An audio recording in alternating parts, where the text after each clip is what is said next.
Good morning, everybody. Good morning. Welcome to Emirates Riverside. We're in Chesley Street in County Durham, day 3 of the Bob Willis Trophy fixture between Durham and Lancashire. Welcome to our commentary box. Here's my colleague Martin Emerson. We'll be both with you again for commentary today. The players are just starting to warm up. We've had a little bit of rain actually this morning, but I don't think it's going to hinder the start time. The ground staff have worked really hard. And the covers are off now, so the players are warming up. I don't think it will impact the start time. So we're still expecting to get underway at 11 o'clock. Lancashire in a good position because they're going to resume their first innings on 284 for 9. So already in front, 104 runs in front. With just his final pairing, Tom Bailey and Richard Gleeson will resume at 11 o'clock this morning. Bailey on 18 and Gleeson on 2. We're going to hear from Josh Bohannon shortly. He was the standout performer for Lancashire yesterday. 75, the top scorer in the game so far. He's been reflecting on that and also his role batting at number 3 for Lancashire. So we'll hear from Josh Bohannon shortly, and then on the back of that we'll bring you the live coverage starting at 11 o'clock. Before we do all that, let's recap yesterday's play. Rain comes in and bowls again here, edged and gone. And I don't know what Alex Davies was doing there. He was trying to leave that one and the ball just glided along the edge of the bat. Comes in here. Like what? And bowls. And this is turned through mid-wicket by Keaton Jennings and should head away for 4. It's going straight towards Victor Main in his deck chair. And he doesn't move. He watches it go by. Stay where you are. Yeah, you'd have to sanitise, wouldn't you? That's the thing. Ah, that's true. Yeah. Ideal. Yeah. Rain to Bohannon again, driven. And driven very nicely again. This time he might get full value for it. The chase on down towards the boundary, but he does get 4 through a straight mid. Rushworth to Jennings, edged and snaffled at the 3rd attempt by Alex Lees. That was like a hot potato. Cast comes in, and that's played away out off the back foot by Bohannon, and he's clubbed that hard through the covers. It's gone for 4. Yeah, that's a good shot. Rain comes in and bowls. And that's a thick edge, it's gone along the ground and away towards 3rd man. Last ball of the over then. Cast balls, that is driven out past point, that will go for 4. Loosish delivery, half volley, wide of off stump, and it's gone for 4. 2 slips waiting, Rain to Willis. That's a lovely shot through the onside, to the right of mid-on, to the left of mid-wicket, and down towards the boundary rope. Nice little clip away by Dane Willis, just leaning into it. Nice roll of the wrist. The ball along the ground. It did sound this morning. Salisbury to Willis, a full toss which he punches through mid-wicket. That'll be 4 runs.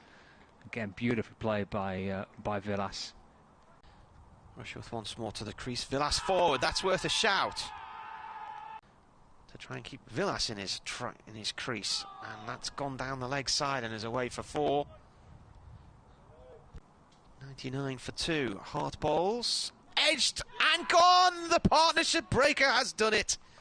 There you go. Caught it first slip. Towards us here at the Finkel end. But here we go. First over after lunch. And there's runs here for Liam Livingston. Ben Rain bowling it. And Livingston probably going to get 4. He does. He's off the back foot up onto his toes and guides that ball through the gap. Follow all the cricket coverage on the BBC as Rain bowls, and that's driven by Livingston through extra cover. That's 4 runs, successive boundaries. It's a lovely cover drive by Liam Livingston. Hard again, comes in and bowls. That's edged along the floor from Bohannon. That should go for 4 to 3rd man, and crosses the rope just down below our commentary position. It was Gareth Hart who came in, and 3rd ball he nicked hard to wood square leg. Comes hard again, cut hard by Livingston. He's clattered that away past point for 4. Here comes Rain over the wicket and bowls to Bohannon, who's going back. This will be 4 down towards 3rd man. He's going back in a slightly open face of the bat.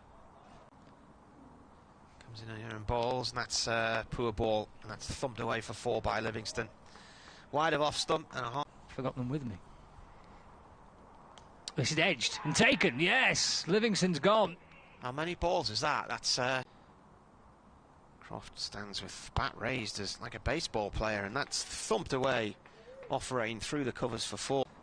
It's cast back into Bohannon. Well, that's edged and beyond the reach of Lees at gully down towards 3rd man. Strong lad, and he's up the stumps and bowling, and Croft is going back and pulling through the onside. out towards a deep backward square leg boundary, and it reaches the rope for 4. There was 2 chasing out. I never even got on air. There's a Rushworth bowls, and that's chopped past point for 4 by Bohannon. No more Ben Stokes for England this summer. This is played off the back foot by Bohannon. Nice shot. And he's got that out the middle, and it's racing towards the pavilion boundary. Hart drags it away from the rope. I think Hart's now deciding that actually, as Salisbury comes in. Oh, now then, that's out. Croft's gone. That thumped in really low, right under the pads. Watching now.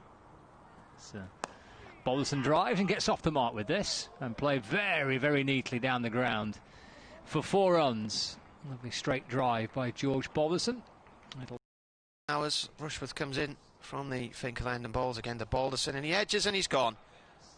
Well, He's in and bowling. That sort of thick top edge by Luke Wood, and down towards the boundary. He might even get 4 for it. He will get 4 for it. A very valiant effort down towards the boundary. Into you. Cast bowls to Wood, full of ball and off stump, and that'll be 4 again. He's driving and it comes off a thick edge road. Cast to Wood. Oh, he's clattered that one through the covers, and that'll be another 4. So he's hit 3 4s in the. Salisbury up to the stumps, and this is in the air, but it's safe. It's away over square leg and away for 4. There's Ben Rain fielding down at fine leg. He was never going to get round to cut that. I think Peter was there watching, wasn't he? In comes Salisbury. Oh! Stumps out the ground. And Bohannon has gone for 75.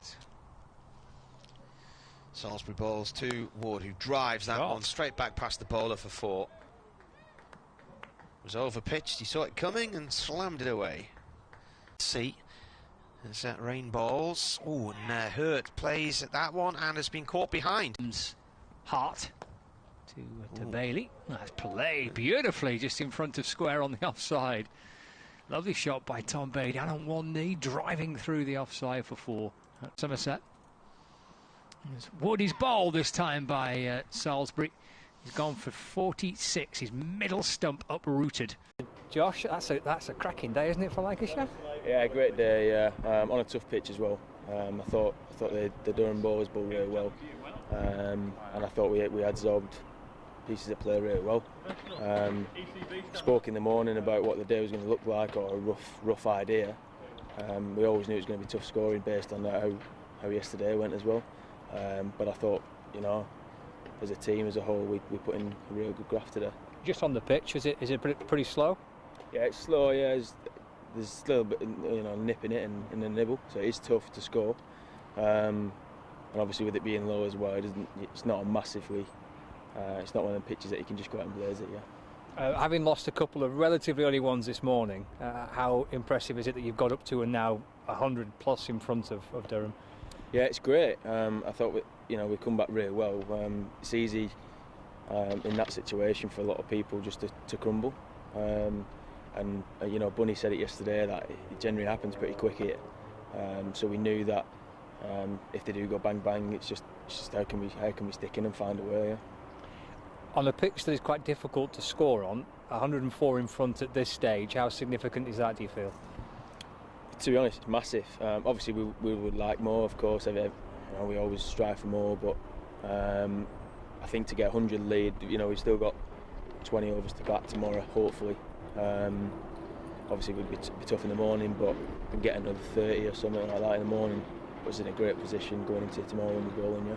Good response from the team, isn't it? I mean, it was a close game last week at Leicester, but to be on the wrong end of it and to lose it, it's been a good response, I think, the last 2 days.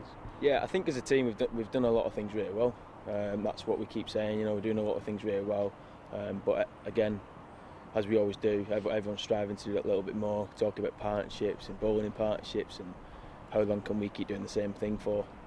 And I think, you know, yesterday was a great display by the bowlers, and today, like I said, on a tough pitch against good bowlers that are doing bits with the ball, I think that's a great day. Talking about partnerships, you enjoyed a decent one last week down at Worcester, and again here today as well. So are you kind of enjoying your position at number 3? Yeah, you know, I've wanted to do it for a while after last season. I've worked really hard on facing new ball bowls during the winter. So it's quite. I was speaking to Bunny today, walking around after I got out, but it's nice to. I batted for 5 hours or something like that, so it's really nice for me to spend some time in the middle, and you know, obviously gutted to not get 100, but yeah. You've slowly kind of edged your way up the batting order, haven't you, for Lancashire? So how determined are you to make 3 your position now? Yeah, it's the chats I keep having all the time. I want to make it my own. I'm working really hard to do that. You know, it's different for me. I've never really been that number 3 even growing up. I was always, you know, 5 and 6 and play shots and stuff, but yeah, I'm grafting really hard to try and make that my own. Is grafting the key word? I think so, yeah. Yeah, just keep working really hard, yeah.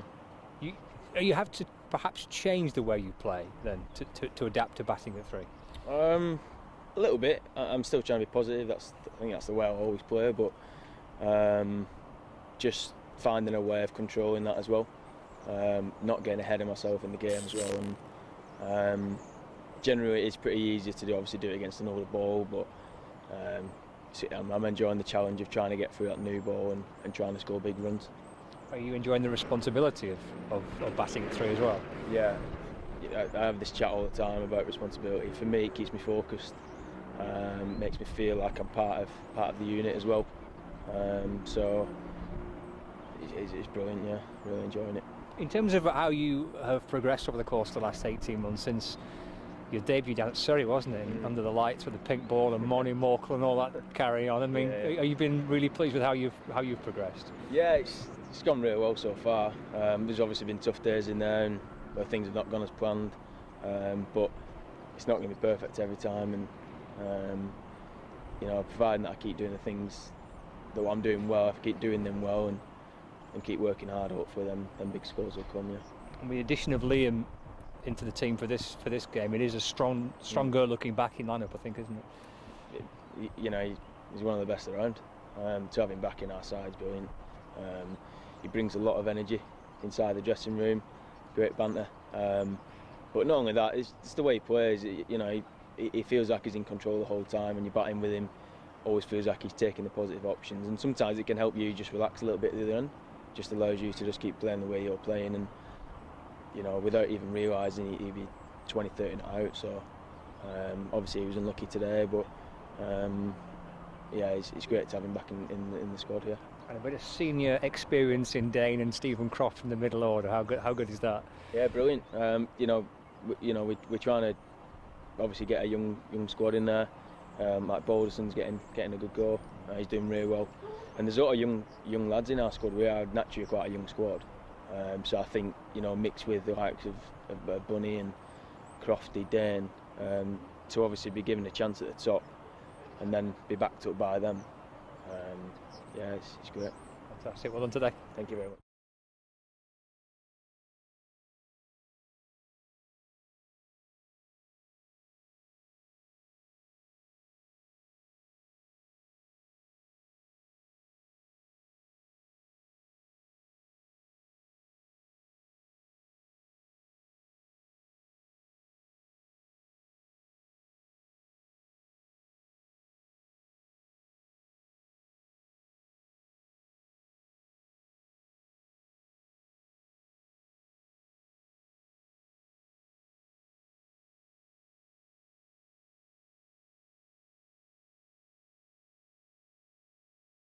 Right, we were going to try and bring you Josh Bohannon, but we can't at the moment. So sadly, just looking out the window here, and clouds sort of filled in again around us now. The radar suggests that anything that was due has been, and is now drifting out across the North Sea. But does look like it's bubbling up around us a little bit. So, and there are warnings for the next 4 days of thunderstorms in varying places.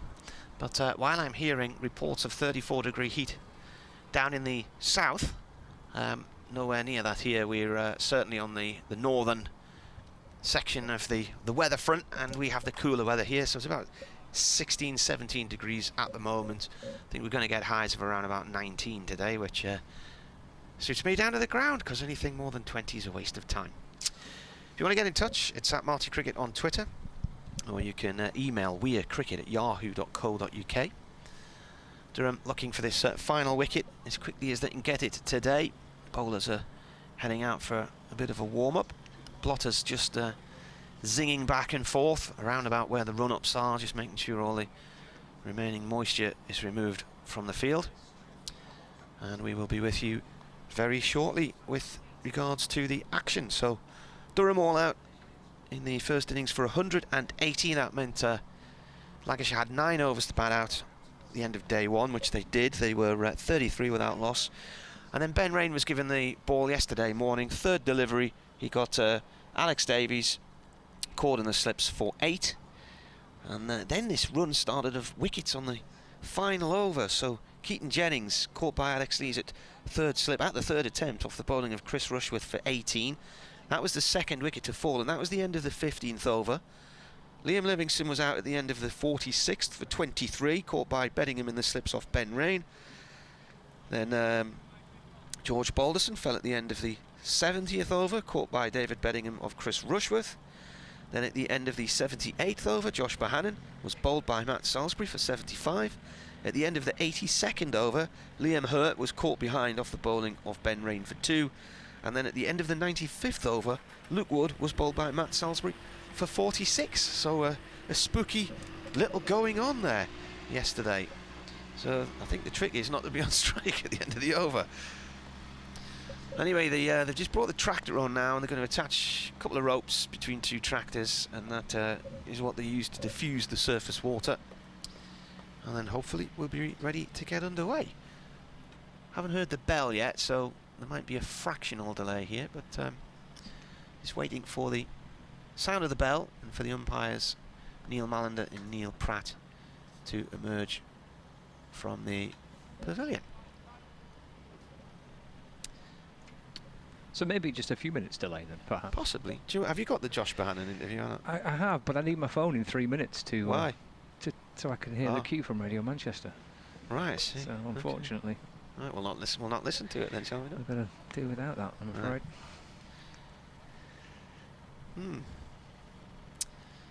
So, I wonder what time we will be getting it going then. Maybe in 5 minutes' time? Yeah, I've not heard anything about it. You know, just a little delay, but... Well, it is 3 minutes to 11 Well, now. I know, clearly we are under having a delayed start, but I've just not heard how long it will be. Maybe just a few minutes for the ground staff just to tidy things up. Hopefully nothing too lengthy. I've seen the forecast for tomorrow's not improved, has it really? Has it not? No. Well, there's thunderstorms forecast overnight. Is it looking bad tomorrow, is it? Well, let's have a little look. This morning when I was looking over breakfast, it looked a bit...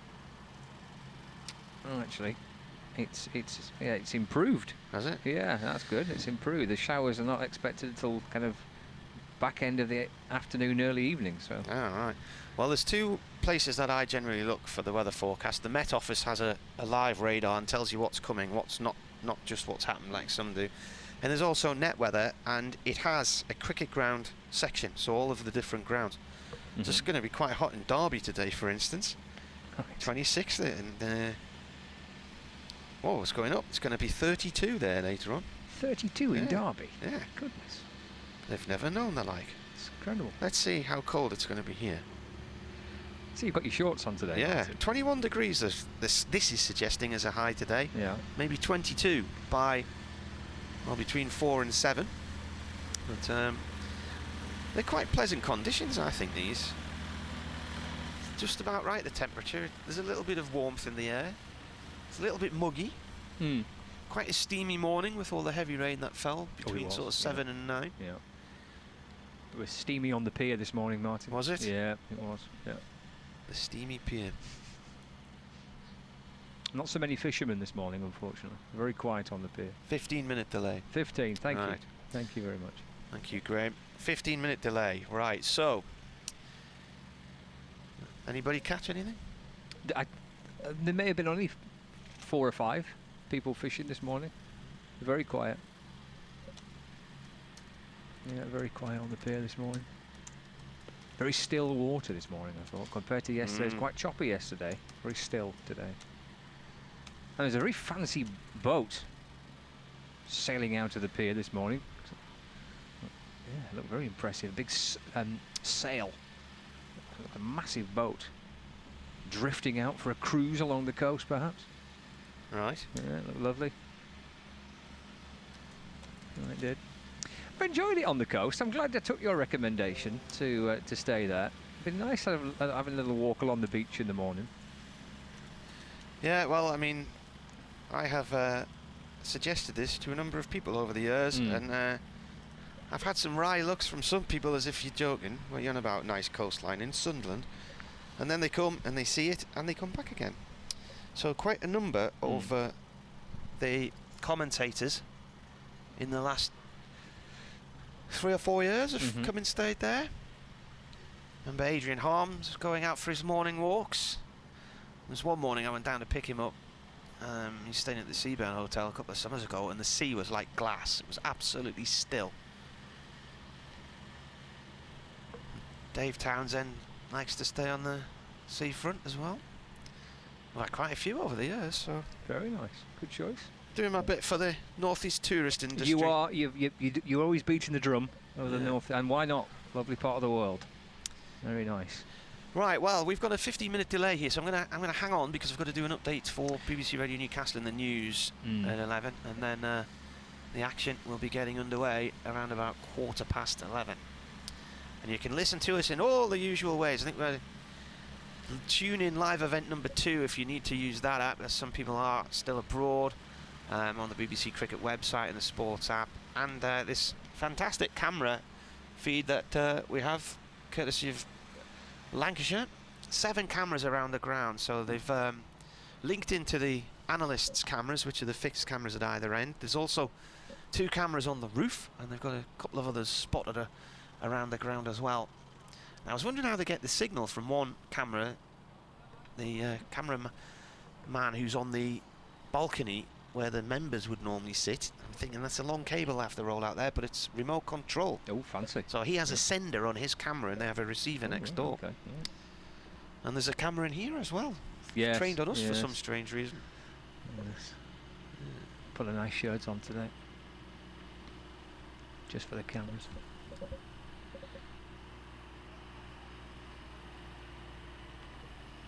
We can play the Josh Bohannon after your update if you want to, mate. We will. Speaking of which, Yeah. Radio Manchester are calling. Right, so we'll I'll do an update in a minute for BBC Radio Newcastle, and then when Scott has come back from his Radio Manchester update, then we will play you the Josh Bohannon interview from last night.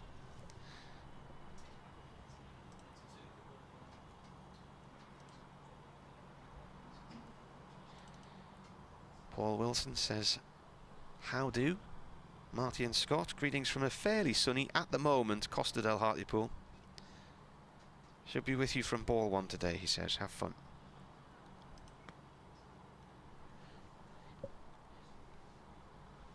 Durham have got their work cut out, of course, because they're 104 behind at the moment. And it depends when they get this final wicket as to what the situation will be. 99 overs have gone, so in theory, if they don't get this wicket, then Lancashire bat for another 21 overs before their innings has to come to an end. But I think Durham would be liking to think that they're not out there for another 21 overs, because that would see them easily chasing a deficit of 150, 160. So they've got their work cut out to get themselves back into this game with the bat, and there's only 5 group games in this Bob Willis trophy, so if they were to lose this one, then any remote hope they had of getting out of the group into the final stage would be gone. 3 groups across the country of 6 teams, and the 2 best placed winners go on to the final at Lord's in early October, which is due to be over 5 days because of the light, so they'll play 5 shorter days.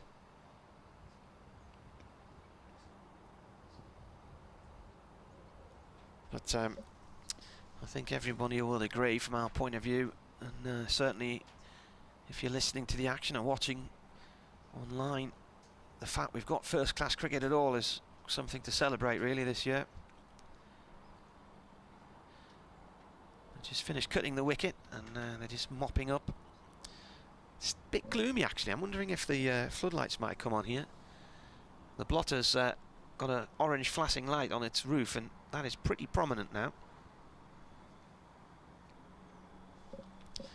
I think some of this cloud is just bubbling up, sort of steam coming out of the trees and things, and like an equatorial feel to it.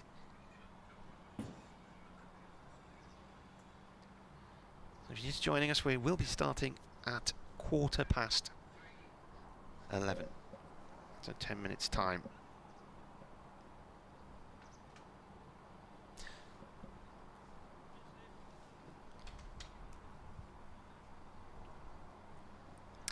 We've had some heavy rain around this morning. It's now cleared. The ground staff have done a very good job. A slight delay to the start of play. They will be getting underway at 11:15. Lancashire in their first innings at 284 for 9 from 99 overs. So the last pair at the crease. Durham will be hoping they can end this partnership quickly, because it is already a 104-run lead, and they will have work to do to try and wipe that deficit out later. As ever, commentary on the BBC Cricket website and via the Sports app.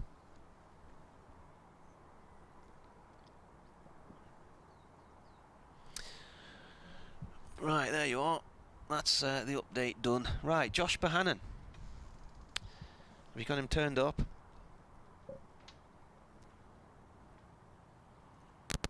Oh! Go on then. 2-1. Well battered, Josh. That's a cracking day, isn't it, for Lancashire? Yeah, great day. Yeah, on a tough pitch as well. I thought the Durham bowlers bowled really well, and I thought we had absorbed pieces of play really well. Spoke in the morning about what the day was going to look like, or a rough idea. We always knew it was going to be tough scoring based on how yesterday went as well. But I thought, you know, as a team as a whole, we put in a real good graft today. Just on the pitch, is it pretty slow? Yeah, it's slow. Yeah, there's a little bit, you know, nip in it and a nibble, so it is tough to score. And obviously with it being low as well, it's not a massively. It's not one of the pitches that you can just go out and blaze it. Yeah. Having lost a couple of relatively early ones this morning, how impressive is it that you've got up to and now 100 plus in front of Durham? Yeah, it's great. I thought we come back really well. It's easy in that situation for a lot of people just to crumble. And you know, Bunny said it yesterday that it generally happens pretty quick here. So we knew that if they do go bang bang, it's just how can we stick in and find a way. Yeah. On a pitch that is quite difficult to score on, 104 in front at this stage, how significant is that, do you feel? To be honest, it's massive. Obviously we would like more, of course. You know, we always strive for more, but I think to get 100 lead, you know, we've still got 20 overs to bat tomorrow, hopefully. Obviously we'd be tough in the morning, but we can get another 30 or something like that in the morning. It was in a great position going into tomorrow when we're bowling, yeah. Good response from the team, isn't it? I mean, it was a close game last week at Leicester, but to be on the wrong end of it and to lose it, it's been a good response, I think, the last 2 days. Yeah, I think as a team we've done a lot of things really well. That's what we keep saying, you know, we're doing a lot of things really well. But again, as we always do, everyone's striving to do that little bit more, talk about partnerships and bowling partnerships and how long can we keep doing the same thing for. And I think, you know, yesterday was a great display by the bowlers, and today, like I said, on a tough pitch against good bowlers that are doing bits with the ball, I think that's a great day.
The line just dropped out there for a moment. Apologies for that. It's 10 past 11 and we're due to start at 1:15. I'm just looking at the rain radar, and I've also just wiped out every web page I was looking at there. Brilliant. And there's basically a band of really nasty looking weather from around about Darlington, just sort of west of Darlington, Bishop Auckland, going up in a northeasterly direction all the way up and out towards the North Sea. And at the minute there's some pretty heavy looking showers in amongst that, and some red areas on the radar which suggest really big downpours, but it's to the south of us, so it cuts across County Durham and just is to the east of us and the south of us. So hopefully we don't have any more interruptions. Davy Fennick's been on to say it's absolutely raining cats and dolphins on the Whitburn Riviera. Ken says he can't hear anything, but yeah, we just dropped out slightly. Mikey Mike has been reading my latest Marty's Memories on the Durham website. He said, another great read. Lance Gibbs, one of the greats. He said, my brother and I alternated between watching Wearmouth, Sunderland and Whitburn in the Senior League games back in the 60s. And he said, I'll never forget seeing the West Indian touring side at Whitburn for Gibbs's testimonial in 1963. There's also the latest edition of the Night Watchman. There's a journalist who's written an article about Lance Gibbs, and coming and playing in the North East and playing at Whitburn. And so my father and a number of the other players from the day are in that feature in the current edition of the Night Watchman magazine. I had the fortune of meeting Lance Gibbs. They brought him over for a reunion in around about 1991, and we had a great night at the Roker Hotel back then. All the stories of yesteryear. Imagine the days though when international superstars were coming and playing in local league cricket. What you get these days is you get younger lads coming over from Australia and places like that, and sometimes from the West Indies, Pakistan, and then they go on to have brilliant careers. But back in the day, the likes of Wasim Raja, who was a test player with Pakistan, and Lance Keynes coming and playing for a few months at Whitburn because there wasn't cricket all year round, and a lot of these players had the freedom to come and play club cricket in the UK. So can I just check that you're all hearing us loud and clear now, because the line did drop out a moment or two ago. It was just after the news bulletin. I think one or two wires were maybe not put in the right slots or something like that at the exchange, but we're all right. Sounds very technical. I'm just looking at this sky, and I think we're going to need the floodlights on here. Yeah, it is a bit, isn't it? The clouds come across. Yeah, it's a bit gloomy. Anyway, listeners on medium wave in the Lancashire area would have heard all of that Josh Bohannon interview, but if you were listening online, you'd probably missed a chunk of it. So, such is life. Indeed. Well, the good news is we've got some cricketers. We can see some players, and we can see a couple of umpires. So we've got a monitor as well. We've got a monitor as well. Yeah, that's good. It's a good setup, isn't it? Very fancy. So 284 for 9. Two not out batsmen there, Tom Bailey and Richard Gleeson. Bailey 18 and Gleeson on 2.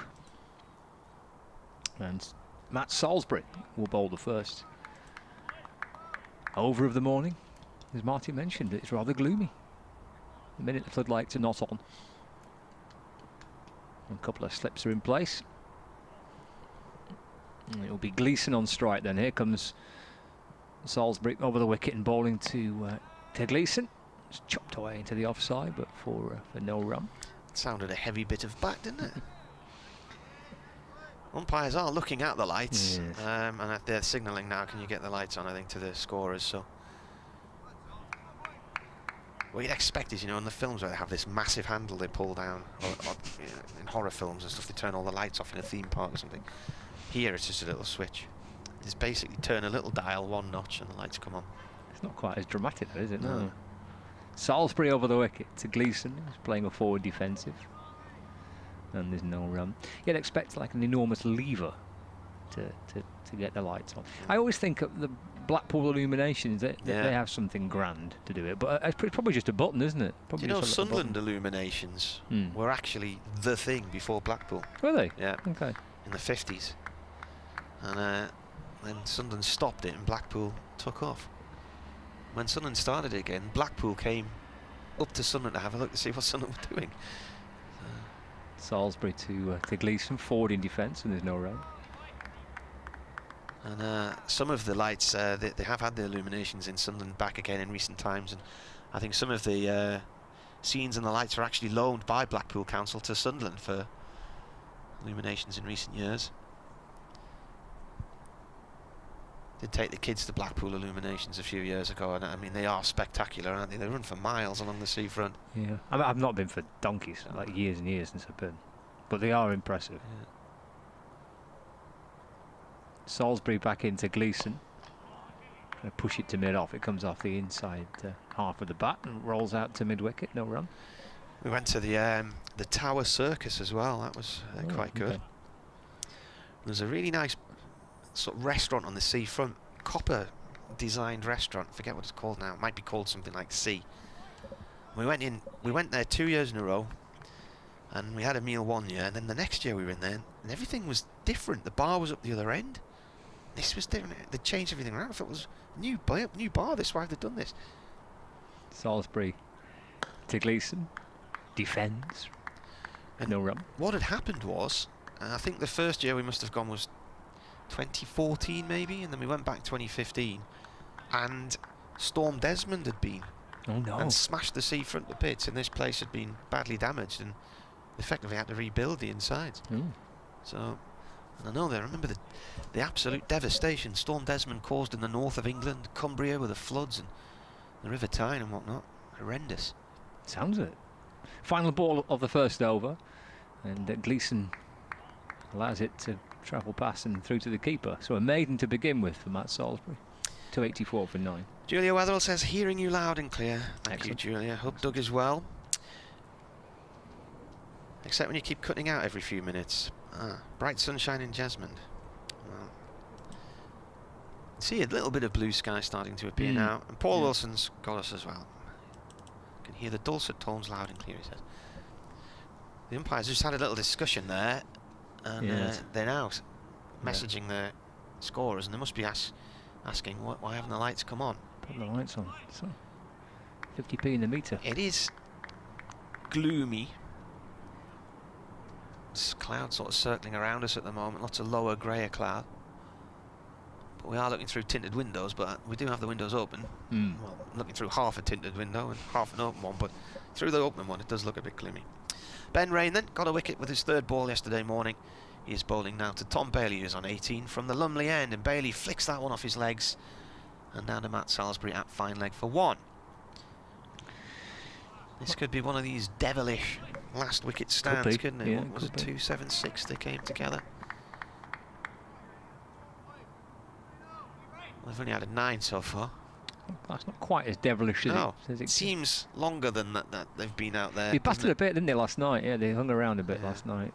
Blocked it a bit. Well, they came together in the at the end of the 95th over, so they had 4 overs last night.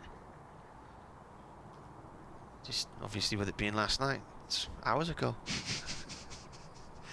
Rain in, and forward comes Gleeson to defend. Ball runs off towards point.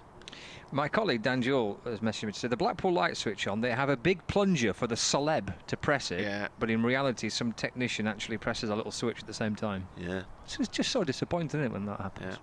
Yeah, it's not how you want it to be.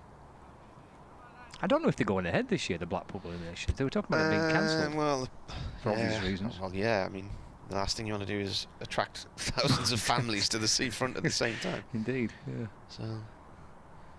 Rain in the gloom here, comes in and bowls, and that's played back to him. A couple of bounces. Yeah, I mean, you know, we've got little kids and something they enjoyed. But my friend David lives in Wheaton Village, so he's not too far. In fact, just along the little country lane from where he lives, you can more or less see the tower across the fields. So we stayed there the last time we went. But maybe we've done the illuminations now. Bit of sawdust being brought and put in place.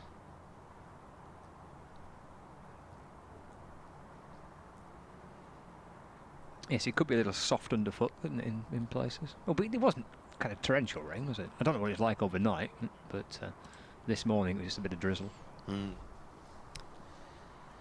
Right, rain now coming in. It's a ball. And Gleeson defends. Big stride forward, pushes the ball out into the offside, no run. The good news, Martin, is that the Seagulls that woke me up yesterday, not around today. No. No, they were nowhere to be heard, which was magnificent news. I'm just wondering where Chris Rushworth is, because he wasn't on the pitch at the end of play last night. Paul Coughlin came on in place of him, and he's not on now. Coughlin's still on now. He's not stood there, is he, by the edge of the... Floodlights are now coming on belatedly as rain comes in with the bouncer. Was left alone.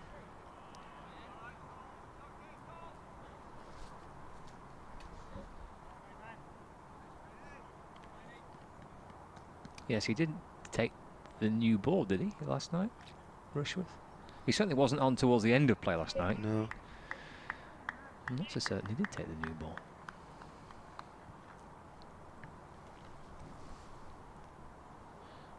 Can hardly make out the face of rain in the gloom here. He comes in and bowls. Oh, and Gleeson tries to drive and plays and misses at that one.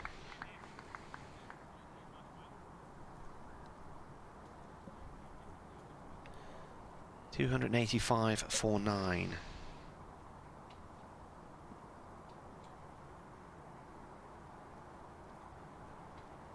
So in theory, Lancashire have 19 overs remaining of their...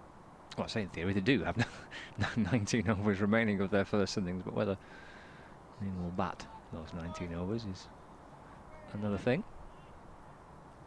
Lead of 105.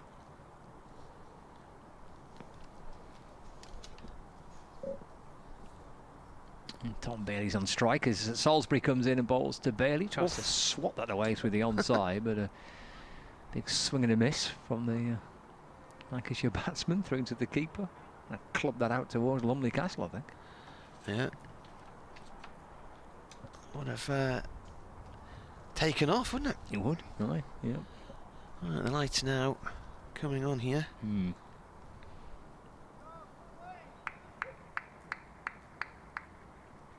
The ground staff are still lurking by the covers out towards our right hand side, which always gives me a little bit of cause for concern.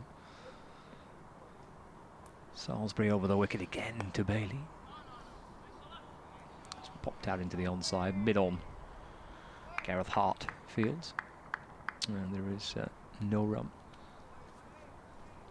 285 for 9. Yesterday, Josh Bohannon top scored with 75. He's the top scorer in the game so far, is Josh Bohannon. Lancashire able to get level and then ultimately get beyond that 180, and now 105 runs ahead of it. And Salisbury balls to Bailey, clubs it back down the ground.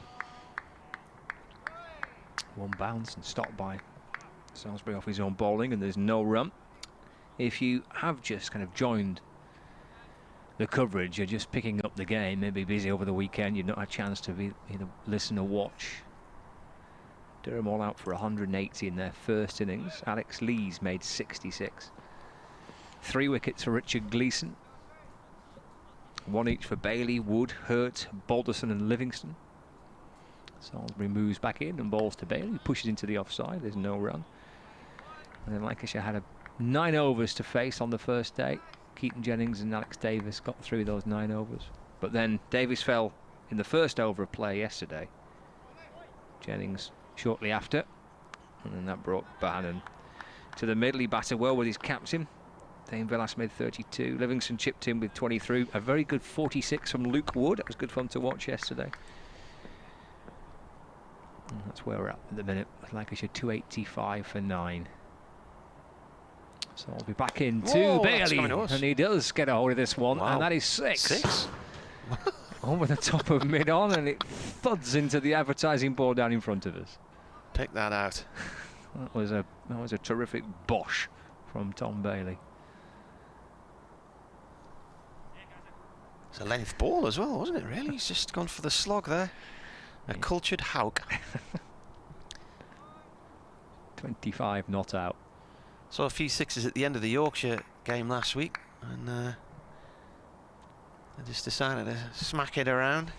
Darwin Milan and who else was it again who was batting with him towards the end of the match?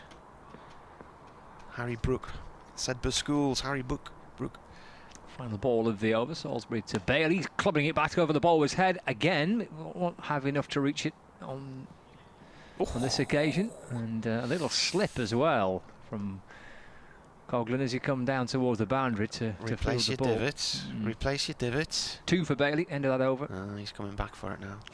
He's slid in and he's taken a massive gouge out the ground, and quite rightly, if you replace your divots, if you play golf you know this, that if you repair your divots then the green heals pretty quickly, and if you don't then it causes damage and it dies, bits of the green die off. So get it back in there. I bet Vic was a bit upset there to see his field being treated like that. Yeah. He repaired it, he did. He came back and did it. 293, 7 away from another batting point. And how many overs have we got? Still got 8 overs to get the batting point as well. Durham have the 3 bowling points as Rain bowls to Gleeson, and he defends this one. It's gone out towards the covers, no run.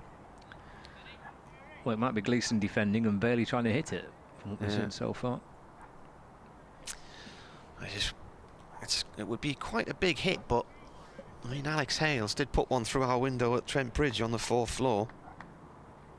And it went up and above us initially. I thought it was going to land in the camera gantry above us, and then suddenly it was coming through the window.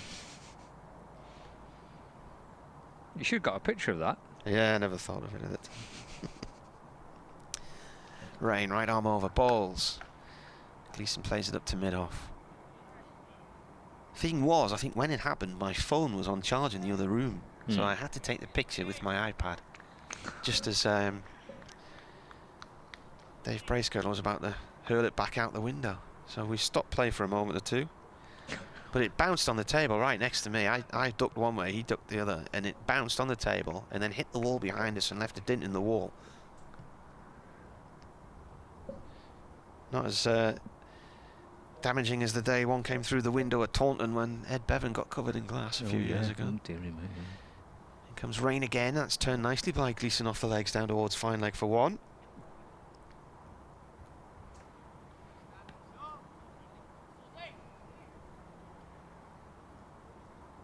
That was the old potting shed, wasn't it, in the commentary boxes there? Remember being in there in a thunderstorm. Frightening. And this storm started just before I did my 1 o'clock update. I remember the newsreader saying, "Get out of there now." And it was loud. And I did throw my weapon down in the face of the enemy that day and did a runner off the roof. Back down that angled ladder. Oh, cracky, yeah.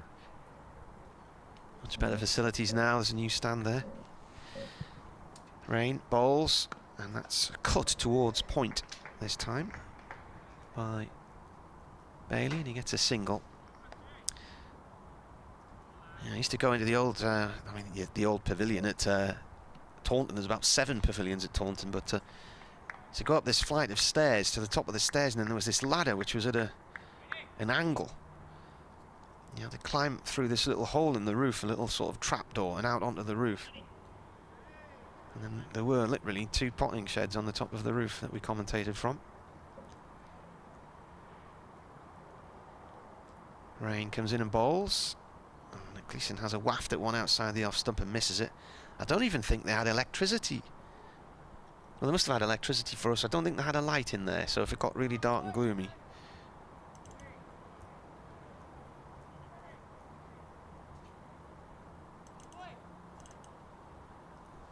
Stuart's emailed.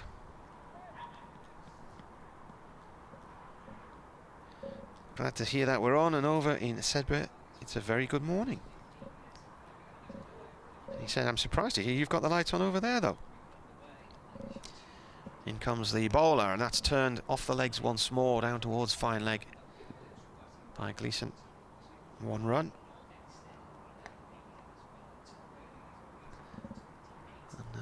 Scott is just doing an update for listeners on FM in Lancashire. That is the end of the over here now, 296. And the lead moves on to, more importantly, 116. Remember, we have had now 103 overs, so the innings, if they don't take a wicket here, it'll be a bad morning for Durham, but the innings has to come to an end, the first innings in these matches, at 120 overs. Cut-off point for points is 110. Salisbury bowling to Gleeson, who just dabs his bat down on an attempted Yorker and plays a 2-point, no run. Stuart wonders, do we have a tire of commentating on cricket or footy, etc., etc.? No. No. Do you? I mean, there could be no, tiring days. Yeah, I mean, you can. There's some days when there's not much goes on, but in a 4-day game, you know it's shaping up. It's like a huge game of chess, isn't it, a lot of the time? Salisbury in, and that's a little lob into the air, and safety out through the leg side for 2 by Gleeson. Rather casual in his approach to that shot, but he gets 2 runs. The fielders were all in on the square. It became really difficult to commentate on Sunderland in the 2002-2003 season when it became clear. I think their last win was in early December, and it became very clear in the league by New Year that they were absolutely on a hiding to nothing. They went down with 19 points. They lost the last 15 matches in a row. It was awful. Well, that was good fun. Yeah. Salisbury in again and bowls, and that's through to the keeper. And travelling. It just got to the point where you were travelling to matches knowing they were going to lose. They'd thrown the towel in collectively, and it was a case of just waiting for the first goal to go in. Once they'd conceded the first goal, that was it. Remember going all the way down to QPR. Fulham were playing at QPR's ground at the time, and it was a really awful Fulham side. They scored early on, and you just knew that was the end of the game. 15 defeats in a row, which was a new record. Salisbury bowls, played off towards the covers, but they actually bettered their 19-point season 2 or 3 years later when they went down with 15 points. I didn't cover that one. And imagine doing the Derby season when they went down with 14. 1 win and a draw against Newcastle. A couple of draws here and there. That must have been a long year.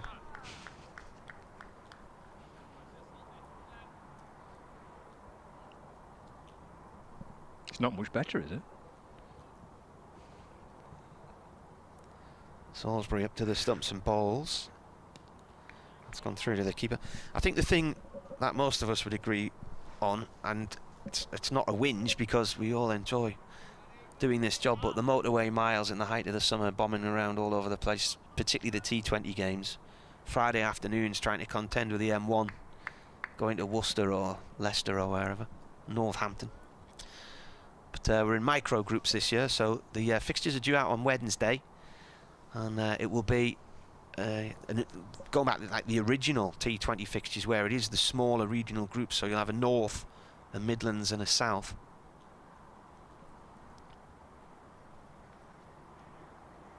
That's ball of the over from Salisbury, and it's a wideish delivery. Gleeson tries to drive and misses it, and that is the end of the over. 298.49 here on BBC Radio Newcastle and BBC Radio Lancashire, and they've still got 6 overs to get these 2 runs for a 3rd batting point.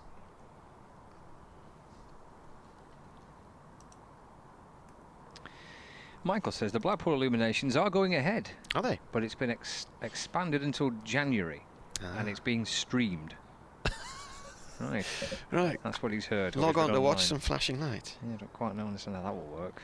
I mean, if you go and you go in the car, you could do your social distancing there, couldn't you? Yes, to say, yeah. You just go with your household in the car, drive through. What's the problem? Just don't allow people to walk, maybe. Mm.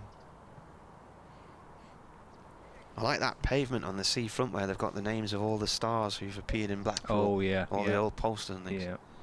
It's quite good. The comedy carpet, I think that's called, isn't it? I think so.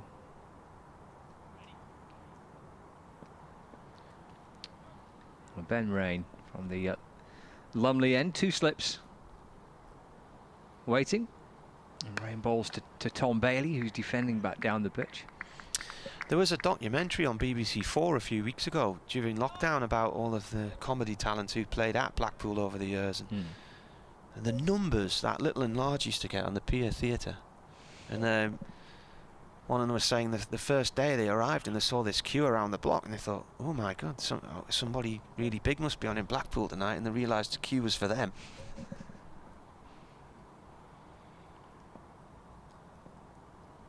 Rain back in again to Bailey, pushing into the offside, no run. Roy Hood, years ago, I remember, going back to the mid-90s, he was the guest on Test Match Special during lunch one time. He just died a few months ago, comedian and actor, and he'd been more recently in Coronation Street, I think. He wrote this book about all the stars of the stage, music hall and comedy stars from the, you know, the 40s and the 50s and the 60s, the golden era of showbiz, and all the people who used to go and spend summer seasons at Blackpool. There's a very, very funny story about Spike Milligan. Bailey on 28, and Rain balls to him with an angle bat, just tried to tuck it into the onside. It rolls through towards mid-wicket, and Rain fields off his own bowling. There's no run. 298 for 9, lead of 118 runs for Lancashire. Spike Milligan was a comedian. He died actually in 2002, but British-Irish actor and comedian, writer and poet and playwright. He was doing a summer season in Blackpool, and he was at this guest house, and the woman who ran it was not very nice, should we say. And it was like lights out on a night time if you're not back by 10 o'clock or whatever. Bailey with thick edge down to third man for 4 runs, and that brings up the 300 for Lancashire. So they've got themselves an extra batting bonus point. And Tom Bailey is now 32 not out. Lancashire 302 for 9. So having kind of got through the 4 overs last night, they've managed to get to that 300 mark. 104.4 overs. So how many of these are added on now then? So 24 they've put on. So it is starting to become a bit of a devilish 10th wicket stand. Yeah, so Spike Milligan staying in this guest house. I can't remember exactly what time of night, but the lady who ran it said if you're not back by, say, 10 o'clock or whatever, then that's it, you'll have to find somewhere else to stay. And he was staying there all summer. Difficult to get rooms elsewhere because the place was packed. Could he not have his own key? No, you can't. Rain to Bailey. Oh, and he's slogging that one out out towards the health club. It's hit the top of the covers parked in front of the health club. That's gone for 6. That's an enormous hit from Tom Bailey. Well, this could get a bit silly from a Durham point of view here. And they're leaking runs when they needed to come back and get this wicket early. It's raining as well. Oh. We have drizzle again. Anyway, at the end of this stay at this woman's house, he was so fed up, and she'd locked him out a few nights. He ended up sleeping on the floor in some other people's rooms and stuff like that. He got some fish and wrapped the fish in newspapers and hid them down the backs of the radiators and put them in plant pots and everything. Oh dear.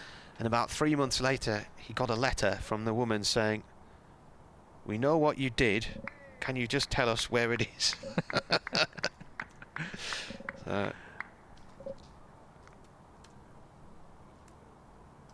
discussion between the bowlers before this final delivery of the over, but Bailey's hit 1 for 4 off a pretty thick edge down to third man and absolutely slogged another one through mid-wicket for 6. He moves to 38, not out. 308 for 9. Here comes Rain to complete the over to Bailey. The people for an LBW there. The ball rolls down towards second slip. Whether maybe Bailey got a little inside edge. Ben Rain can't understand why that's not been given out. It kept low. I just assumed there was a little edge from Bailey's bat back onto his pads, but Rain's in disbelief. He can't believe that's not been given. End of the over, 308 for 9. And this could become quite irritating for, in fact, probably already is for Durham. But good runs for Lancashire. Got the batting bonus point and try and get as far in front of Durham as they possibly can. So what are they put on now? 24-32. I think the rain stopped, hasn't it? It's drizzle. Okay.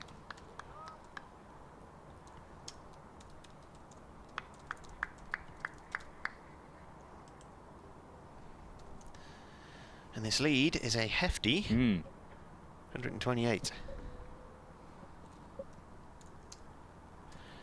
New over from Salisbury. That's off the pads. There's a big appeal, and that is it. That's the end of the innings then. So 128, and Gleeson is LBW for 6. Salisbury finishes with 4 wickets, but they've done a bit of damage there.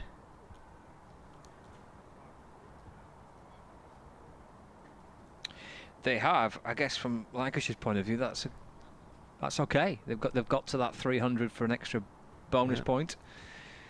Managed to slog the ball around a little bit. Tom Bailey had some fun with the bat. They've got the lead up to 128, and yeah, I think they'll be pretty pleased with how it's gone. That's kind of 20 minutes of play thereabouts this morning. And weirdly, a wicket at the start of an over and not the end of one, bizarrely. So 128 the lead, and Bailey finished not out on 38. What's his highest score? Oh, he's had a couple of 50s. Has he? Yeah. Right. Where is he in my notes? He's had 5 50s actually, so yeah, but handy 38 from him. It was, yeah. I mean, Luke Wood with a 46 yesterday was good fun to watch. He played really well, and Bailey chipping in with 38. Credit to Gleeson for blocking it for a bit last night and first thing this morning to help Lancashire get to 300. But I think that's decent enough. You don't want it to drag on too long, do you? Lancashire, the lead is 128. That's a good first innings lead for Lancashire. Really good first innings lead. So got the bonus point, got the lead to 130. Crack on, have a go at bowling. Yeah, and they've got 6 bonus points as well. Lancashire out this one. Durham again, no batting points, just the 3 bowling points. And we will have a change in innings shortly. Umpires just having a look there. The heavy roller's coming out, so Durham are going to use this heavy roller at the start of their second innings. And while there's a changeover in innings, we'll take a quick break. We'll just give you the... I shall carry on you're medium gonna carry wave. on, okay. Yeah, might as well. Well, you carry on then. I was going to give you the scorecard with regards to the bowling figures. So Chris Rushworth, we haven't seen today. I think he's got a bit of a sore knee apparently. So 2 for 47 from him from 25 overs. 6 of those maidens. Bryden Cast bowled 17 overs and took none for 93. He was a little bit expensive, and there were 9 no balls and a wide from him as well, so his radar wasn't quite there yesterday. Ben Rain, according to this, 24.5 overs. That can't be right, because of course it was the start of the next over that Salisbury got the wicket. Salisbury got the wicket, so the scorecard must be a little bit behind here. Where are we now? Scorecard is frozen. I've got it here. Right, go on then. For Ben Rain, 25 overs, 7 maidens, 3 for 62. Matt Salisbury, 23.1 overs, 5 maidens, 4 for 57. And Gareth Hart, 15 overs, 2 maidens, 1 for 41. The whole scorecard for Lancashire looks like this. Keaton Jennings, caught Lees, bowled Rushworth for 18. Davis was caught by Bettingham off the bowling of Ben Rain for 8. Josh Bohannon, bowled by Matt Salisbury, one of his 4 victims, for a good 75 yesterday. Dane Villas was caught by Sean Dixon off the bowling of Gareth Hart for 32. Liam Livingston caught by Bettingham off the bowling of Rain for 23. Croft was LBW to Salisbury for 16. George Balderson was caught by David Bettingham off the bowling of Chris Rushworth for 11. Luke Wood got to 46 from 81 balls and 6 fours before being bowled by Matt Salisbury for 46. Liam Hurt was Caught by Eckersley off the bowling of Rain for 2. Richard Gleeson, last man out, LBW. By Matt Salisbury for 6. That's left Tom Bailey not out on 38 from 72 balls, 2 4s, 2 6s. And Lancashire 308 all out from 105.4 overs, 33 extras in that total of 308. So 2 wickets for Rushworth, 3 for Rain, 4 for Salisbury, and 1 for Hart. And Lancashire securing a first innings lead of 128 runs. Just looking at some of the other games, looks like everyone's playing, no issues with the rain at the minute. So let's take a look at the other 2 games in the North Group. So Leicestershire are playing Derbyshire at Grace Road this week. Both those teams on the back of opening wins. Leicestershire beating Lancashire and Derbyshire beating Nottinghamshire. Leicestershire made 199 all out in their first innings. Derbyshire in reply 408 all out. Leicestershire batting second time round, 33 without loss. So Leicestershire trailed Derbyshire by 178 runs. Just in terms of that Derbyshire innings, there's a 56 for Lewis Rees, a century for Wayne Madsen, 103. Lewis Deploy made 55. Harvey Hussain made 66. To help Derbyshire get to 408. And they were bowled out for 408 inside 107 overs. They've got themselves their bonus batting points there, racking those up at Derbyshire. The other North Group game is between Nottinghamshire and Yorkshire this week. This is taking place at Trent Bridge. I guess before a game was bowled, these 2 sides would be well fancied to do well in the North Group. Well, Yorkshire batted first, 264 all out, with Harry Brook making 62 and Jordan Thompson made 98. Then Nottinghamshire reached 355 thanks to a century from Tom Moores, who made 106. And Yorkshire batting second time round are 28 for 1. Johnny Bairstow is currently batting, Adam Lythe alongside him. So 28 for 1, still behind, 63 runs behind Yorkshire. Games at Trent Bridge. In the Central Group, Gloucestershire against Warwickshire. Gloucestershire 210 all out. Warwickshire in reply 247 all out. So a slender lead that the Bears have of 37 runs over Gloucestershire. That game's been played in Bristol. Worcestershire are up against Glamorgan at New Road today, and Worcestershire had a cracking day with the bat in the first innings. 2 players in particular, Jake Libby made a brilliant 184 and Brett D'Oliveira 174 for Worcestershire. 455 for 8 from their 20 overs.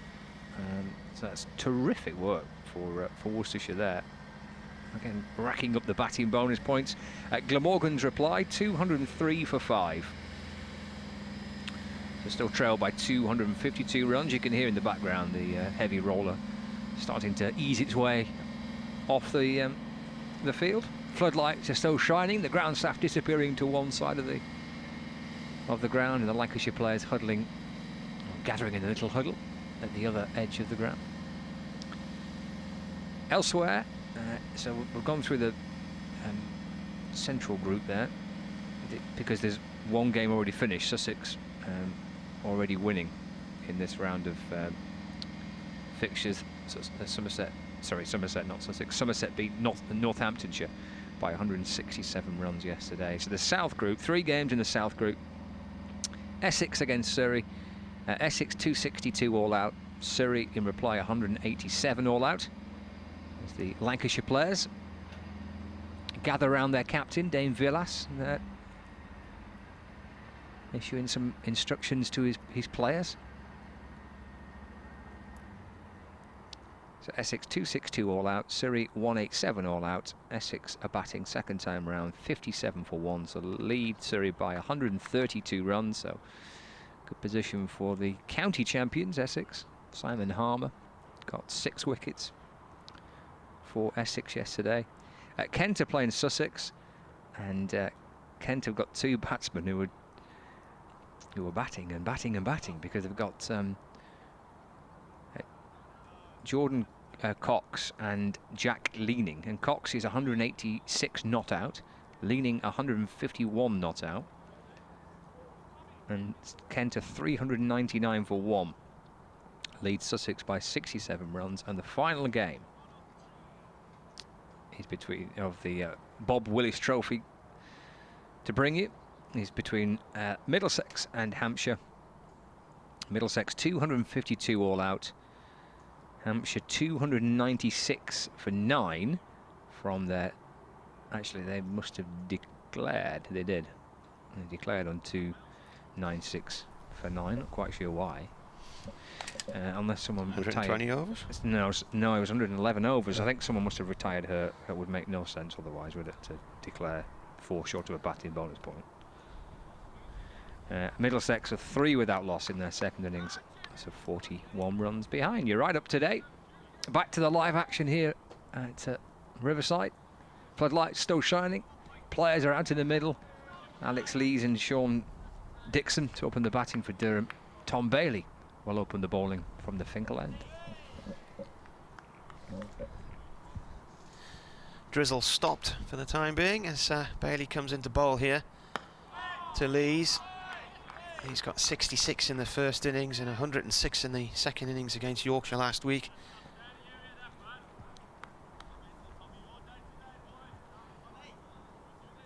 Could be your day today, boys, somebody is shouting.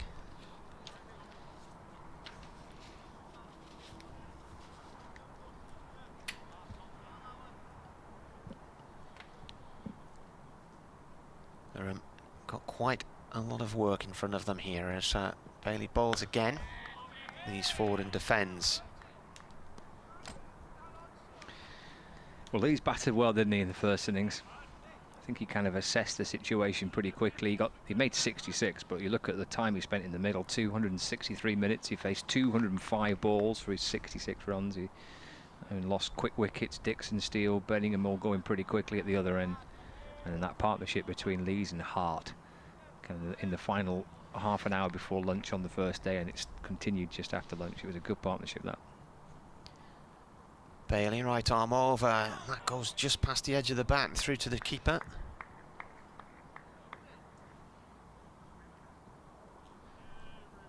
Still bubbling around around us, isn't it? This cloud.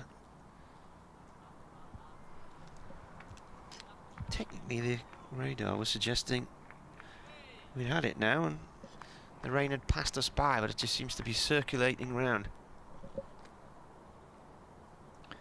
As long as it circulates and doesn't deposit, happy days. Bailey, 2 Lees, that's defended. And runs back to the bowler.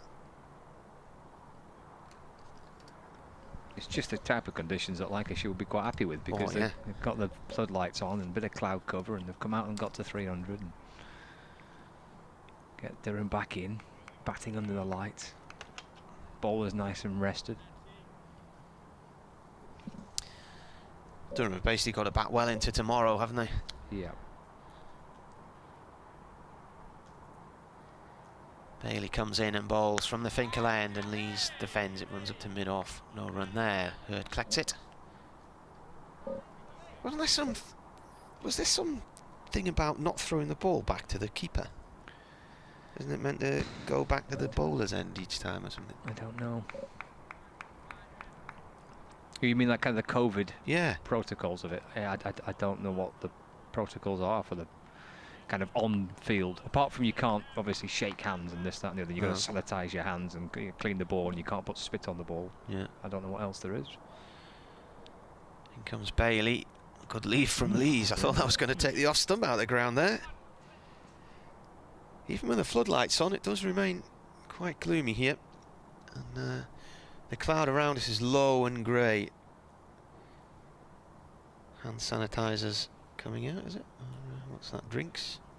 Tablets? And a cap. Richard Gleeson's just taking a couple of tablets. We've seen Josh Bohannon taking them and Alex Davies in this match, so maybe a few wounds being picked up in the last week or two.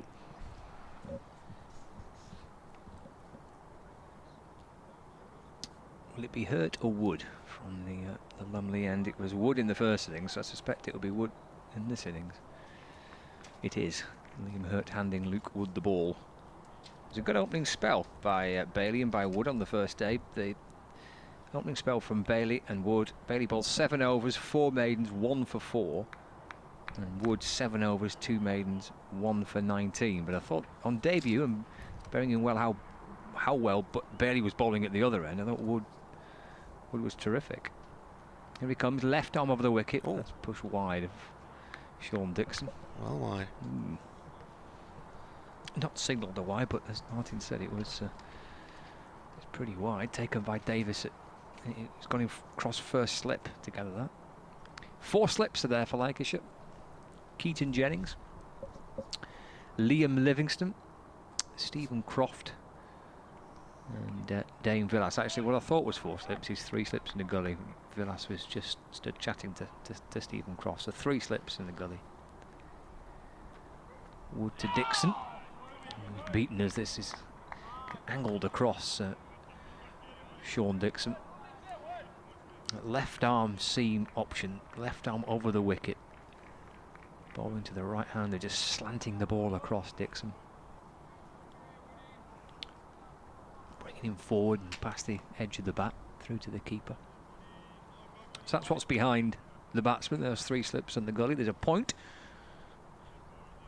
There's a mid-off, mid-on, mid-wicket and long leg. Wood back into to Dixon again. Withdraws the bat, rocks onto the front foot and pulls the bat away. Taken by Alex Davis. Keeping wicket again for Lancashire, able to do that last year. He picked up a finger problem, a finger injury in the first match of last season at Middlesex. And Dane Villas took the gloves for the rest of the season across all the 3 different formats. But fingers are recovered. He's got the wicket-keeping gloves on again, so his captain's at gully. Here's Wood, Lumley end, back in again. Forward in defence goes Dixon. Thinks about taking one, but Liam Hurt from mid-off comes across behind the stumps at the bowler's end to field the ball and denies that chance for the first run of the Durham second innings, on 0 for 0. Stuart saying, what about the drive from the Riviera down to Taunton? Yeah, it's quite a lengthy one. I think that's about 325 miles, but Brighton's 350. And of course, with Brighton, you've got to get right around London as well, haven't you? Wood to Dixon. Punch back down the ground. 1 bounce and stopped by Wood, left-handed. Off his own bowling, they'll run. Our weather presenter's just describing in our mid-morning show about how excited she's been for all the thunderstorms this week. And Gilly, who's on air, is describing how she gets a thunder headache. I sometimes get that as well, actually. I suppose if you're a weather forecaster, thunder, I'll get your juices going, won't it? Well, a bit yeah. of thunder and lightning. That's what you want to see, isn't it? Wood to complete his first over. As Dixon tries to force it through the offside, as he's opened the face of the bat a little and then steered down to gully where Villas is right in behind it to field. No runs, so Wood starts with a maiden as well. Durham 0 for 0. What they're saying, and what I saw this morning from one of the weather presenters on Twitter, was that we've got this low pressure system coming in, and it's going to meet the high pressure and going to cause a cold front, which will actually come from the south, but it really won't be that cold given the temperatures that they've been experiencing in the south. It'll probably just go back to normal. Here's Bailey then to bowl the 3rd over to Alex Lees. Durham yet to get off the mark in this second innings. 2 maidens so far. Lees watches that one go through to the keeper.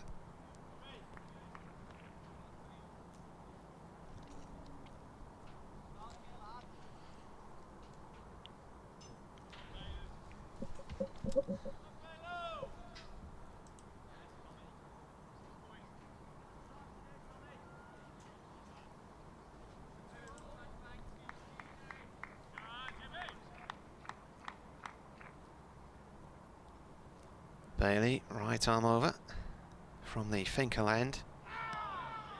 And Lees plays and misses at that one, goes back into his crease.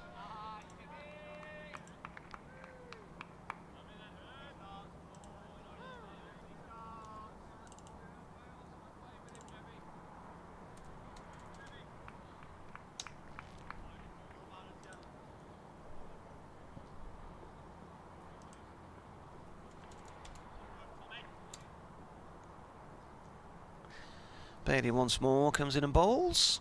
Oh, and that's the end of Lees. He's lost his off stump. He's been yorked and he's gone for a duck, a 7-ball duck. Not the start Durham were looking for by any stretch of the imagination. And their best batsman's walking off. Played and missed in the previous over, and then he's been absolutely cleaned up there. Could be that the lead was only 128. Can you imagine an innings win for Lancashire? At the very least, Durham have got to be able to battle out there and at least make Lancashire bat again.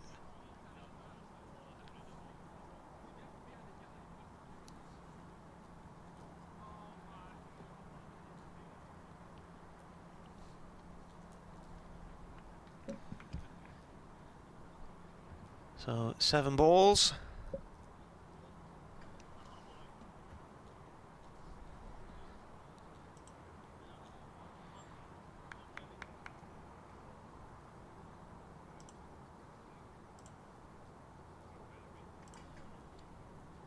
Be an update for Radio Newcastle in a moment or two.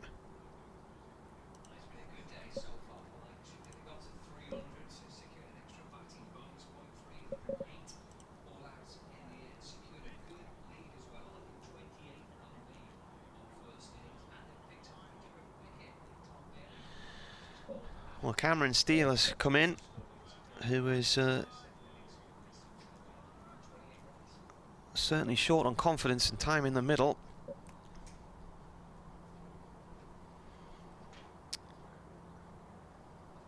.3 overs gone, and Durham none for 1.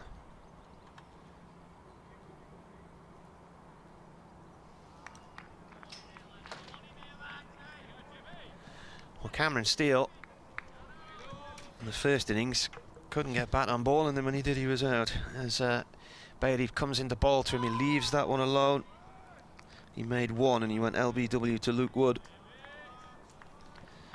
And against Yorkshire, he made 11 and 9.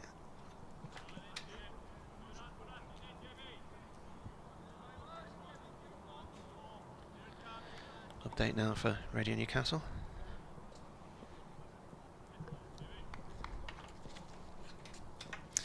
Well, they're already in a mess in their second innings. Lancashire ended up making 308 and picked up 3 batting points in their first innings in a lead of 128 as well, with Tom Bailey finishing not out on 38.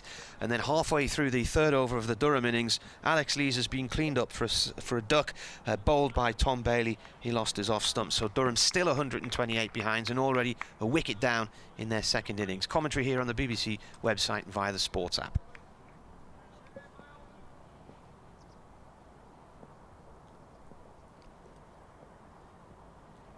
This is an attempted leave by Steele, and he's played it to the gully area. Slip cordon. That is the end of the over.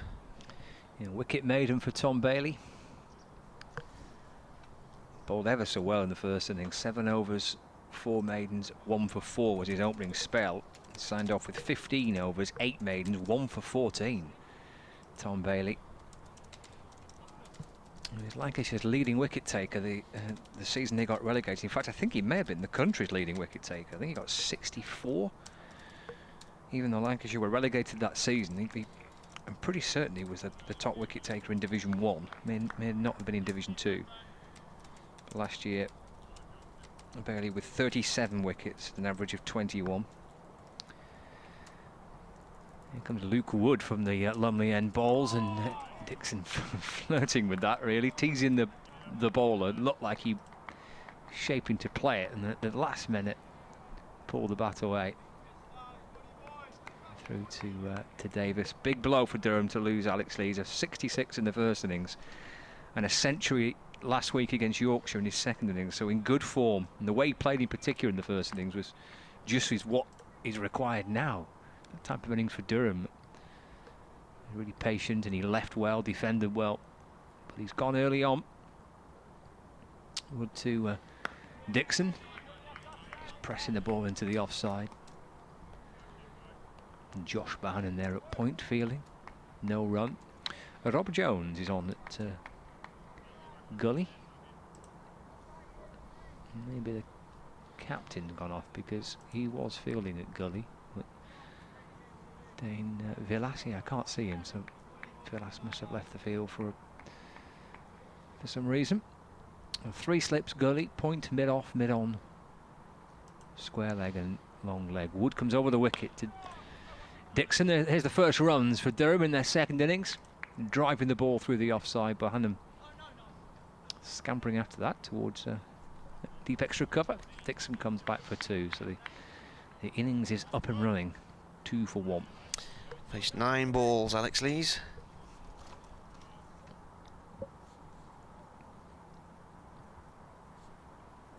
He got run out, didn't he, in the first innings? Run out by Dane Willis for his excellent 66. In the context of the innings and the day's play, that was a terrific knock by Lees. But, you know, his work with the bat in this game is done for now. He'll try again next week. Here is Wood again to Dixon. Leaves the ball through to the keeper. And there is no run. The umpire is Neil Mallender, isn't it, now at the Lumley end?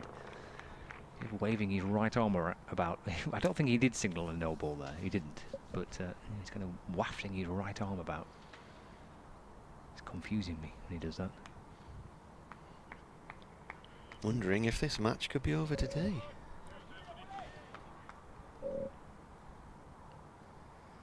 Wood to Dixon, off the front foot, pushing it out into the offside, getting through for a single. 3 for 1. Dixon has got those 3 runs. It brings Cameron Steele on strike. I think he's just drizzling again, isn't it, Martin? I think just looking at the sight of the scoreboard. Spitting. See a little bit of it coming down. These are not the best conditions to be batting in, are they? No. Floodlights on, moisture everywhere. Aye. Tricky. Wood coming back in towards his balls to Cameron Steele.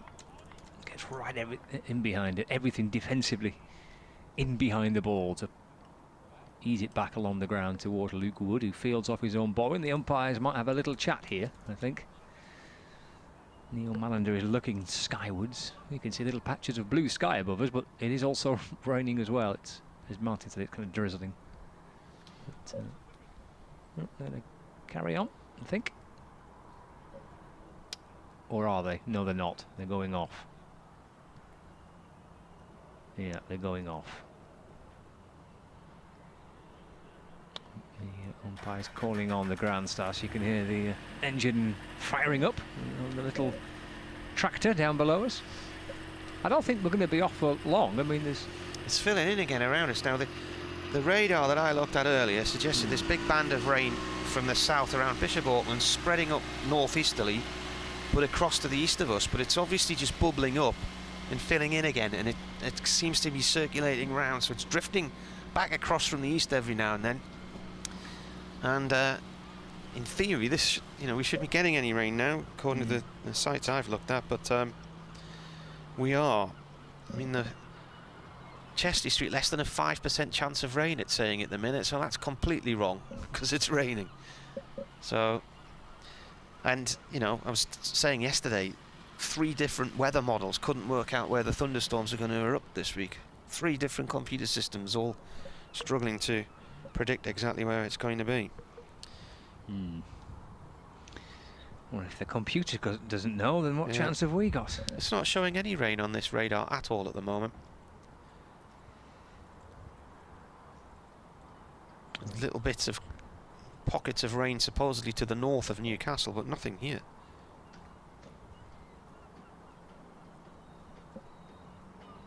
suggests on the radar it's across to the east of us, so we're in lap at God's, lad. Aye. Well, if anything, it looks...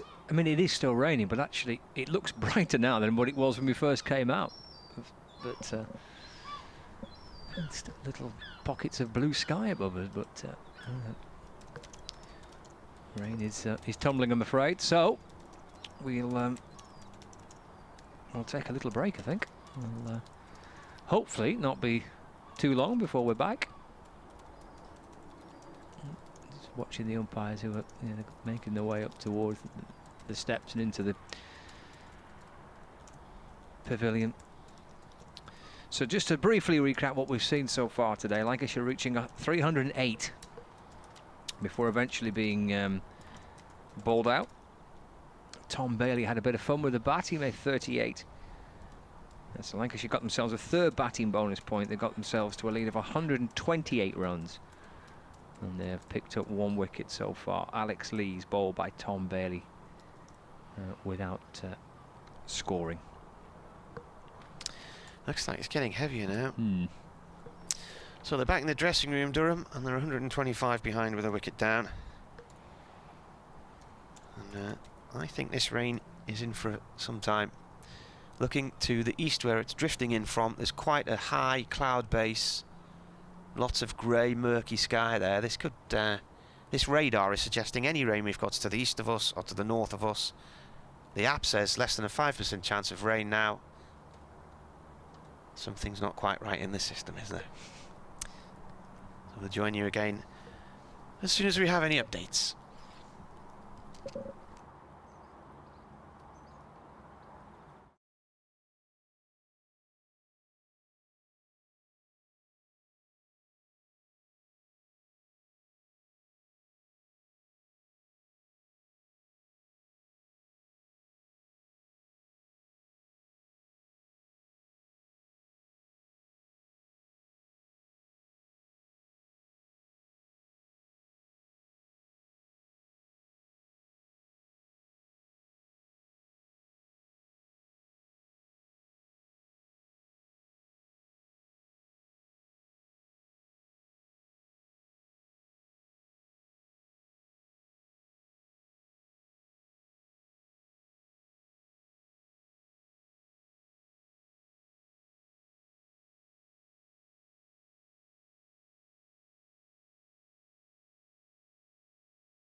You can hear the tractor just pulling up below us, but the players are back out, and we still have really big bank of grey murkiness across to the east, but at the moment the sun is poking through, so they've mopped up.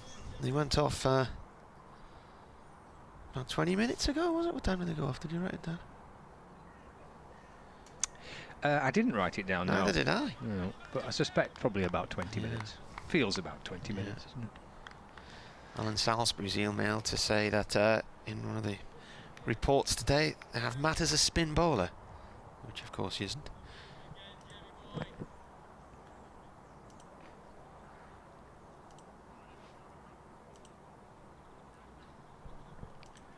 Bright sunshine now. Right then, where were we? Here's Bailey, and he's bowling to Dixon, and he's got him first ball. Well, there you go, caught behind, and Durham may not be long for this world, because I'm just struggling to see where the runs are going to come from here. And it's a long walk back for him, so he's gone for 3 from 12 balls.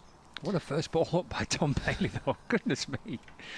A terrific delivery by Bailey. I mean, absolutely right on the money. It's that perfect length, isn't it, to a batsman? To whether he kind of plays forward, plays back, he kind of caught on the crease a little bit. There's that little bit of movement away, finds the outside edge. It's a wonderful delivery from Bailey. First up after a rain break. You know, good luck playing that. Super piece of bowling. Well, who's going to get the runs for Durham here? Is it silly to suggest they could actually be looking in at innings defeat here? I'm really struggling to see he's going to rescue this situation. Somebody's got to knuckle down out there. David Bettingham coming out now.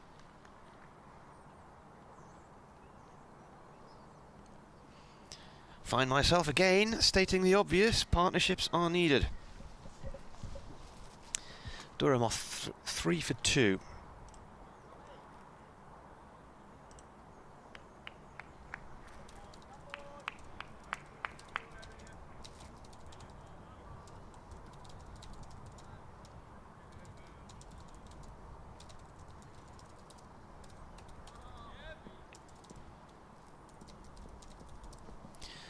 Bailey then to Bettingham.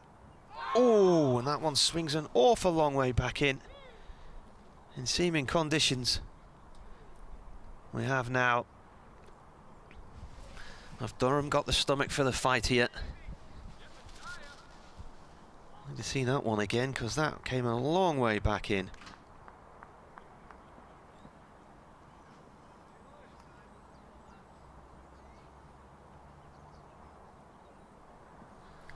Welcome to the match, David Bettingham. Bailey up to the stumps and bowls. That's defended. Just to the north of us now, black skies, really dark grey skies anyway.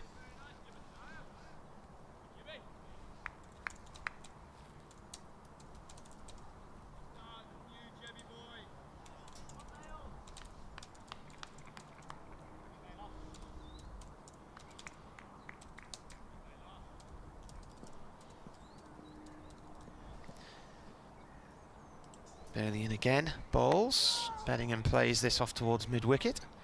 Dot ball.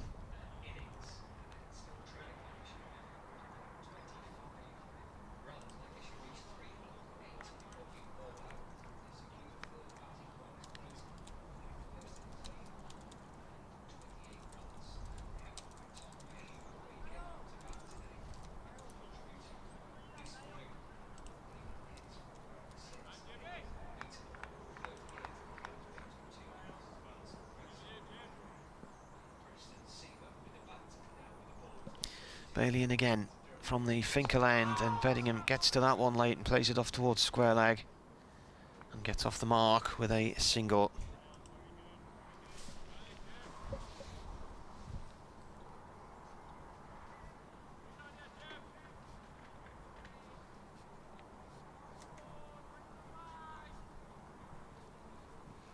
Well, Bailey's been exceptional, hasn't he, with the ball in the game so far. In the first innings, 15 overs, 8 maidens, 1 for 14. Now into his third over. 2 wickets, just one run conceded. Here he comes again to Steel. Steel forward to that one, plays it up to mid-off. That is the end of the over. There was a delivery there to Bettingham, and it went round the corner. He left it, and it nearly did a right angle. It's got your name on it today. Well, yeah, and it's obviously extremely tricky, this, for Durham, isn't it? Crikey, having to come out and bat under the lights as they did, then they go off for 20 minutes and come back out again, and Dixon's first ball he gets from Bailey after the rain break is an absolute beauty. Not easy. Woods at the other end, and there's no real let-up neither from that far end, because Woods bowled 2 overs for just 3 runs, so it's super stuff from both ends for Lancashire, from Finkel and Lumley ends of the ground. It will be Wood running in towards his left arm over the wicket and bowling to Bettingham. He wants a run there, just pushing the ball into the offside, and do get through for a single. Bettingham moves up to 2, so 5 for 2 Durham, trailed by 123 runs, coming towards the end of the morning session, but an interrupted morning session. We started late and we've had a break of about 15-20 minutes for rain as well. Michael says it could be one of those days. It's already looking like it is one of those days, and Sean says I'm almost pleased they haven't let me in. Oh dear. Here's Wood in, and he bowls to Steel, left by Cameron Steele, through to the keeper, no run. Long way to go, long way to go. Peter says, did you enjoy your Italian meal last night? Oh yes, It's a good first innings lead in good bowling conditions for Lancashire. It was delicious, the Italian last night. Thank you for asking. It was. I've enjoyed it on the coast the last couple of days. Been very pleasant. The Roca Riviera. Well, you've always been saying it's the Riviera. Yeah. Nobody would believe me though. No. Nobody really believes much that you say. No, they all have me down as the village idiot. Wood left arm over the wicket to Steel, who's forward in defence, and there's no run. Michael reckons Durham all out for 120 after lunch. Crikey. That would be a humiliation.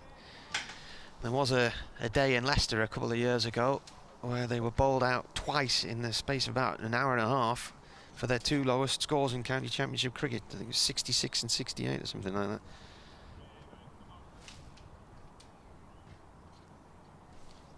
They've been dismissed 24 times for less than 100, so 61 and 66 at Leicester in 2018. Here's Wood to Steel, who's pressing forward. The ball beats him through to the keeper, no run. One of those occasions, 96 all out here against Derbyshire in 2018, they came back and won. It's the only time they have won a match where they've been out for less than 100 in one of their innings. Overs batted least 24.1 at Lords in 2015 when they were dismissed for 71. I think James Harris took 9. It was in storm force winds, angling the ball back in up the hill at Lords. Second innings at Leicester was 24.3 overs 2 years ago. Balls, oh, that swings in, he traps him LBW, he does. Steele's gone, pinned in front. Luke Wood peeling away in celebration almost instantly. And the umpire didn't have to wait too long before raising his finger. And that's the 3rd wicket to fall, 5 for 3. Steele's gone, LBW. Absolutely plumb. That's swung in and hit him on the foot in front of middle and leg, and he nearly knocked himself over there, a bit like what we saw last week with Jack Burnham when he was done by Matthew Fisher and ended up rolling along the wicket. And he turned round and looked amazed to be given out there, but if he sees the replay, I don't think he'll have any doubts. And as I said, as he came out, he's got no confidence at the minute and has struggled for runs this last year or so, and he's off for a duck. And this is absolutely just the start that Lancashire wanted. Durham are now 5 for 3, 123 behind. And I asked the question, have they got the stomach for the fight? Well, it is looking to me like I don't think they're going to get anywhere near the runs they need here, and this could be all over pretty quickly. Unless Gareth Hart, who has been batting well, can form a partnership with David Bettingham. They could be turned over royally today. I mean, it's good. It's really good bowling by Lancashire, and you know the Durham boys are a little bit out of form with the bat, and then having to start their innings under the conditions that they were, and have to go off and come back on. They're facing two really good bowlers in Bailey and Wood. They've got to believe it might to get a little easier. But the change bowlers bowled nicely enough. Gleeson will come on first changer probably. He took 3 for 32 in the first innings. Difficult for Durham, this. These two bowling so well, Bailey and Wood in tandem. It's a terrific ball. They swung into the pads of Cameron Steele. And he knew, didn't he, straight away, Luke Wood, he knew that the umpire would be giving that one out. Hart, then the new batsman. Wood comes in and bowls, and this is worked out to the onside, just behind square for a single. And Hart, as Martin mentioned, did share a good partnership. We only got 18, but it was an important partnership for Durham in that first innings. That is the end of the over as well. Durham is 6-4-3. There's the scorecard. Lees for 0, Dixon for 3, Steel for 0, 6 for 3, still trailed by 122 runs. Wood 3 overs, 1 maiden, 1 for 5. Bailey 3 overs, 2 maidens, 2 for 1.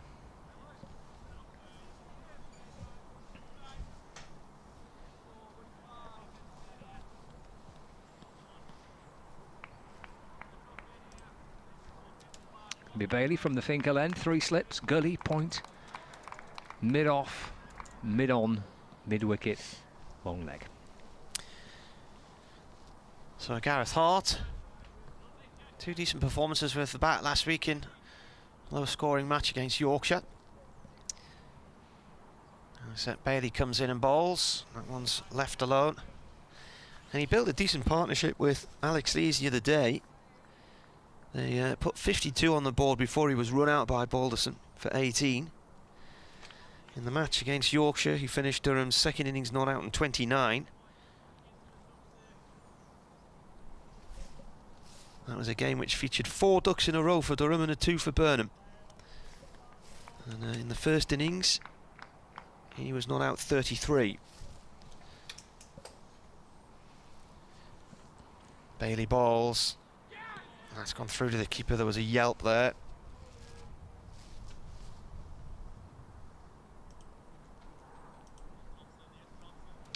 Yeah, it's a good partnership, wasn't it, in the first inning between Hart and Lees. The team were rocking at that stage and under pressure. Got it kind of either side of lunch. He managed to settle things down a little bit for Durham, but obviously Lees is gone. It's now Hart and Bettingham. Can they try and slow the tide? This is turned out through mid-wicket. No run there. That match at Scarborough a few years ago when Durham lost 2 wickets in about the first 3 overs. There were, I think it was something like 2 for none or 2 for 1. 2 wickets for 1 run, something like that, and then they ended up winning by a massive margin. But this is a different set of circumstances entirely on this occasion.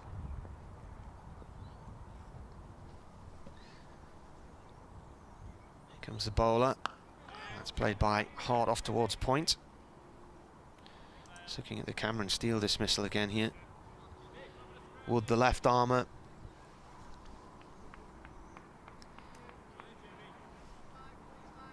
Swings it in, yeah, knocks him over, more or less. I think Steele thinks it's going down the leg side. He looks absolutely stunned to be given out, unless he got a little bit of bat on it, but it doesn't. I can't see that on this video. Bailey to Hart. That goes off towards the covers. Well, it just looked plumb, didn't it? Yeah. In real time. Just absolutely looked out.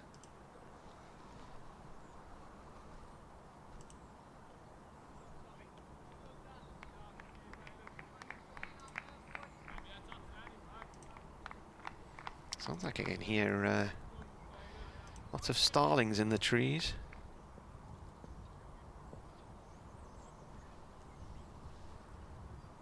Bailey again too hard. Half forward to that one. Dot ball.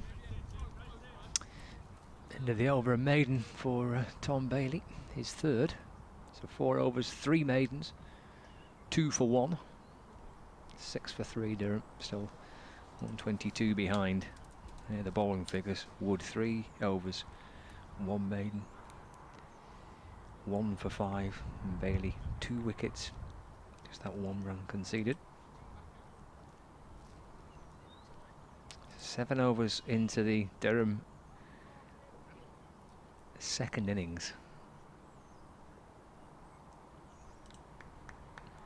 And David Bettingham twirls his bat. He's on strike. He's got 3 slips and a gully behind him, and Wood comes in and bowls.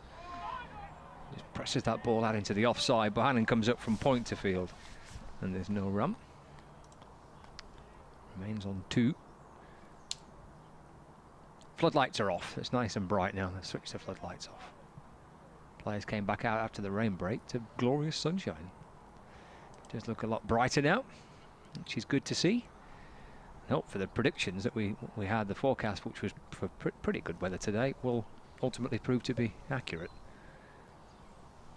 It looks an awful lot brighter. Here comes Wood from the Lumley end.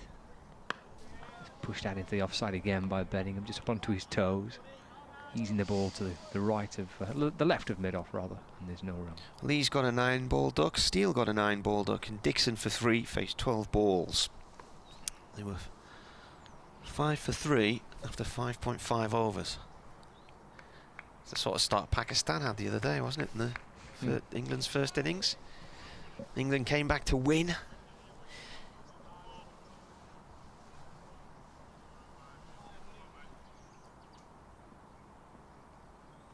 Wood back in again. Bettingham forward. There's runs here. It's punched off the front foot.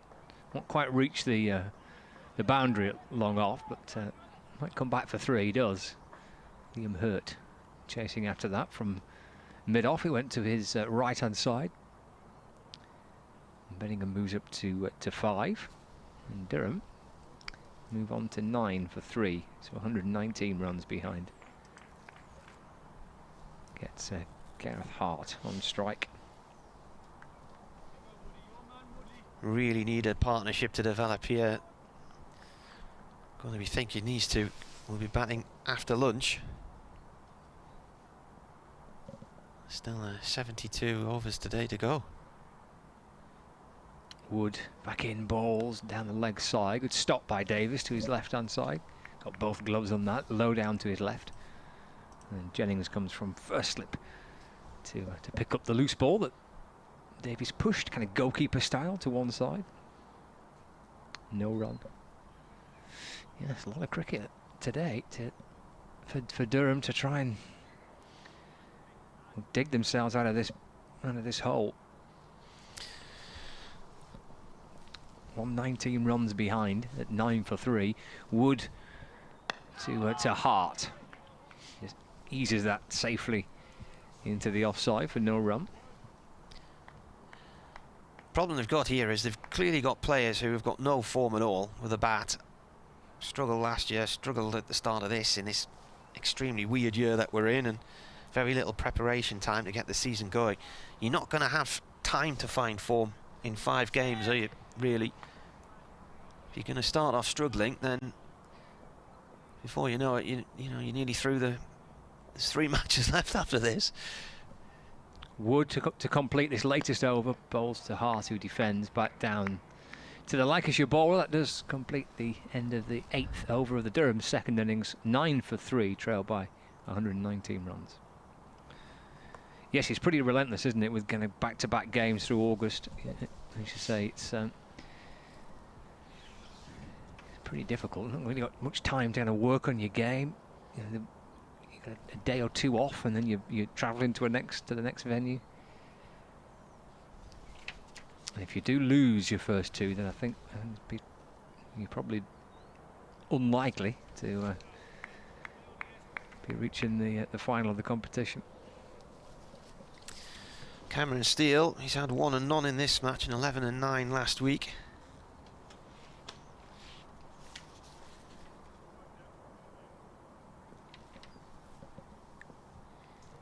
Bailey starts his run-up. And that's draw. Has it been taken or dropped? It's been dropped. Dropped at second slick. The thick edge there from Bettingham. Who's put that down then? Liam Livingston, I think. Liam Livingston. That was a thick edge, and he looks like he's hurt himself a bit as well.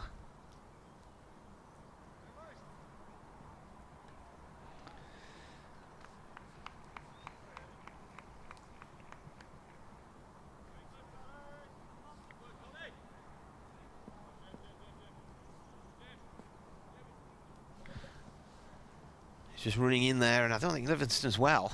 He looks to be in a great deal of pain there. He's struggling a little bit, isn't he? The second slip, he's got his hands on his knees and bent over.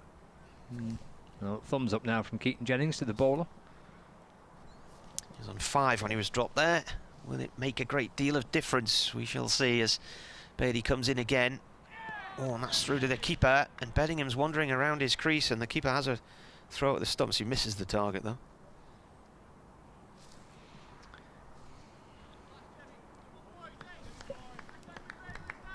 Struggling, isn't he, Liam Livingston?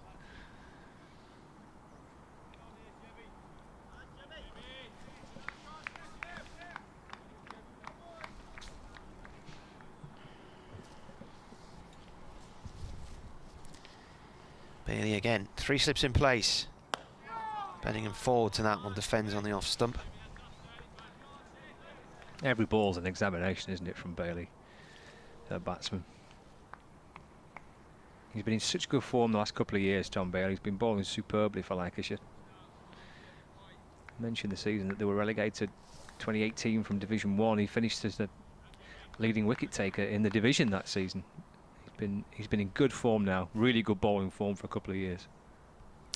Bailey again bowls, turned this time by Bettingham to wide mid-on, and Gleeson tries to snatch it one-handed but misses it.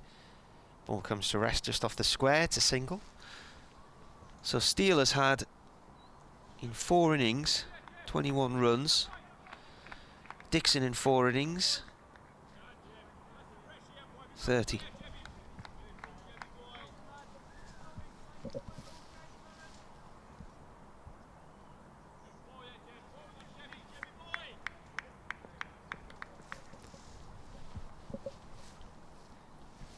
Bailey up to the stumps.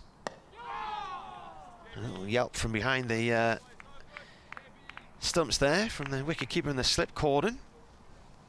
But there's quite a bit of bat on that from Hart.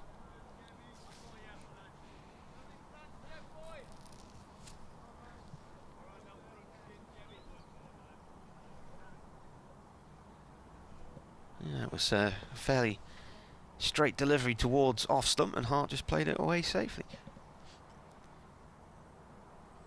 Comes the bowler again, and Hart defends that one as well. That rolls up to Hurt at mid-off. That is the end of the over. 10 for 3 Durham. Got off to a terrible start in this second innings, already 128 behind Alex Lees.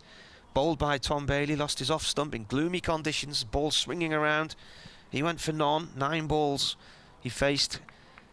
Sean Dixon, he faced 12 balls for his 3, and then first ball after the rain break caught by Alex Davies off the bowling of Tom Bailey to a rising ball, and then Cameron Steele yorked by Luke Wood LBW for a 9-ball duck.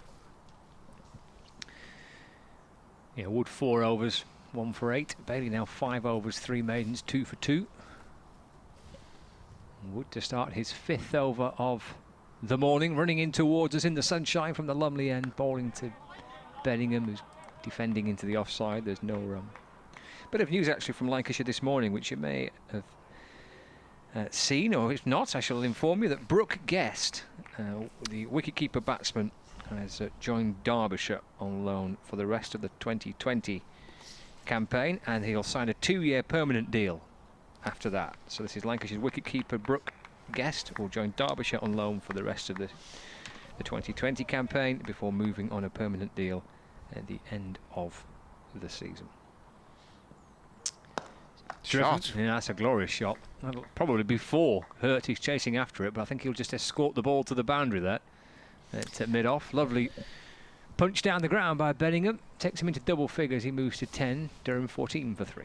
In the carnage of what's happened either side of that rain break. Of course, the second wicket for Dixon going to Tom Bailey today was his 200th in first-class cricket. So we'd been counting up to that yesterday, hadn't we? And then we had, yeah, and then completely overlooked it. Well, congratulations to Tom Bailey for reaching 200 first-class wickets.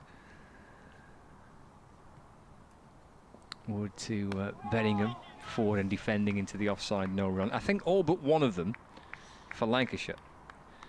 For Tom Bailey, that's Ken Grimes sent me a little note about this. I think all but one of them for Lancashire. I think the other one was for England Lions. I think. But yeah, lovely milestone for Tom Bailey. Luke Wood for Lancashire, left arm over the wicket, angled into Bettingham, who works it through the onside and gets through for a single mid-on. Going to chase after that through mid-wicket. Bettingham moves up to 11. 15 for 3, brings Hart on strike. 7 minutes away from 1. I think lunch will be at 1. We've not heard anything other than that, even though we had a 15-minute delay. 11:15 we got underway. Whether they've put lunch back 15 minutes? Better check. Luke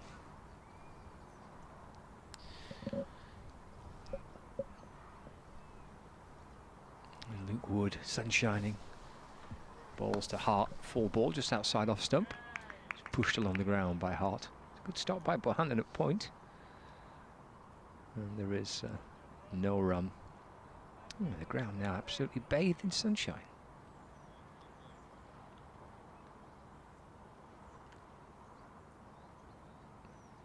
It's been a pretty pleasant 3 days. It was cloudy for most of yesterday, but it was perfectly fine temperature-wise. It wasn't too cold, albeit two of the coaches and players not involved had their gilets on towards the end of play. It's a good shot by Hart. Driven out through the offside. Bohannon chasing after that. Slide by Bohannon, right by the boundary rope. Scoops the ball up. And Hart has come back for 2 by the end of it. So he moves up to 3. Durham are 17 for 3. 10 overs gone. Of their second innings, 111 runs behind. Just those 2 bowlers used so far, Bailey and Wood. Bailey to continue from the Finkel end. And Bettingham taking guard from umpire Pratt, so in case he faces Bailey for the first time. Bettingham. Bailey comes over the wicket to him, he comes right forward. It's a solid looking front foot defence from David Bettingham. Ball runs to mid-off. Is lunch at 1? We haven't been told otherwise. That was the answer, so. Okay.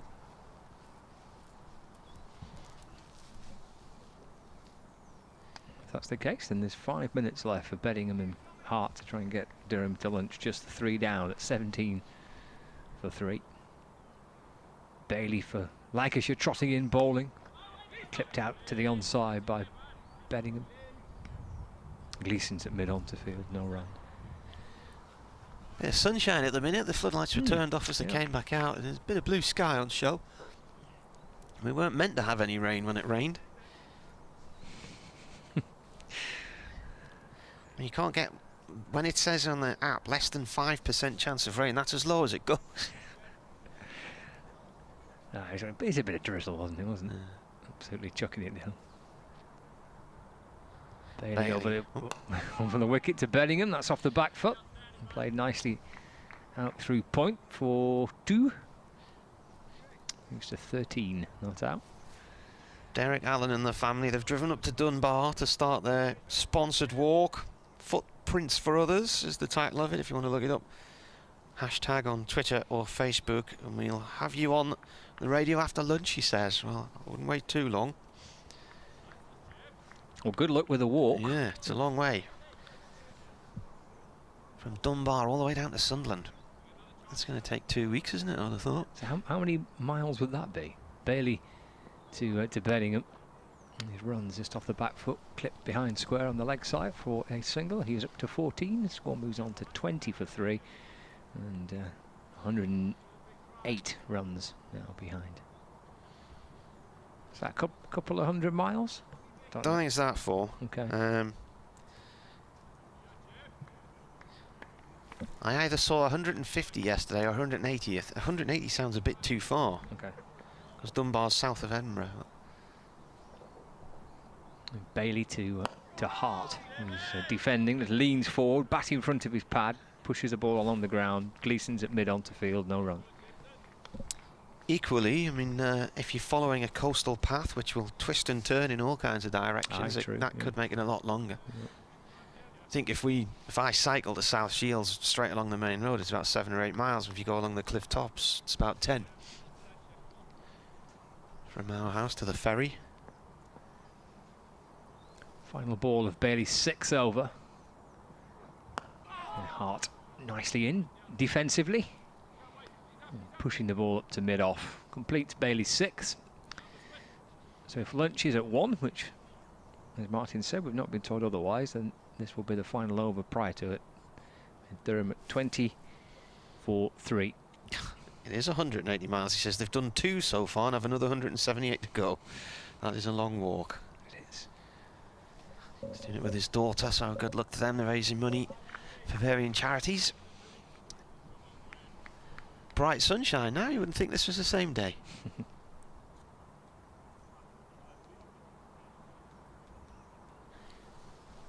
Jonathan Doidge has apparently been trying to do impressions of me during the Nottinghamshire-Yorkshire commentary. He was here last week. Luke Wood left arm over bowling to Bettingham. He plays that back to the bowler along the floor, no run. Somebody's dobbed him in, so I've told him on Twitter to stop it. And he says, can we have another weather update from you? And I said, yeah, it's raining wickets. Every northeastern person he did last week sounded exactly the same. From the police officer who let him off with a speeding fine in Craston many years ago, to people who came from the Barnard Castle, Bishop Auckland sort of area, who've got distinctly different accents to people of Northumberland. Wood in. That's played short on the leg side by Bettingham. He gets a single.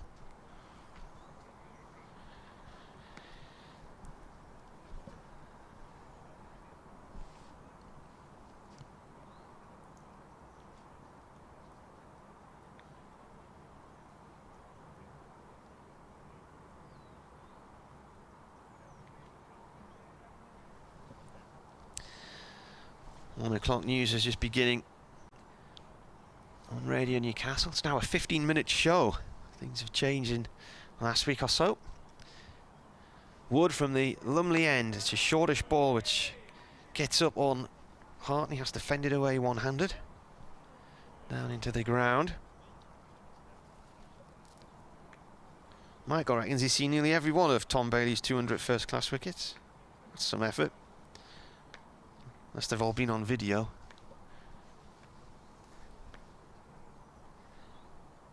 .21 for 3, Durham. And they are still 107 behind. 96 behind at the end of first innings last week. In comes the bowler, and that is defended by Hart.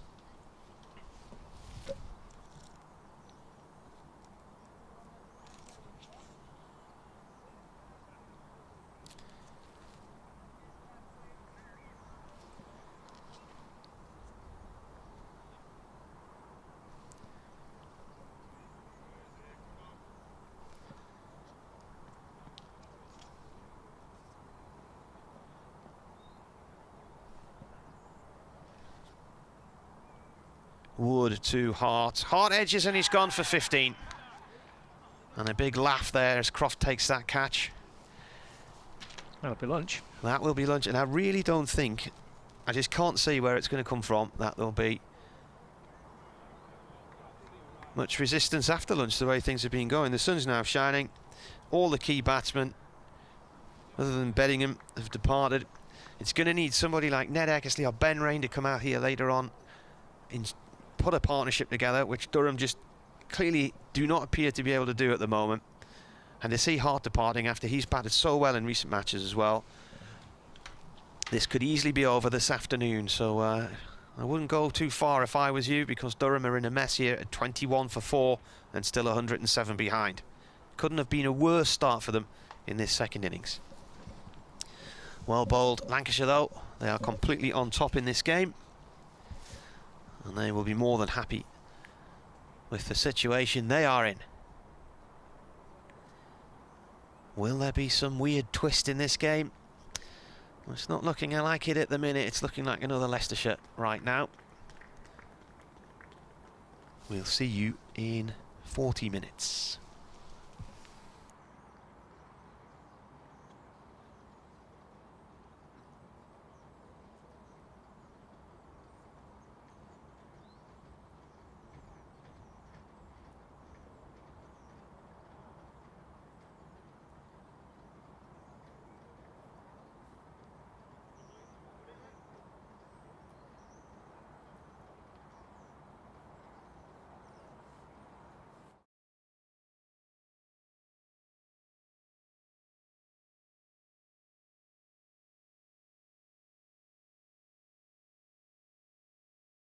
Okay, hi, Warren Hegg here, and welcome to this week's edition of Lancashire Legends.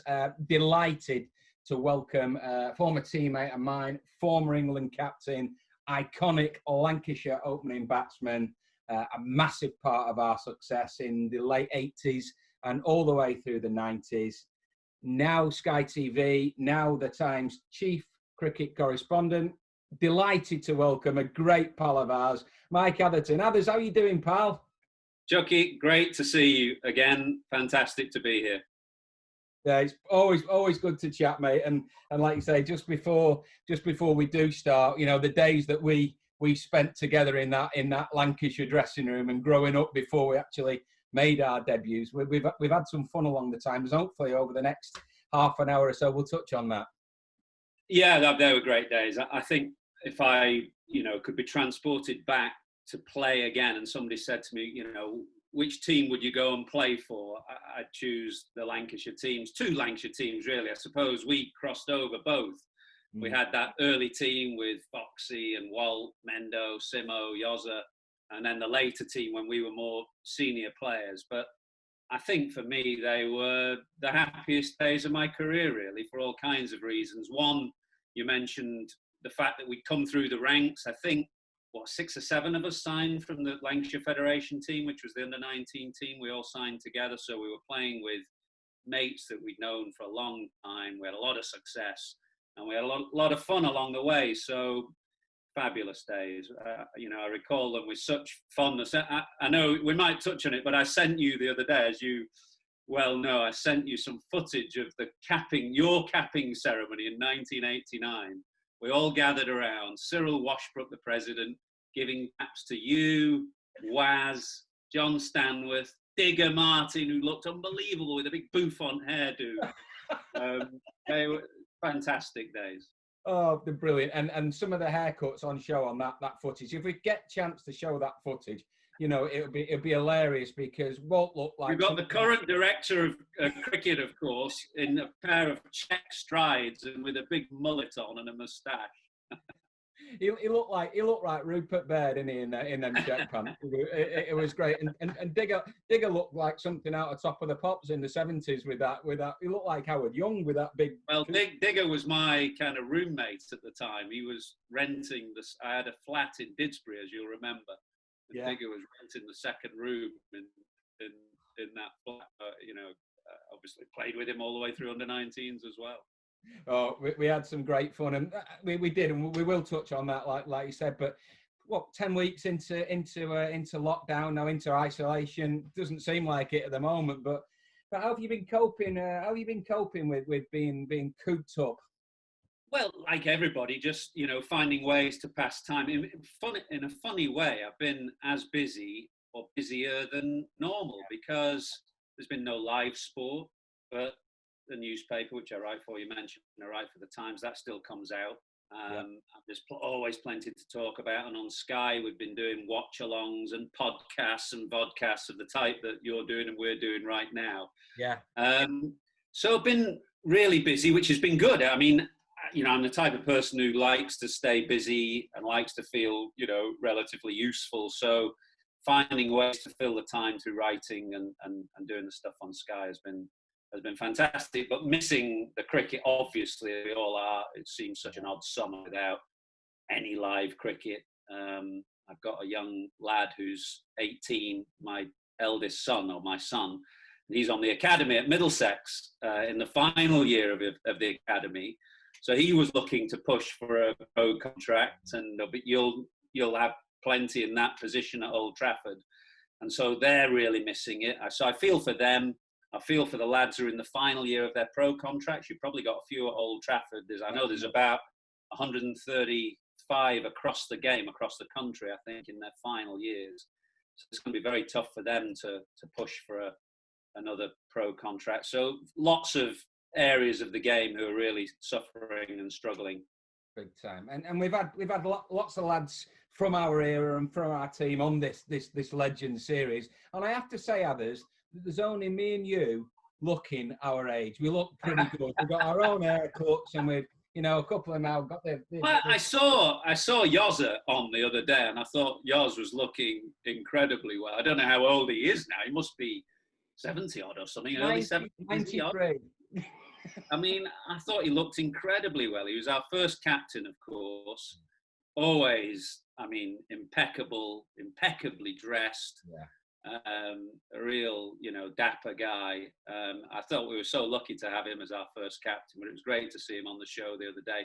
Bumped into him last year, of course, along with you when we were at Jack Bond's funeral, which was a very sad occasion, but it was good to see Yoz. Did you do that was he in the States when you did that? He was in North Carolina, and we talked and laughed and giggled. You know how Yozza gets when he gets into them old stories, and he talks about the old days. And well, I did listen to him talking through that tale of Dexter Fitton careering over the boundary boards at Cheltenham, which was one of the funniest things I've ever seen on a cricket field. I was stood next to you at slip, and I nearly wet myself. I mean, it was unbelievable. And then, of course, we all got from Winker, who was the captain, or who was bowling or something. But fantastic. That was a real poignant moment in my career.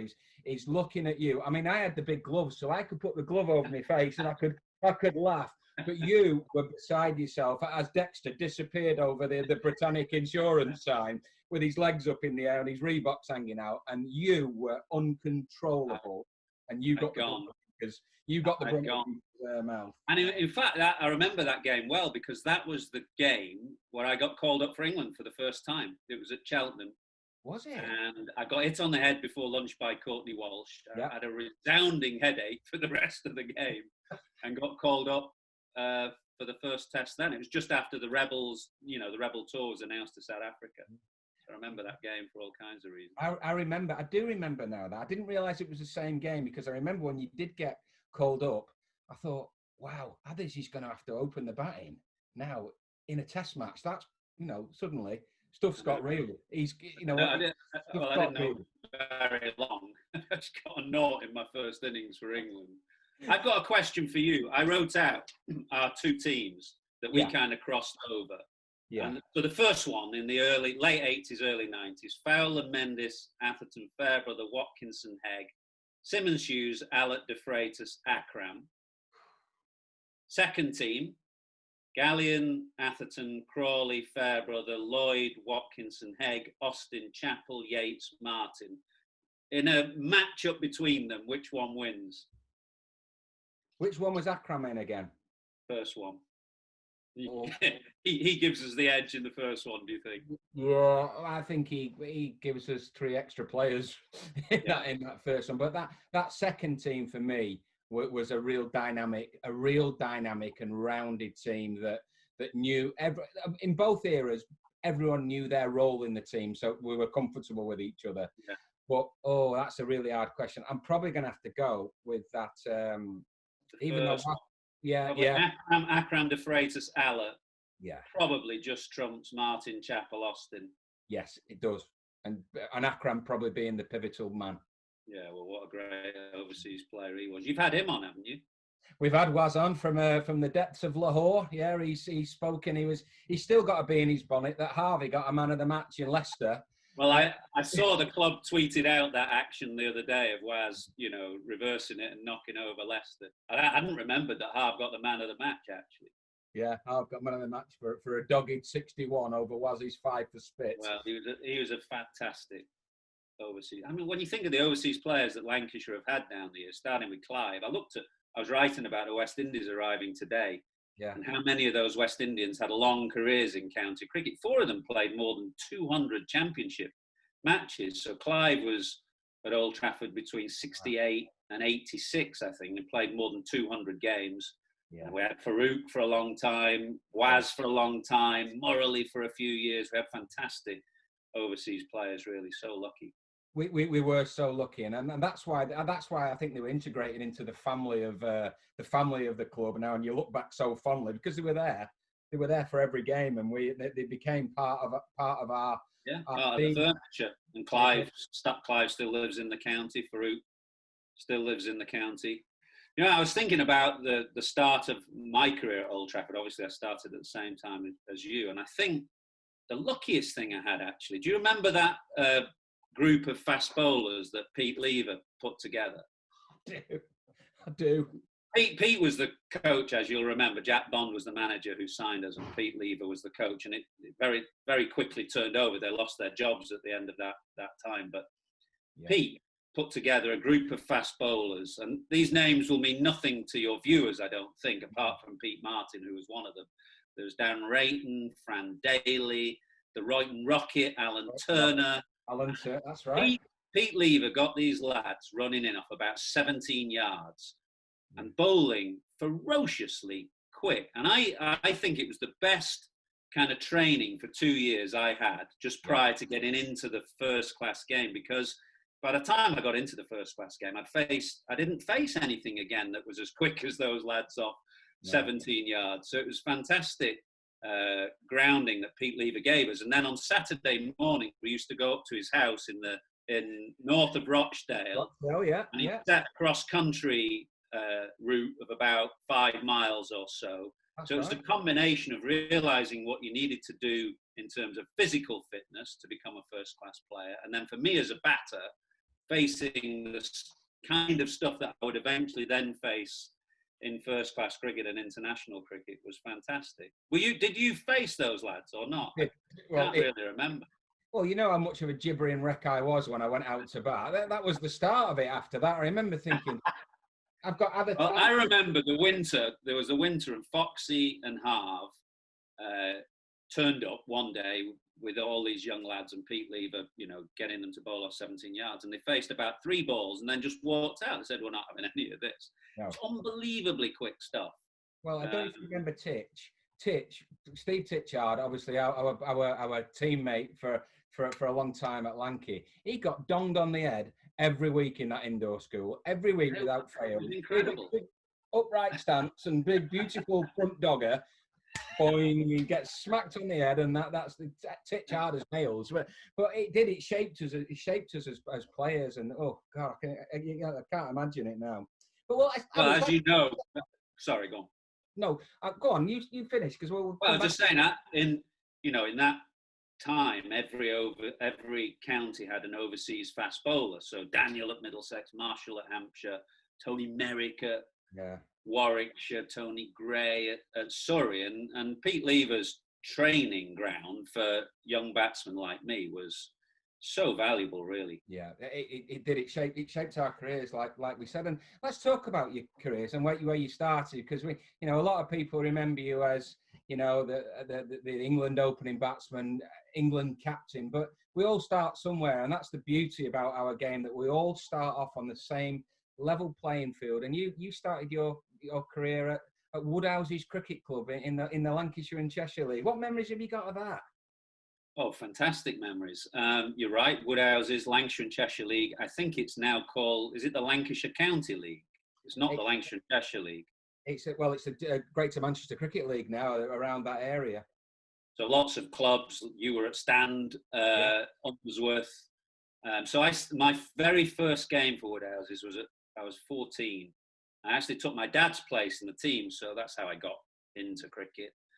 Got into Woodhouses through watching my dad, and I eventually replaced my dad in the team. And the very first game was against a club called Thornham, which you'll nothing.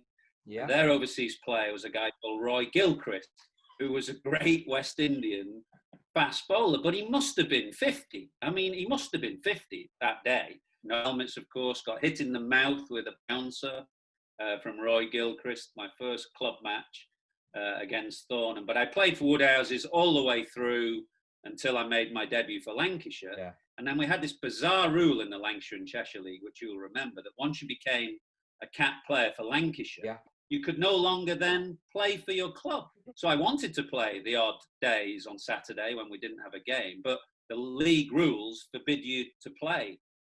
So I never played again for Woodhouses after making, my first class debut for Lancashire.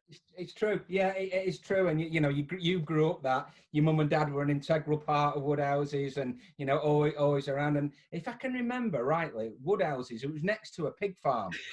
It was, yeah. It was. And well, smell. It was well, I don't have a sense of smell, bizarrely.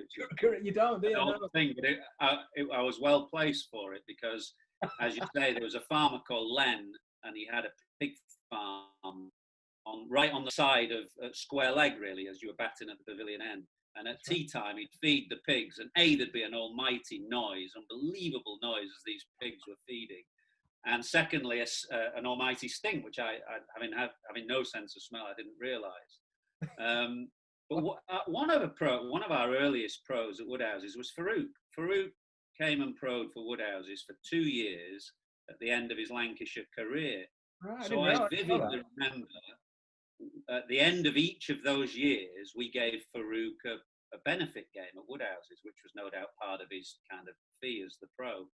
And one of those years, he brought Clive, Mikey, all these Lancashire legends that, I grew up kind of watching and thinking about. And they all came to Woodhouses one day. And I was thinking, actually, I could probably name that Lancashire team that I started to follow in the early mid-70s. I'd probably name it off the top of my head, which was Lloyd, Wood, Pilling, Hayes, Lloyd, Simmons, Hughes, Engineer, Lever, Lee, Shuttleworth.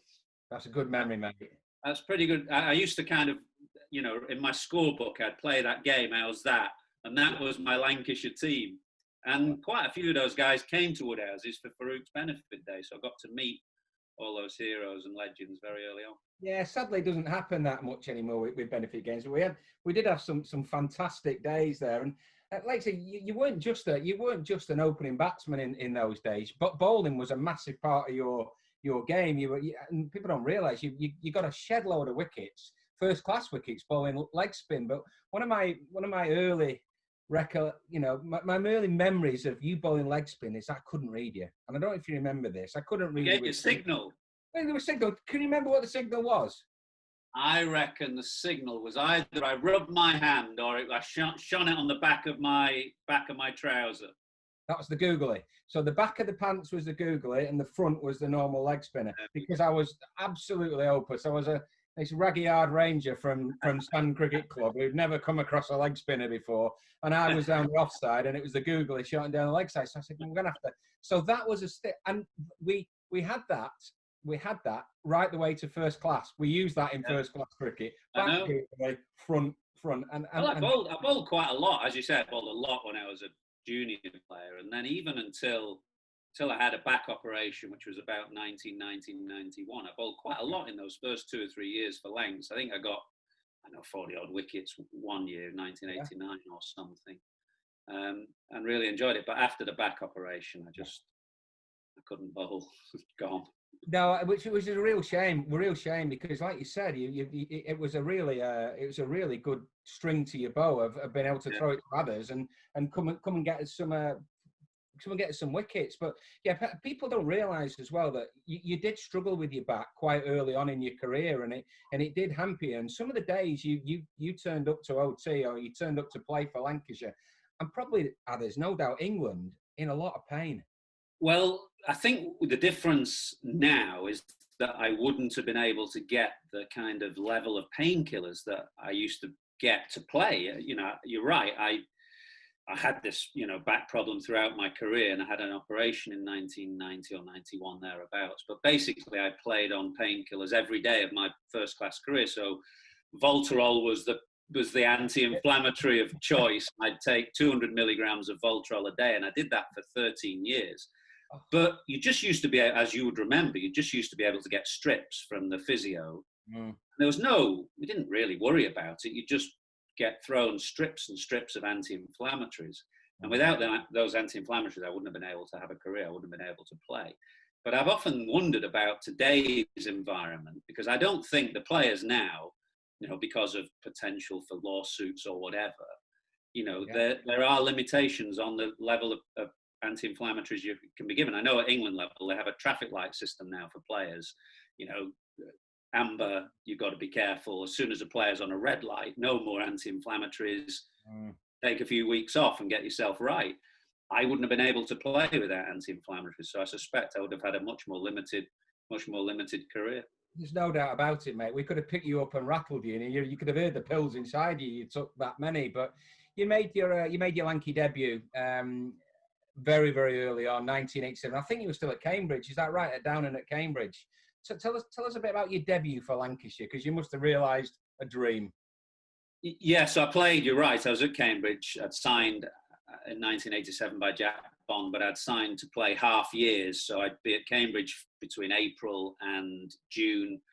And then once exams had finished, term had finished, I'd come down and play for Lancashire. And I had the great advantage of playing first-class cricket at Cambridge, which was the only reason really why I got into the Lancashire team so quickly, because I was getting a lot of runs down at Fenners. I was quite high up in the averages. I mean, I remember actually in 1987 that Yoza came under a lot of pressure from the members. I wasn't picked immediately first game when I got back, and the members kicked up a stink, and Yoza put me in the team. So my debut was at Southport.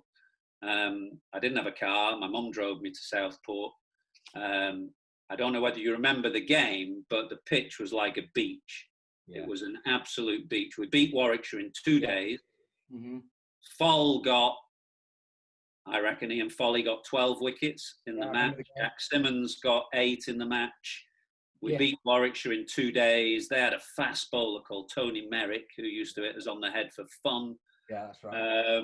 And I got a few. I got 50 on debut, and Harv got a few. We didn't need that many because it was a very low-scoring game, and the game was done in 2 days. Brilliant. And that team you came into, you mentioned before, full of big characters, full of massive characters. It was quite a tough school, actually. And you mentioned the two, Foxy and Walt, who were the two big players, really. They were the two England players from the early mid-'80s. And I remember my first Roses match. I think it must have been my first Roses match, which was at Headingley. And the changing rooms then, as you will remember, were at Square Leg, not like now behind the arm. There was that old building at Square Leg, and that's where we changed. And they used to have washing machines in the dressing room. And I can remember in that first Roses match, Walter bowled virtually unchanged before lunch. And he put his socks in the dryer or the washing machine to dry for this afternoon session. And for some reason, I turfed his stuff out and put my stuff in. I don't know why I did it. But this enraged him. And I remember that game in the evening. He said him and Foxy were going for a drink in Bradford. And they said, would you like to come to me? And I said, sure, I'll go with these guys for a drink. And they were sat at the bar. We were all sat at the bar in this hotel in Bradford. And Foxy said, I just need to go to the toilet. And he got up. About 2 minutes later, Walter said, I'm just going to the toilet. And he got up. And I thought, aye, there's something going on here. And they were going to leave me in Bradford with no money, no way of getting back to Leeds. So they kind of used to test you early on as a player. And you had to stand up for yourself. If you stood up for yourself and gave as good as you got, you were fine. but if they didn't, they'd run all over you. Well, it was. I remember it was called the Allerton Fowler attitude adjustment. And remember that the attitude, and it used to sometimes include Walters Slazenger V12, very heavy bat, Round the back of your head. And great times with those two fellas, and like you said, that class of our class of '92 that came up, the likes of Atherton, Fairbrother, Hegg, Martin, Yates, who'd grown up together. We got it pretty tough early on. If you remember, there was the dressing rooms at the time. You had the first 11 cap players' dressing room. You had the second 11 cap players' dressing room. Then there was the dressing room at the back for the uncapped players. The captain would have his own room in the middle. I know it's all different now. Everybody's just together under one roof. Everybody's together as it should be. But in those days, it was very hierarchical. You had your cap players, and nobody really said boo to them. And that's just how it was. And it was very different by the end of our careers, but that's how it was when we came into the press. Can you remember having to knock on the first team door before you went in? Absolutely. You had to knock, yeah. People don't believe me now. They say no chance, I'm not having that. But yeah, and the captain had his own room.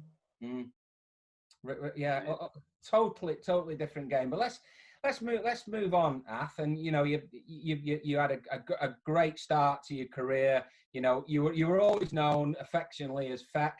You know, we the lads who knew you and grew up with you from never called you Feck, ever called you Feck. No. But we never called you. We called you plenty of other things, but we didn't call you Feck. and your career moved on, and you played for England, and it must have been amazing to play in that era. And you know, I've written some notes down about the fast bowlers that you played against in Test matches, the great West Indian teams, the great duo of Waqar Younis, Wasim Akram, and Pakistan. That was a really testing era to open the batting.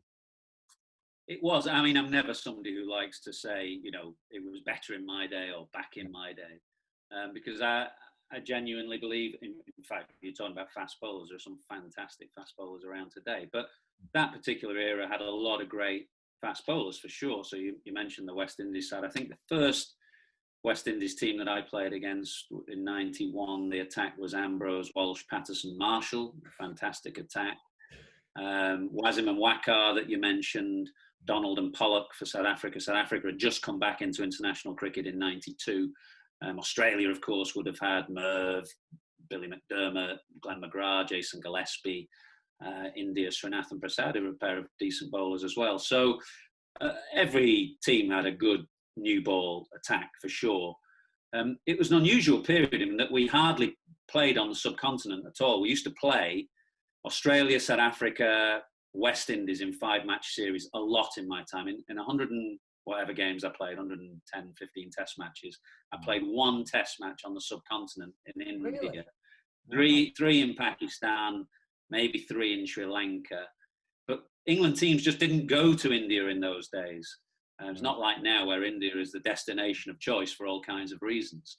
England teams just didn't go there in the 1990s. I don't think we toured India between 93 and 2001.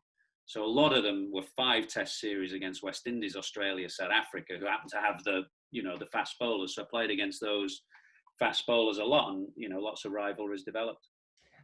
And opening the batting throughout the eras, has not changed, has it? The ball's still the same weight. It's still rock hard. It still hurts when it hits you under the ribs. And when people to me about opening batsmen and having what attributes you need to be an opening batsman, and I always look back on the duels you had, and one that really sticks to my mind, and for every cricket fan, is that duel you had with Alan Donald at Trent Bridge.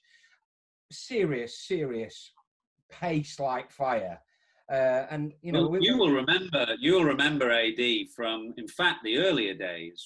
Before South Africa got into international cricket, which was in '92, I think, or '91. He played for Warwickshire from about '89 onwards, and he was probably actually quicker then than he was later on. So the duel you're talking about was in '98 between myself and him at Trent Bridge. Yeah, that's it. He was still fast, but he was a kind of controlled fast bowler by then.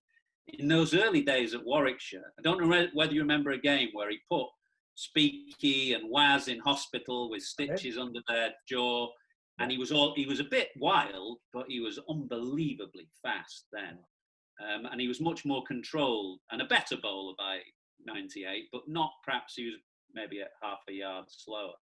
But fast bowling didn't seem to phase you, and we always giggled, didn't we? We always wrestles in the dressing room, and with the giggling, and others was one of those guys that put you under your arm and try and fight 3-or, and he wouldn't get out. But put a Gray Nichols power spot in your hand and a pair of pads on your hand, you turned into a different person.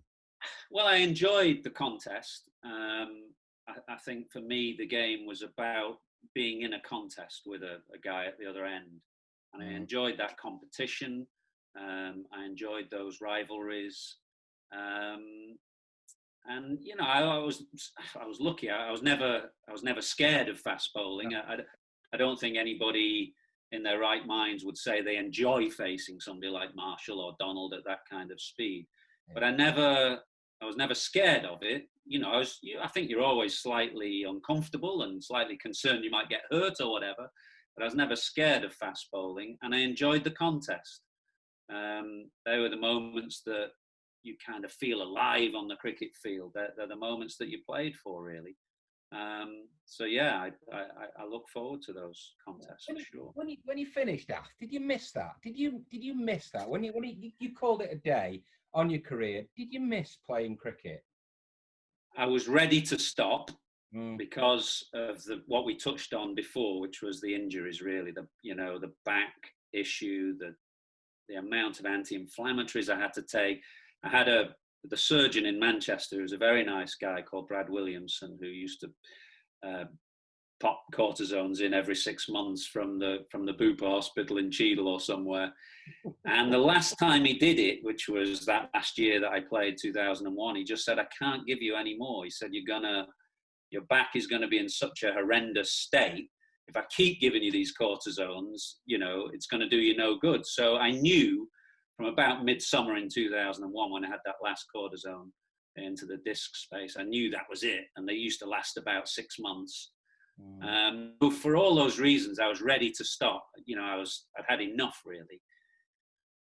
But all the great side of the game, the great bits of the game, the mateship, the dressing room, the contests that I talk about against the fast bowlers, I certainly missed that side of it.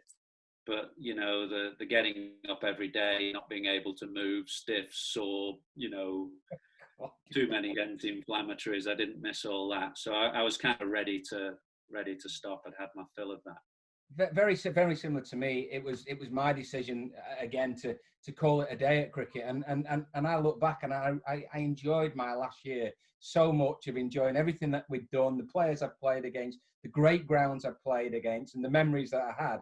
I enjoyed every minute. And when I finished my career, that was it. I felt like it was the end of that era, and now to do something else with no bitterness. And I suppose that's an ideal way to finish your career.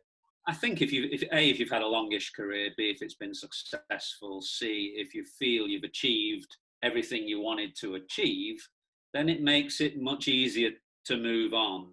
And, as I said at the start of this chat, I look back at my times with Lancashire with such fondness. I mean, I live more down south now. I'm not often at Old Trafford. Mm-hmm. And in fact, when I do go and stand on the middle of Old Trafford now, it's just such a different ground. I can't even envisage having played there. The ground's switched round, the hotel, the point, it just looks completely different ground, and a much better ground, I might say, than when I played there. But, I'll always look back with great fondness at those times at Old Trafford with the players that I played with, the games we played in, the team we had. Yeah. They're great memories to take. Doesn't get any better, mate. It doesn't get any better. And before, like I said, we have to touch on you reached the pinnacle of your career. You're England captain, and when we were playing in the under-13s and the under-14s, if someone had said to you, "You will be England captain one day," would you have believed them? Well, it's funny. I remember, I think the very first time I played at Old Trafford was a Lancashire North versus South under-13s game. Cedric Rhodes, who's the chairman of the club, you'll remember, used to allow the under-13s a day at Old Trafford. And I remember vividly at the end of that first day at Old Trafford, there was a local kind of radio celebrity or whatever you'd call him. He came and gave the Man of the Match award. Can't remember his name now, but I can remember the award. And he said something like, you know, I'll lay good money that out of this lot here, one or two of you will go on to play for Lancashire and England. And I can remember thinking that was such an outrageous kind of idea that anybody would go on and play A for Lancashire and B for England. You know, it was so far out of the thinking. But of course it happened, and a lot of us went on to play for Lancashire, and a few of us went on to, you know, enjoy careers with England as well. And you know, you can't, given the captaincy of your country is the greatest honour you can get. You can't say beyond that. We went through with Winker the other day. We spoke to Winker, and Winker said when he got his cap, he said, "Well, that's it. You ain't having it back. You can't take it off me now." And I was in the same boat. Once you get that cap in your hand, the 3 lions on your chest, and it is the proudest moment of your life. And you went on to play over 100 Test matches for your country, and I suppose you're still involved in cricket. You had a great career. You've got a good career now post cricket. I suppose it won't actually hit you what you actually did until your pipe and slippers. Yeah, I mean, I don't really think about it unless I'm doing something like this with you and I'm asked the question. I never think about my career. Welcome back to Chesley Street. The sun is shining brightly, but it is Lancashire who have been making hay today. They put on 32 runs, I think it was, for the final partnership. Ended up getting 3 batting points, 308 before they were all out, a lead of 128, and then in the 11.5 overs that were possible, either side of rain delays in the Durham second innings, having started 128 behind, they are now 107 behind, but they are 4 down for 21 runs. Alex Lees and Cameron Steele have both got 9-ball ducks. Sean Dixon went for 3, and Gareth Hart went for 3. And some news with regards to Sean Dixon. His record-breaking stand against Northants for Kent at Bettingham a few weeks ago has now been broken, because cricket at Kent 503 for 1 against Sussex and Canterbury. Cox 223 and Leaning 208. Now the highest partnership for any wicket by a Kent pair, beating the 382 between Joe Denley and Sean Dixon v Northants at Beckenham in 2017. So that's happened today. There you go.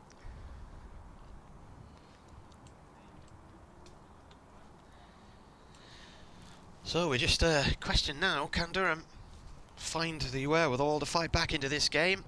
Will it continue to be one-way traffic? If so, you could be looking at this being finished by 3:30, 4 o'clock today, unless they can get a partnership together. Now Jack Burnham has come out to the middle. He has got no form and has struggled so far this season, and of the batsmen left to come in, nobody's particularly had any runs this year. So Burnham was out for 2 last week, went for 5 yesterday, or the day before, whenever it was, day 1. Got yorked for 2 last week by Matt Fisher. That was after he'd made in the first innings against Yorkshire 7. He's facing Wood. Final ball of the over. That started before lunch. That's a full toss to get him off the mark. He'll take that. That's out through the covers. 2 runs. And that is the end of the over here on BBC Radio Newcastle and BBC Radio Lancashire. It's Martin Emerson and Scott Reed with you. Will the sunshine make any difference now, Scott, or do you think this is now inside the heads of the Durham batsmen? Well, it looks a little less threatening than it did this morning, or this afternoon rather, when Durham came out to bat under the lights. It was all gloomy, and then off for 20 minutes, having to come back out and start again. Faced some terrific bowling from Bailey and from Wood. It was excellent from Lancashire, and it was obviously pretty tough for Durham.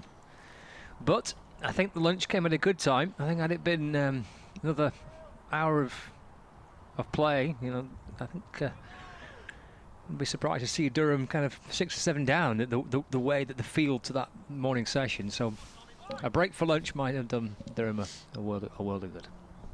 We shall see. It will be Bailey to continue, and why not? 6 overs, 2 for 5. So this first delivery from Tom Bailey to Bettingham is down the leg side and gathered by Alex Davis. But as you mentioned, Martin, they've got to somehow try and find a partnership here, some kind of resistance, better fight this afternoon. I'm not questioning the guy's commitment. He's just obviously facing some extremely good bowling from Lancashire, but can they find some kind of partnership to settle things down? At least try and barely balls and that clipped into the onside for no run. At least try and make Lancashire bat again. Yeah. I did mention in commentary earlier when Durham were 5 for 3. I think England had been like that on day 1 against Pakistan, or certainly in their first innings, and they came back to win it. We have seen some remarkable games of cricket over the years. I mean, you were there for that Essex all out for 20, wasn't it? Yeah, that's right. Yeah. That was a strange one, wasn't it? Yeah, it was Hogg and Chappell running through Essex then. Yeah, 20 all out. There's Bailey from the Finkel end bowling. Bettingham off the back foot, playing a lovely little punch down the ground. Actually beats the dive of mid-on. And Liam Hurt from mid-off. You can probably hear his footsteps stomping on the ground in front of us here. Eventually scoops up the ball, but they've come back for a couple. First runs then for Durham. 25 for 4 to trail by 103. Bettingham going into this match had 2,309 runs. He's had 7 centuries in first-class cricket and 7 50s. Last high scores 147 Bolands against Eastons. And, got 137 for Knights against Cobras in December. Bailey over the wicket to Bettingham, who's in behind, defending back down the pitch, and there's no run. He's been playing in the Nottinghamshire League the last 6 years for Plumtree. Lovely. Sounds nice, doesn't it? It does. You think there's an orchard there? Probably a decent chance, yeah.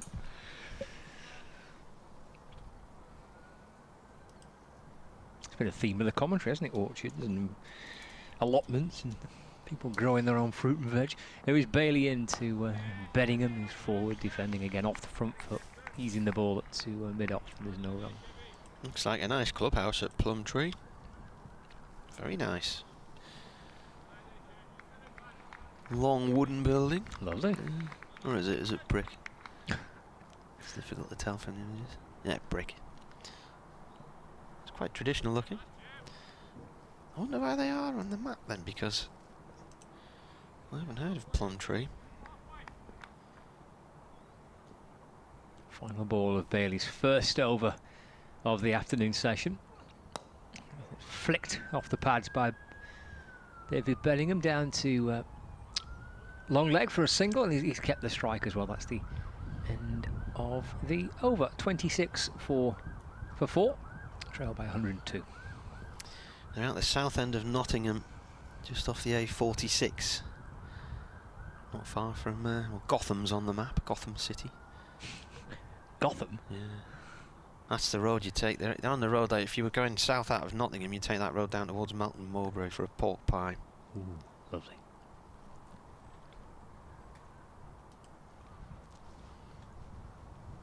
Gotham. Quite like to live in Gotham. You'd have to have some kind of Batman outfit to wear, wouldn't you, for a fancy dress? 26 for 4. Wood bowling here to Bettingham. He plays that back up to the bowler's end. It's collected by Hurt. There was a bar in Newcastle called Gotham City. I don't know if it's still there or not. Batman themed.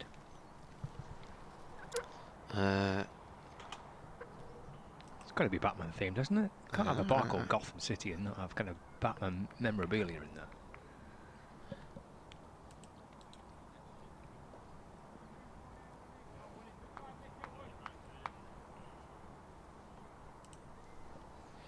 Wood again. That's a nice shot from Bettingham. He's met that on the bounce, slightly over pitch, and he's drilled it back past Hurt at mid-off, and that's 4 runs. It's a good shot, isn't it? played well. Played some nice shots so far. 5 in the first innings, David Bettingham.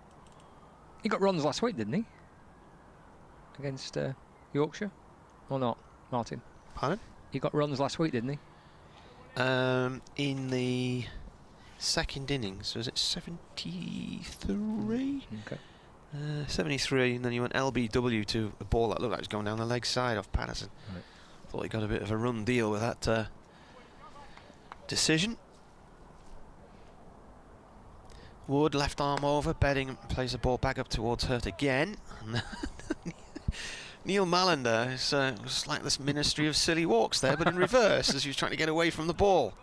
Huge strides backwards. He has I think he has a slightly peculiar strut about him anyway, doesn't he? Neil Mallender, the way he kind of walks and strides around. I quite like it. It's a little comical. He's always busy. He's always a little bit of one of the quirky umpires where he's hopping around and he's fiddling with things and his arms are here and there. He's good for him to watch. Wood runs in past him and balls to Bettingham. Bettingham up on his toes, plays the ball out into the cover area for 1.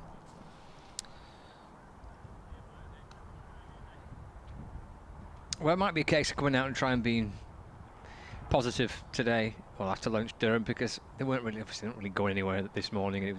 It got all a bit messy. Try and come out, play some shots, be positive, try and score runs, try and make Lancashire at least bat again.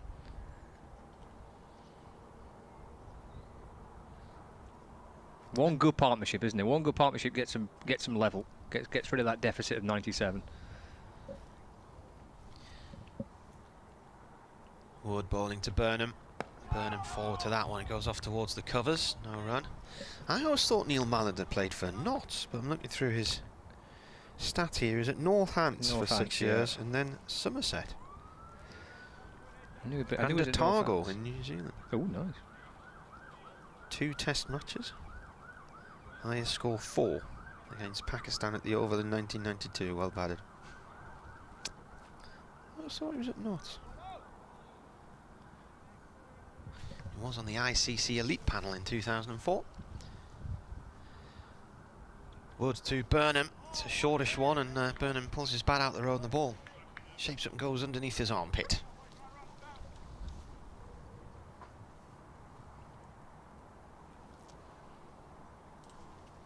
One feature of the Test match, I thought, just how well the umpires have officiated. I think Michael Goff's had a blinder. He's been superb, hasn't he? Yeah. I was reading a stat about it. At one stage, I don't know, this is not right up to date, but the time I was reading it, I think it was in the 3rd Test match against the West Indies, that of the 48 referrals that he's had against his on-field decision, only 2 had been overturned. Yeah, somebody sent me a statistic about him the other day saying it's the most accurate refereeing performance in years or something like that. I can't remember exactly what it was. Here is Bailey from the Finkel end. Yeah, they've been great. 2 slips in the gully. Bettingham on strike.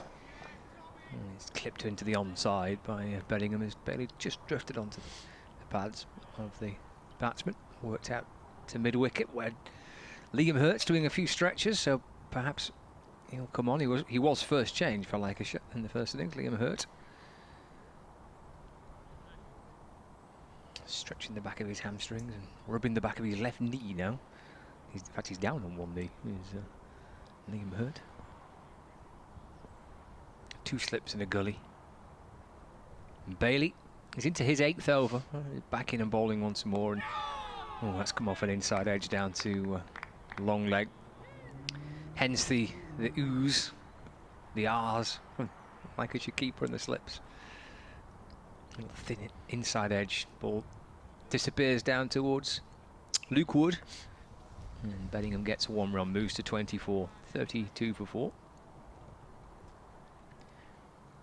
Brings Jack Burnham on strike.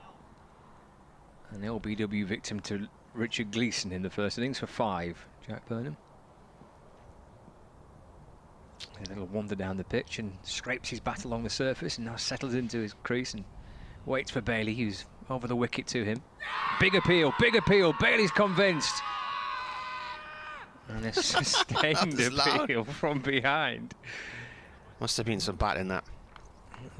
I heard something that sounded batty. Yeah, well, let's have a little look on the replay now as we see Bailey.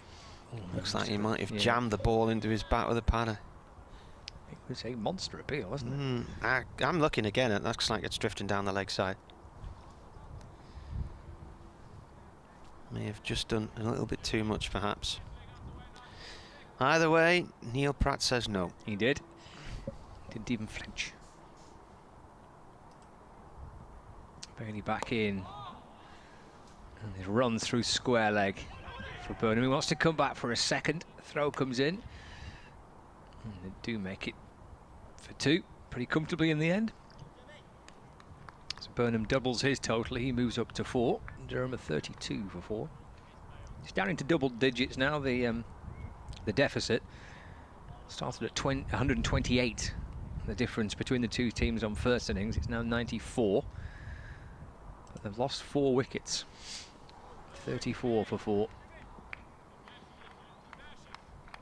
Burnham waiting for Bailey, who's in.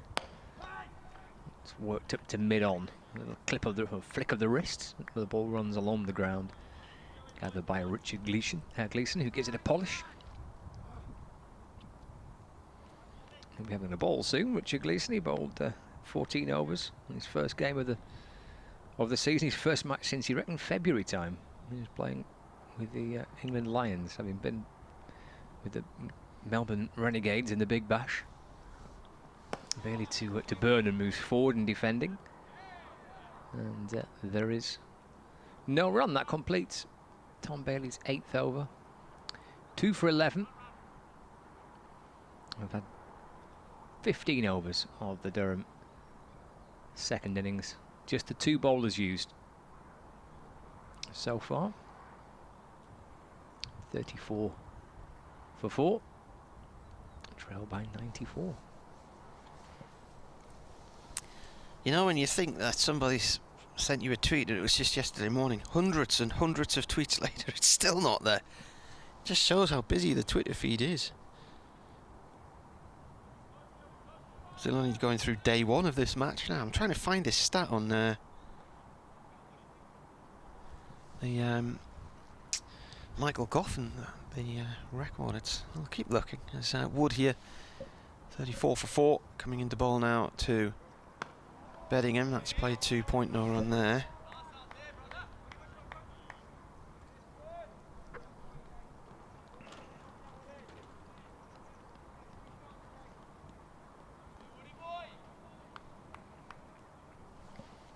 Sun's shining here, and all that horrible cloud and banks of rain that was hanging around us earlier is blown away now. We do have blue skies. Looks a little bit filled into the north, but at the moment not in a threatening way. Thunderstorms are due tonight apparently in places. Wood from the Lumley end. In past the umpire, balls to Bettingham. Bettingham plays the ball to Hurt up at mid-on, no run there.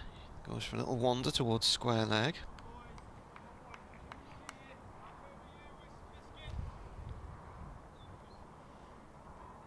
I wish there was an easy way to search Twitter.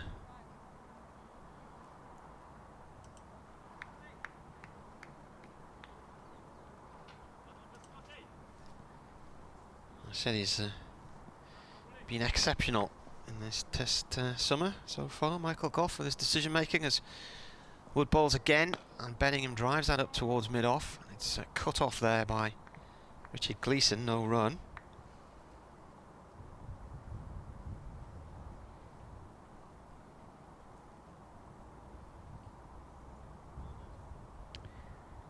You mentioned the way that Kent were batting. They're still piling on the runs. They've both got double centuries now. Jordan Cox 235 not out. Jack Leaning 219 not out. 526 for 1.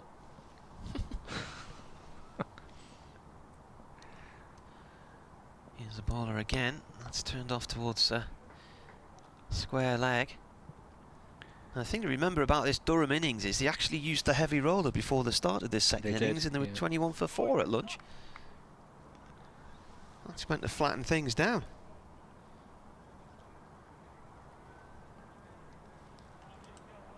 This was the tweet, right? So I said Goffey on third umpire duties, constantly the voice of reason, as a better umpire in the country. Nakul Pandey responded and said he went 4 years without having a DRS review overturned. Here comes the bowler, and then he's defended on the back foot by Jack Burnham, played it back to the bowler. So 4 years without a DRS decision being overturned, which is exceptional, and I said it's incredible. I said clearly one of the best in the world if those stats are true. And I said you develop an eye for detail when you live in Hartlepool. Look it up on the map. And he said, is that the same Hartlepool where they mistook a monkey for a Frenchman? In folklore. As Wood comes in to Burnham with a bouncer, and the keeper takes it high to his right, and then Dan Sanderson replies, yes, but in the 4 years before that they didn't mistake anything for a Frenchman. There you go. They do have Hangus the monkey as the Hartlepool United mascot, don't they? Story being that in the Napoleonic Wars, a French ship was scuttled and ran aground or something, and among those detained was a monkey, which they supposedly hung thinking it was or hanged thinking it was a French spy. I'm not sure if that story was ever true or not, but Paul Wilson will know if it's just a folklore. He lives in Hartlepool. Bailey continuing. Clipping the pads of Bettingham as he shapes to play it into the onside. If you want to get in touch, at Marty Cricket on Twitter or weircricket@yahoo.co.uk on email, or at Scott Reed on Twitter.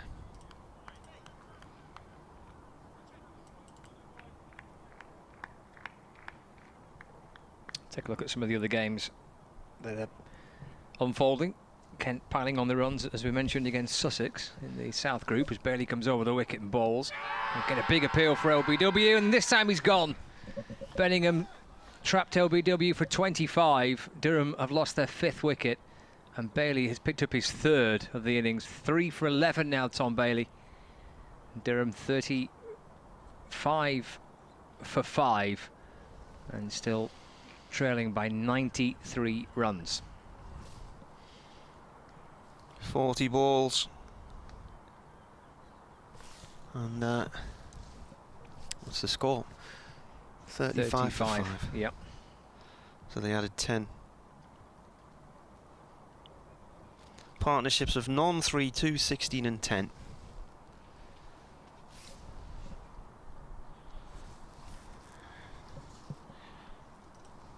I shall have to leave you for an update, Martin.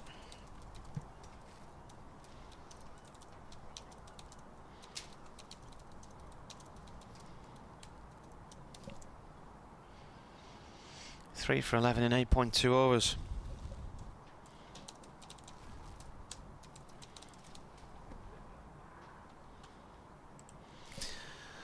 Durham are 35 for 5.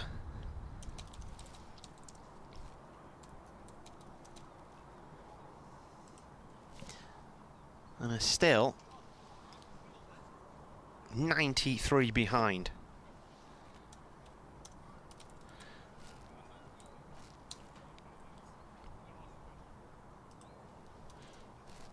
This could be an embarrassing innings defeat for them.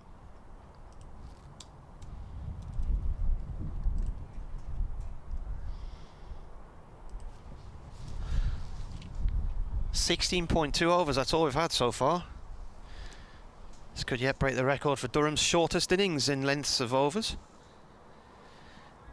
Ned Eckersley coming in, who last year had some really good partnerships in the middle and dug Durham out of the mire a few times, but has not had any runs so far this year.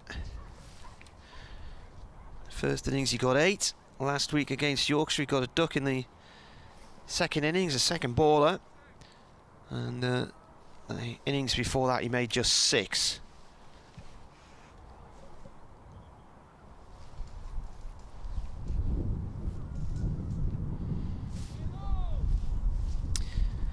So Bailey's on 3 for 11, 8.2 overs. Durham's still 93 behind as Bailey bowls to Eckersley, and Eckersley plays that up to Richard Gleeson at mid-on.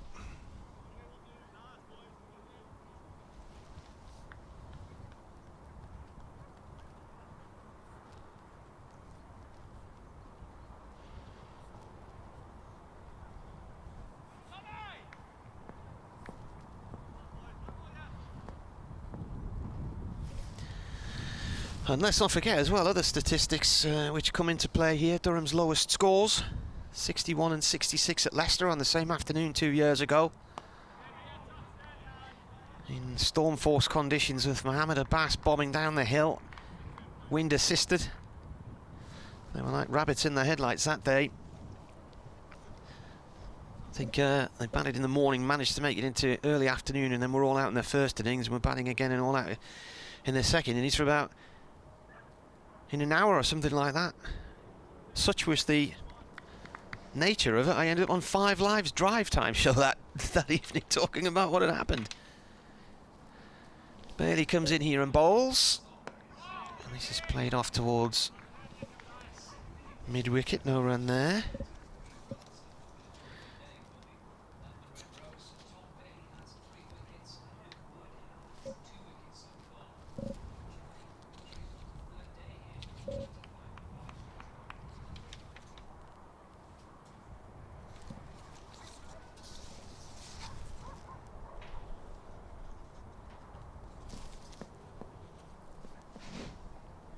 Nothing has changed. They are in an absolute mess here. They're currently 35 for 5. There's been 1 wicket since lunch, that of David Bettingham, who did look okay actually. He had 25 on the board. He went LBW to Tom Bailey. Bailey has taken 3 for 11 in 8 overs. Durham, by the way, were 128 behind when they came in to bat. Lees and Steel got ducks, and Dixon and Hart were out for 3 each. So at the moment, they are 35 for 5. Their lowest score against Lancashire was 83 all out at Old Trafford in 1993. Will they get anywhere near that, I wonder? Commentary on the BBC website and via the Sports app. And a wicket maiden for Tom Bailey. 9 overs, 4 maidens, 3 for 11. His first innings figures were 15 overs, 8 maidens, 1 for 14. So 25 runs and 4 wickets across the 2 innings for Bailey so far. Brilliant stuff by Tom Bailey. Fresh over from Luke Wood, coming in and bowling to Jack Burnham, who's pushing away into the offside, but for no run. Plenty happening here in front of us here, and there's loads of stats floating around with regards to that partnership at Canterbury between Jordan Cox and Jack Leaning. It's the second highest second wicket stand in county championship history. Both got double centuries. Cox is on debut, I think, for... Well, no, I think it might be his second game. Only 19. Here's Wood. Bit of width this time, and that's slashed away through the offside by Jack Burnham for 4 runs. Square of the wicket. And disappeared underneath the blotter, I think. Victor, the groundsman's up off his deck chair to go and fetch the ball and kicks it back to Josh Bohannon. He's not allowed to pick it up, of course. He's done the right thing there. Can't pick it up in COVID cricket. So he had to kick it, and Josh Bohannon gave him the thumbs up. 39 for 5. Can Durham make Lancashire bat again? Can they avoid an innings defeat? 89 behind. Captain's out in the middle with Jack Burnham, who is on strike. 3 slips. Jennings, Livingston and Croft, the 3 slip fielders. And Luke Wood comes left arm over the wicket, bowls a short ball. It's a good ball, well directed to Jack Burnham, who did well to bend his knees and duck underneath that. together by Alex Davis. Captain comes down and says, well played, mate. Little punch of the gloves. It's a good short ball by Wood. Good pace. Had to make the batsman duck underneath it. Well directed. 39 for 5, Durham. Julia Wetherell's emailed regarding accommodation options for Leicestershire. Okay. Wood back into Burnham, just nudging the ball into the onside, but for no run. Might I suggest Ragdale Hall Health Hydro? You may be able to have a socially distanced pedicure. No doubt other health farms are available. I'm not sure that would fall into the BBC's budget, to be honest with you. But interestingly, looking on the map to see where it is, it's just down the road from Plumtree Cricket Club. Oh, lovely. So just north of Leicester on the A47, the old Foss Way. Because just imagine you getting pampered. With your, I wouldn't have thought you'd be allowed anywhere near. Well, that's true. Yeah. In comes Wood with a short ball, and this time Byrne has to dart back and drops his shoulder and allows it to fizz through to Davis. A couple of short balls in the over from Luke Wood, both dealt with by Jack Burnham. John Hutchison says, now then, Bonnie lad, greetings from a muggy Bolton. He said, I've just tuned into the Lanky Facebook site to watch the proceedings. What's happened to the Durham second innings? Well, if you were looking for a building term, I suppose you could say its foundations are built on sand at the moment. Can somebody get some mortar into the mix and make it a bit more solid? Luke Wood balls. Another short ball, but not particularly well directed, that one. The previous two were. I'd like to know how that's not a no ball, because it was an unplayable height. Not being given. But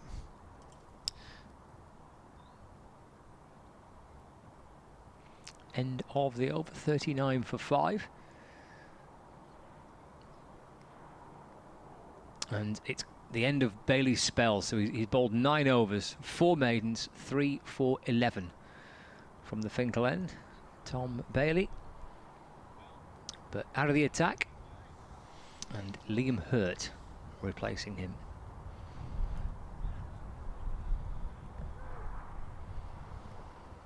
Chris Sharp says, oh dear, I might have to give you and Scott a listen after lunch, as I won't be getting my usual half hour at the end of the play due to the slow over 8.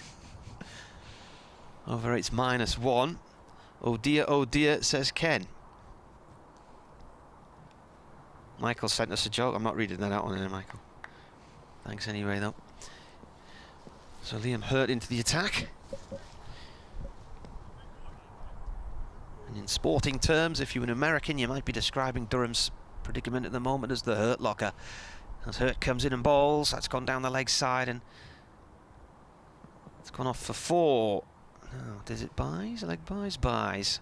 Keeper had to go a long way across to his left-hand side to try and stop that one, but I think as he was diving over, the ball was already past him and away. Well, that helps. 43 for 5 now, Durham. And the deficit is only 85. Be wiped out in no time.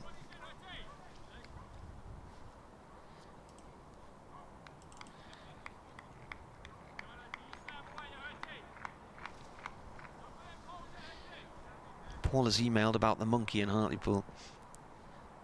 As Hurt comes in, holds the ball a long way from his body as he runs into bowl, and this has turned off down towards fine leg by Eckersley. He's coming back for a second. The throw towards the keeper's end is just a little bit wayward. Keeper ends up about 3 wickets backwards towards the pavilion as he collects that one. Paul says, I'm not a monkey hanger, but called a West Docker, as Hartlepool and West Hartlepool existed at the time, and I was born in West Hartlepool. The monkey hangers are from the old Hartlepool, the headland.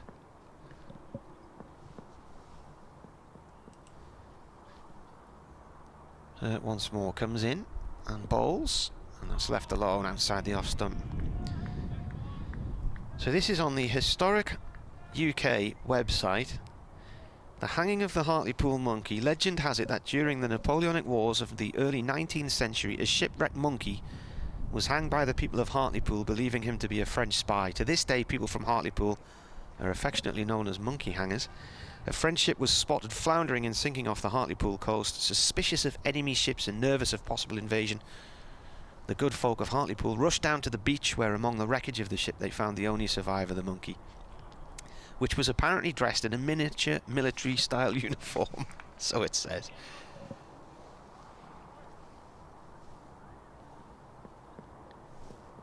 .45 for 5 as hurt balls now to Eckersley's forward to that one. The ball bounces into the ground and off towards point.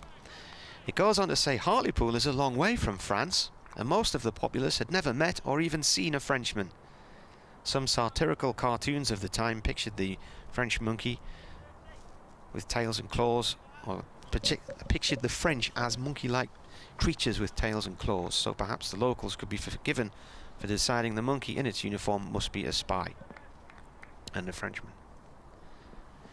The next bit's a bit incredulous. That's hurt balls, and Eckersley plays this off towards mid-wicket. According to this, there was actually a trial to ascertain whether the monkey was guilty of spying or not. However, not unsurprisingly, the monkey was unable to answer any of the court's questions and was found guilty. How have we even got onto this? I've forgotten how this is. I don't know. Well, it was the. It's about Michael Gough coming from Hartlepool. Ah, that was it. Yeah.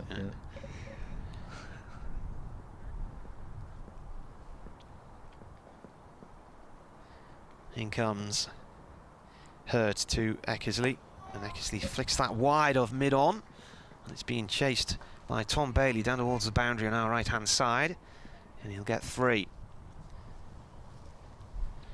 So he then asks, is the legend true? Did the good folk of Hartlepool really do this?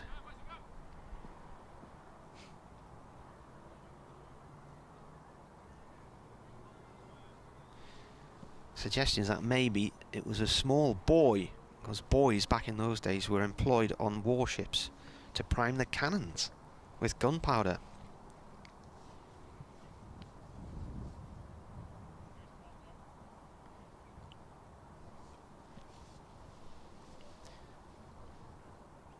Because he's taking his guard, he hasn't been down this end yet. Durham 48 for 5, and the deficit is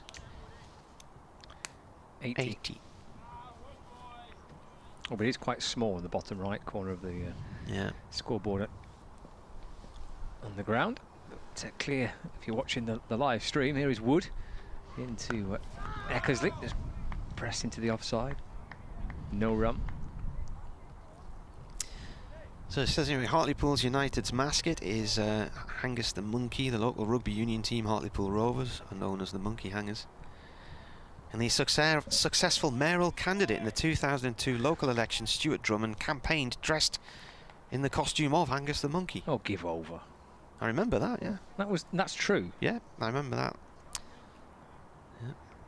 And did he win? I don't think so. No, he did. Wood to Eckersley. Let's play back down the pitch and there's no run. Right. He campaigned dressed as Hangus the Monkey using the election slogan "Free Bananas for School Children," a promise he was unfortunately unable to keep. However, it didn't dent his popularity because he went on to be re-elected 2 more times. Right. Anyway, whether it's true or not, it says the legend has lived on for more than 200 years.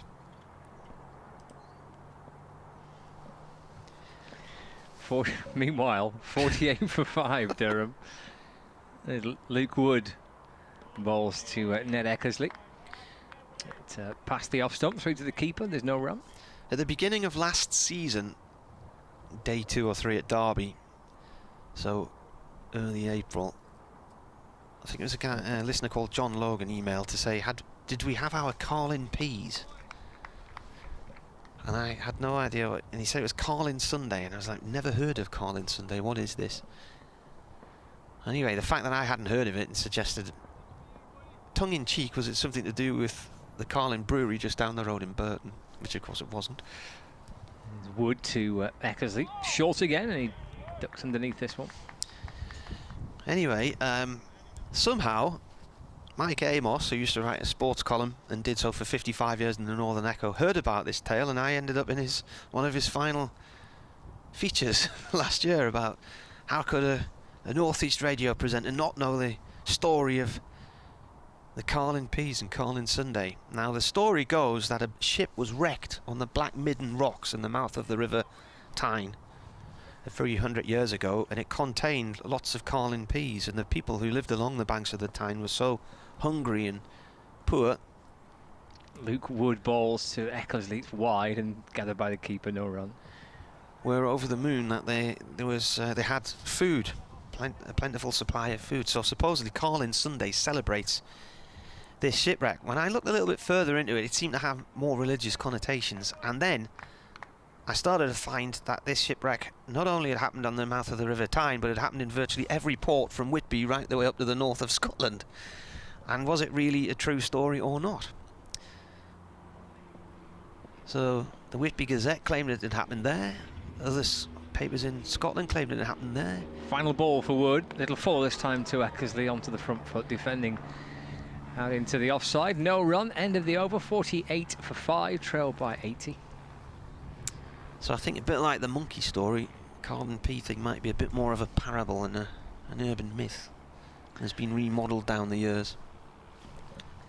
You've never heard of Carlin Sunday, have you? Absolutely no idea. It absolutely was lost on me and Dave Fletcher. Neither of us had heard of it. So Carlin P is like sort of peas you would like a lentilish type pea, I think. Can't recall I've ever eaten them. Is that what they make peas pudding with? When they put in ham sandwiches? 48 for 5. Hurt. Right arm over from the Finkel end. Oh, he nearly yorked. He did. Burnham there, he got a bit of bat on that. He was off balance as he flicked it off down towards long leg for one. But that was nearly a repeat of the Matthew Fisher delivery from last week there. Teams obviously think, and having done their research, that Burnham is susceptible on his legs. He's currently on 9 from 16, and Eckersley on the other end has faced 16 for 5. The deficit is 79.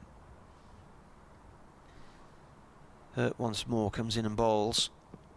Oh, that's a great catch, and that's the end of Eckersley. That spat at him, and I think Stephen Croft in the gully managed to get down low and get his hands underneath that one just. So that's the end of Eckersley. Durham are now 49 for 6, and I don't think long for this world. A sharp ball, wasn't it, by Hurt? That took off. Kind of hit the shoulder of the bat, and Croft with a terrific catch. As you say, down at Gully. Eckersley gone for 5, but that was an outstanding delivery. I'm not quite sure how you play that one, really. Spattered him, really. Yep. Looped off the shoulder of the bat, and terrific take by Stephen Croft, and now 6 down, and this is all unravelling pretty quickly. I mentioned when we got back underway after lunch, I think lunch came at a good time, because another hour of play, you felt like Durham could have been 6 or 7 down, and they're 6 down now with 40 minutes of the afternoon session having been and gone. But a wicket for Liam Hurt, just his second first-class game. And that was a terrific piece of bowling. 49 for 6. It's a rather grim-looking scorecard for Durham, but Lancashire have been terrific with the bat yesterday to get 128 in front, and set up by the bowlers. First up, Bailey and Wood, and now Liam Hurt involved in the action as well with his first wicket. It was a beauty to dismiss the Durham captain. So they're still 79 behind. They're gonna. I can't see any other thing happening here than an innings defeat, and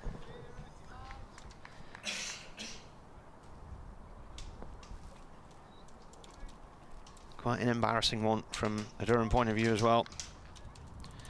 Sometimes when a team ends up in a mess like this, it might sound defeatist and negative, but it's quite often better to just get it out the road, get it done with, and try and move on as quickly as you can. Here's a new batsman, Bryden Carse.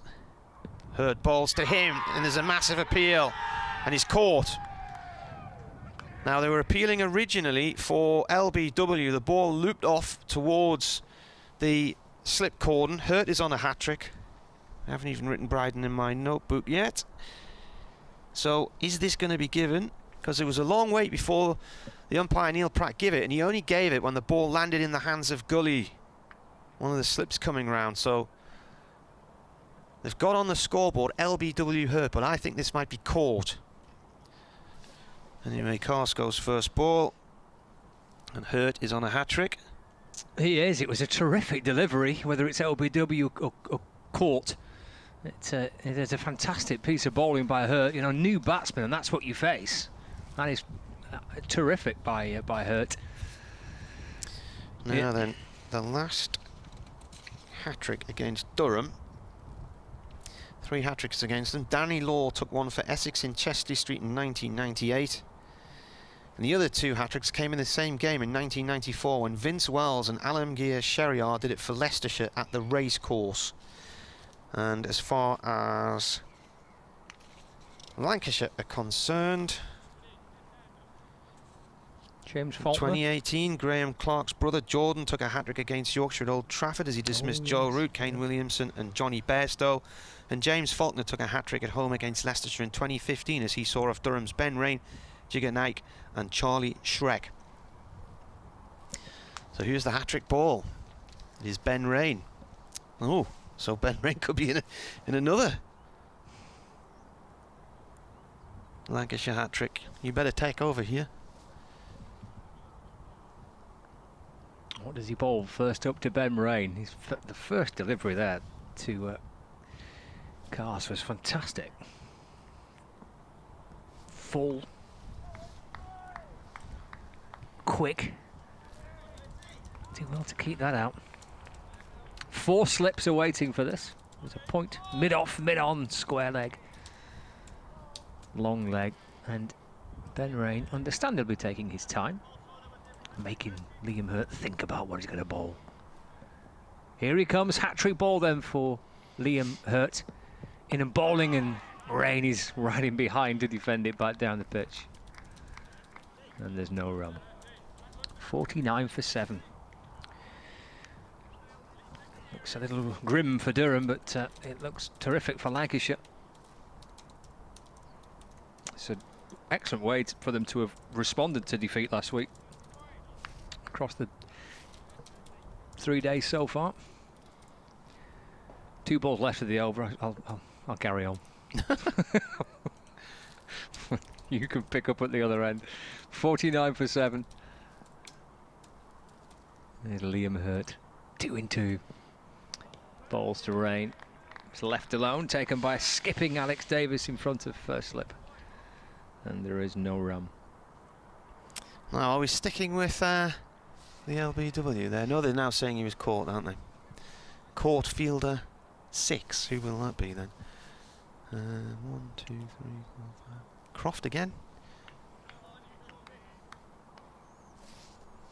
Croft is now at 3rd slip. Villas at 4th. Livingston at 2nd. Jennings at 1st. Hurt into Rain, who's going back and just dabbing it into the offside. Clear cry of no to Jack Burnham at the non-striker's end. And that completes an over in which Liam Hurt has picked up 2 wickets. 49 for 7. Durham trail by 79 runs. I was busy watching the umpire because I thought he was going to give the LB anyway. And then I just saw a crowd of players rushing towards the ball, and as the ball landed in the hand of one of them, that was when his finger went up. So that's why I thought he'd given it as caught. And then he went on to his walkie-talkie to verify his decision to the scorer. So it must have been Croft who'd ran around, because they were all running across towards where the ball was. We can see a replay of that again on our monitor and see if we can pick him out.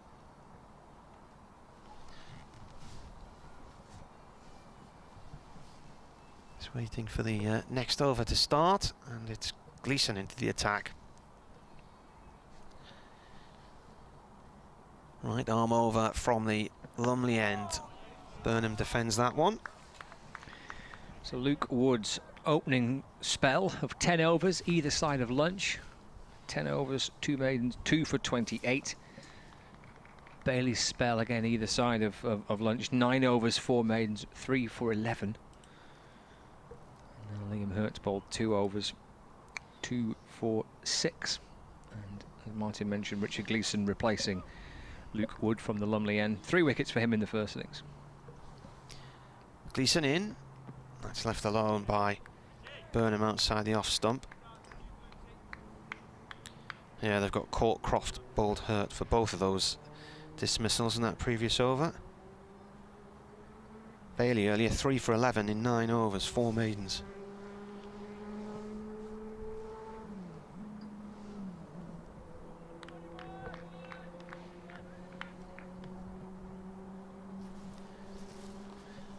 Gleeson into the crease and bowls, and that's gone down the leg side. Burnham has a little whip at it, plays and misses.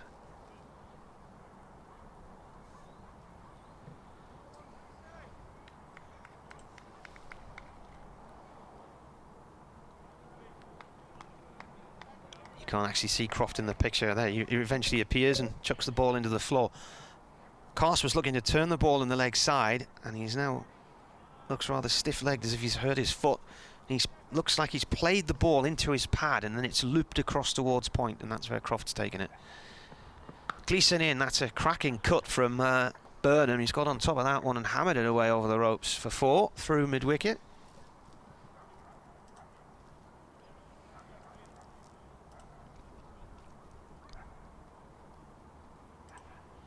Nice aggressive shot. Durham have reached 50. 50 for what? 50 for 7.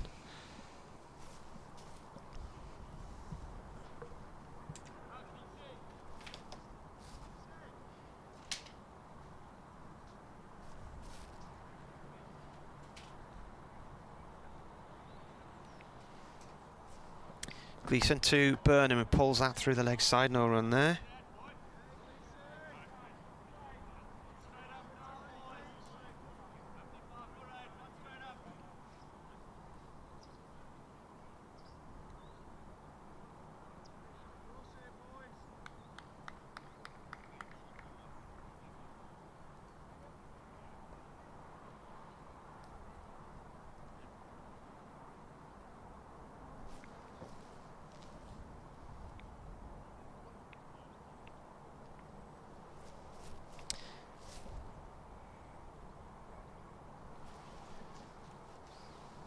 In comes Gleeson again. That's left by Burnham. He steps back into his crease. The ball bounces over the stumps. Might have been just slightly wide of them. End of the over. 53 for 7.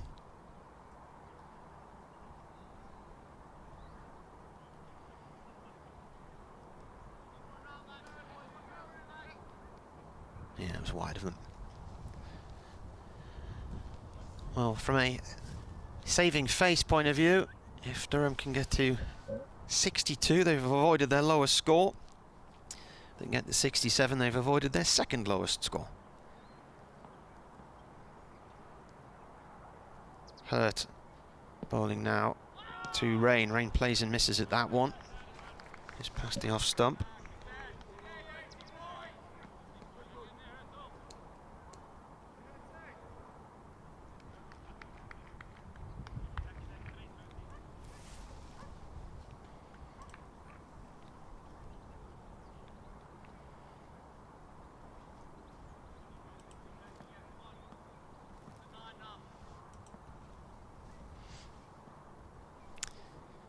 Hurt to Rain from the Finkel end. Rain plays that to backward point. Bobbles a few times before Villas collects it.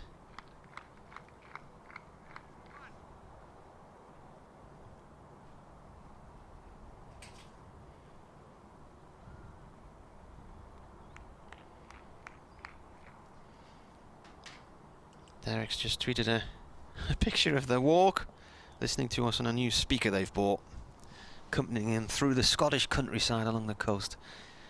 Hurt in, played by Rain, short, extra cover, no run.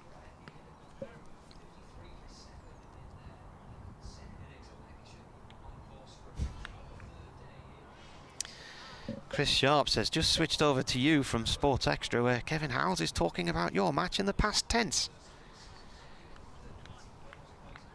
Maybe he's looking into the near future, Chris. 53 for 7, Durham, 75 the deficit now. In comes the bowler, and that's driven, and it didn't quite carry for rain there, up to Tom Bailey, who's at mid-off. Lucky for rain, just bounced in front of the fielder. It was an awkward one lengthwise as to whether he could try and get down underneath it, risk getting the ball in the face perhaps.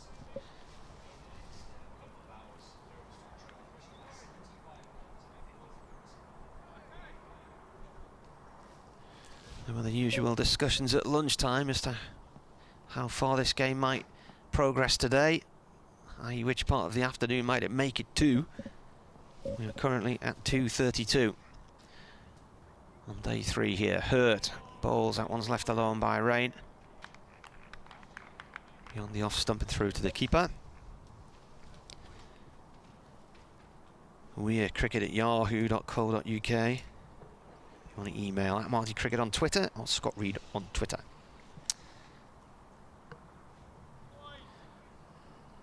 Last thing from the Durham Twitter feed is the word lunch that I can see on my screen. Here comes Hurt again from the Finkel end, and is played up towards Bailey at mid-off. That is the end of the over, a maiden. So 2 for 6 from Hurt from 3 overs, and that was his first maiden. Batsmen left to come in, Matt Salisbury and Chris Rushworth. We didn't see Rushworth, did we, this morning? No, he's had apparently he had a bit of a sore knee, so they were resting him up because he's bowled every day so far this season. There are certain restrictions, aren't there, or at least advisory restrictions on bowlers. If they bowl a certain number of overs in one game, then I think if they're over 25, the advice is to not play the next. I think if they're under 25, they can't play the next. As Gleeson bowls to Jack Burnham, who shouldered his arm, stood to the keeper, no run. We've been so many games back to back. Well, I mean, Matt Salisbury said in his interview last night that you know, they would be rotating the bowling. So Paul Coghlan and Matty Potts have been left out of this one. Will probably return for the next one, which starts at Leicester on Saturday at Grace Road. Initially, it was going to be staged here because Leicestershire had local lockdown restrictions in place, but they've now been eased. So Durham will be there. Gleeson over the wicket, bowling to Burnham, through to the keeper, no run. Yeah, the fixtures are flexible, aren't they? Fair to say. Lancashire's game at Emirates Old Trafford has been moved from Manchester to Nottingham next week. Well, some of the T20 matches, the fixtures are coming out on Wednesday, and some teams are going to have to play at neutral venues because Sky want to show certain games but only want to show them from 3 venues, so you might end up with teams. Gleeson over the wicket, bowling to Burnham, just angled into him, brings his bat down, defends the top of off stump into the offside, no run. And of course, so your neutral venues are limited as well, as because a number are out of use because they're being used for international games and things like that. And I think there's suggestions of double headers, so a bit like a sort of finals day, although there wouldn't be a final. So one team playing another team in the afternoon, and then 2 other sides playing in the evening on the same ground on the same day. So that means the camera crews and everybody else don't have to move anywhere. Here's Gleeson bowling, that's punched up to Burnham by Burnham to mid-off, and there's no run. So it'd be interesting to see where those neutral venues are in the north and in the Midlands and the south. And who plays who at them as well. Aye, yeah, true. And I think there's probably still a few games where they're still trying to work out where they will actually take place. I think Derbyshire's ground being used, isn't it, at the minute? I think Pakistan were there. I think it's being used and for England women were using it as a training base as well, weren't they? Yeah. So Derby are playing here in a couple of weeks' time in the Bob Willis Trophy. It's Richard Gleeson balls to Byrne and just turns him around a little bit, and that's to ease the ball into the offside, no run. So that one starts a week on Saturday here, but it's actually Derbyshire's home game, but it'll be played on this ground. Ah, yes, that's the same thing that's happening next week. So it's Lancashire's home game at Trent Bridge against Nottinghamshire on Saturday.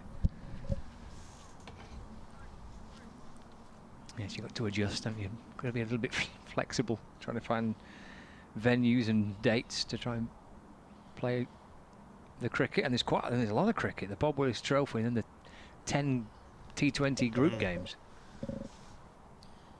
Richard Gleeson balls, and that's whipped neatly by Burnham through the onside. Probably get 4 for it, and it's a no ball as well. He does get 4 for it. Lovely shot. And Gleeson, as he did in the first innings, overstepping from the Lumley end. And the score moves up to 59 for 7. It's effectively a 6, isn't it?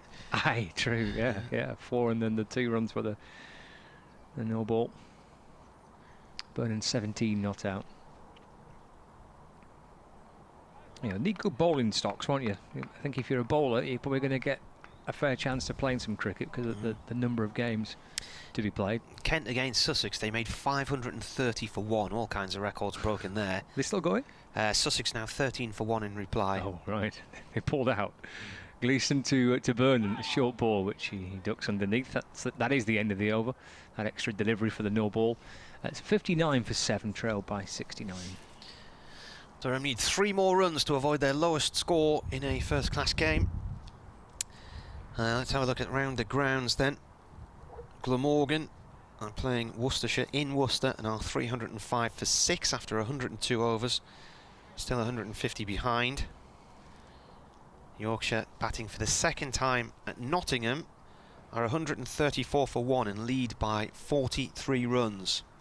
Somerset Northants finished yesterday with Somerset winning by 167 runs, bowling Northants out in their first innings for just 67 after Northants had bowled Somerset out for 166.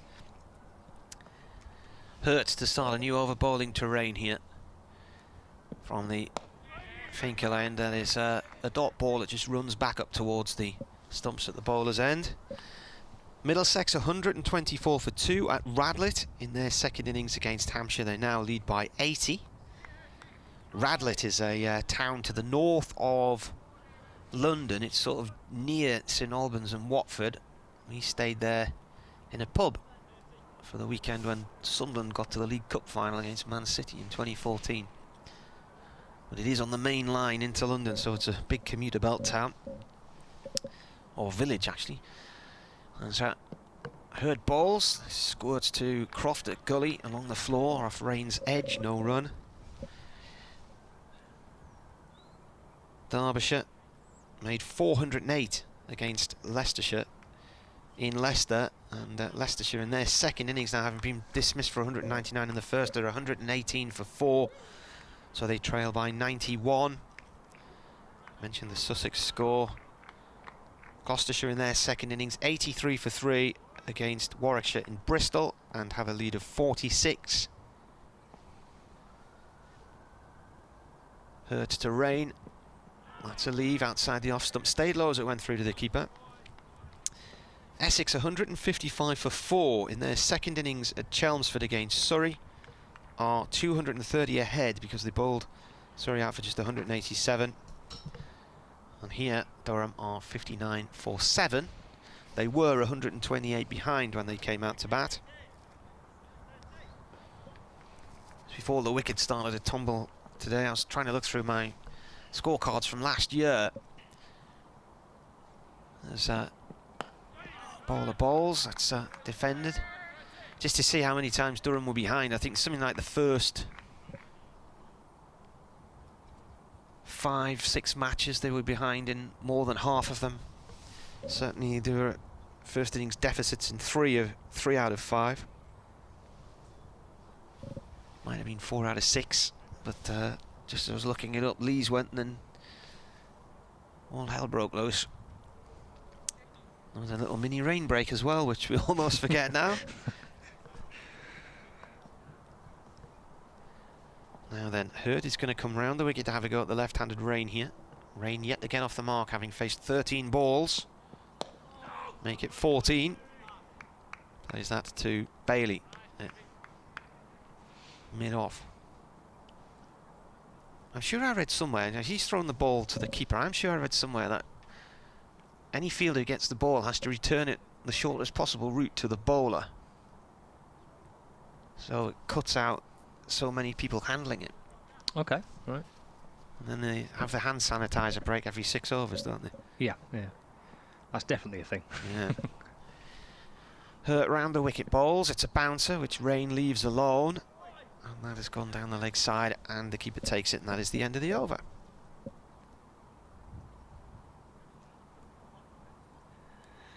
Good stuff from Hurt. Another maiden for him. 4 overs, 2 maidens, 2 for 6. Chance in the Lancashire team this week for Liam Hurt. Only his second first-class game. He made his debut right at the end of last season against Leicestershire in the county championship. He's played some white ball cricket for Lancashire over the last year or so. Chris says Kent reached their 120 over limit. They did well to get that many runs in 500 and what? 530 and 120 overs. That must have been going some.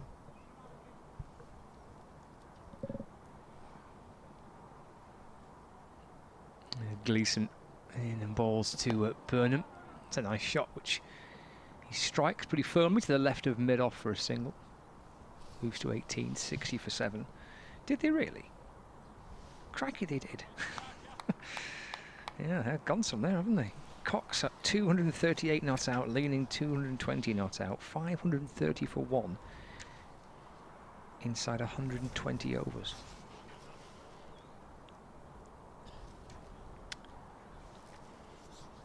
Coverage of all the Bob Willis games on the BBC Sport website and app. There's links to the live commentary of all the games. The majority of I think the commentary also with the live streams that are being provided by the counties for the Bob Willis Trophy. So reports filtering through from around the grounds as well. Gleeson balls to Rain. Just dabs it back down the pitch. No run. Just looking at some of these players here from Durham. Steel, last 4 innings. The last 4 innings he's had in this season have amounted to 21 runs, 1 none, 11 9. Dixon 30, 2 3, 14 and 11. Eckersley 5 8, none and 6. Burnham at the minute on 18, but he's been struggling with low scores, a 2 and a 5.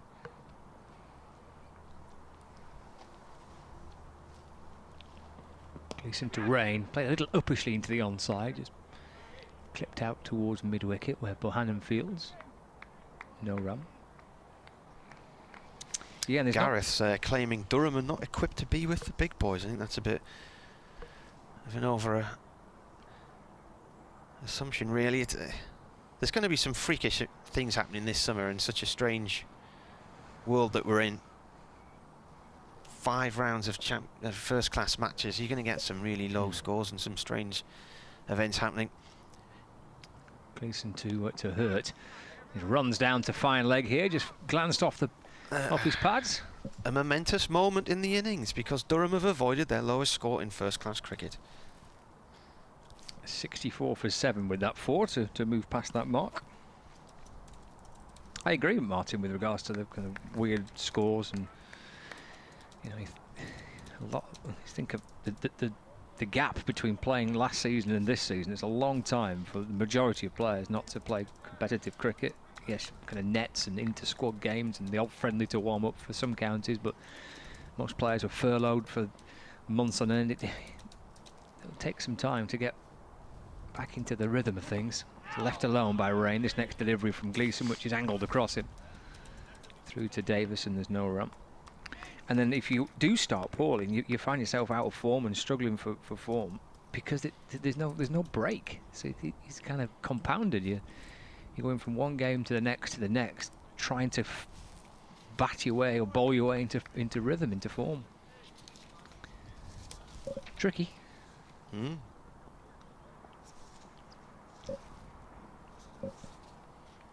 Two slips in the gully waiting. Final ball of Gleeson's third over. And Rain works the ball across his pads to mid-wicket. And of the over 5 runs off it, Durham 64 for 7, trailed by 64 runs. With loads of time left today, 54 overs remaining today. Burnham on 18, Rain on 4.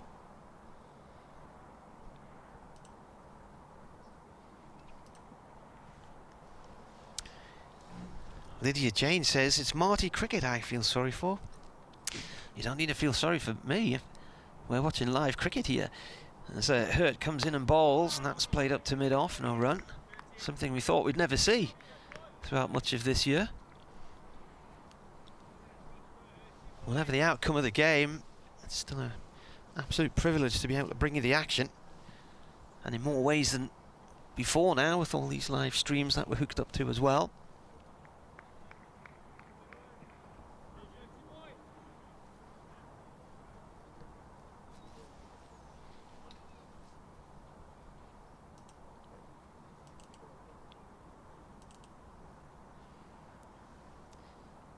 In comes Hurt.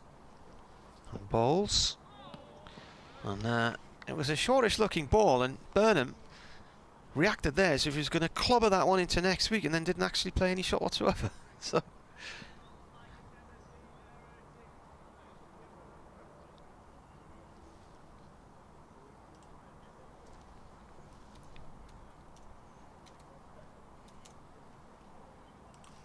...12 minutes to 3 on day 3 here. Durham 64 for 7, still 64 behind, so they're at the halfway point. You're trying to wipe out the deficit. Hurt comes in and bowls, and that's gone down towards long leg from Burnham for 1. Fielded by Wood in front of the east stand. Very early in this innings, I was raising the possibility of an innings defeat. And, none for 1, 3 for 2, 5 for 3, 21 for 4 at lunch.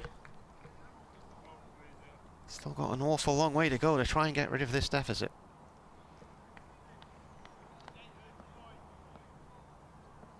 It's dropped to 63 now. As Hurt bowls to Rain. Rain dabs the bat down on the ball and plays it across to point, no run.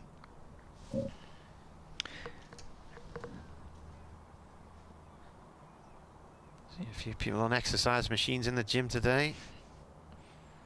One of those sort of cross-country ski things where you pedal and pull the handles at the same time. You know the ones I mean? Yeah. Not sure I fancy that.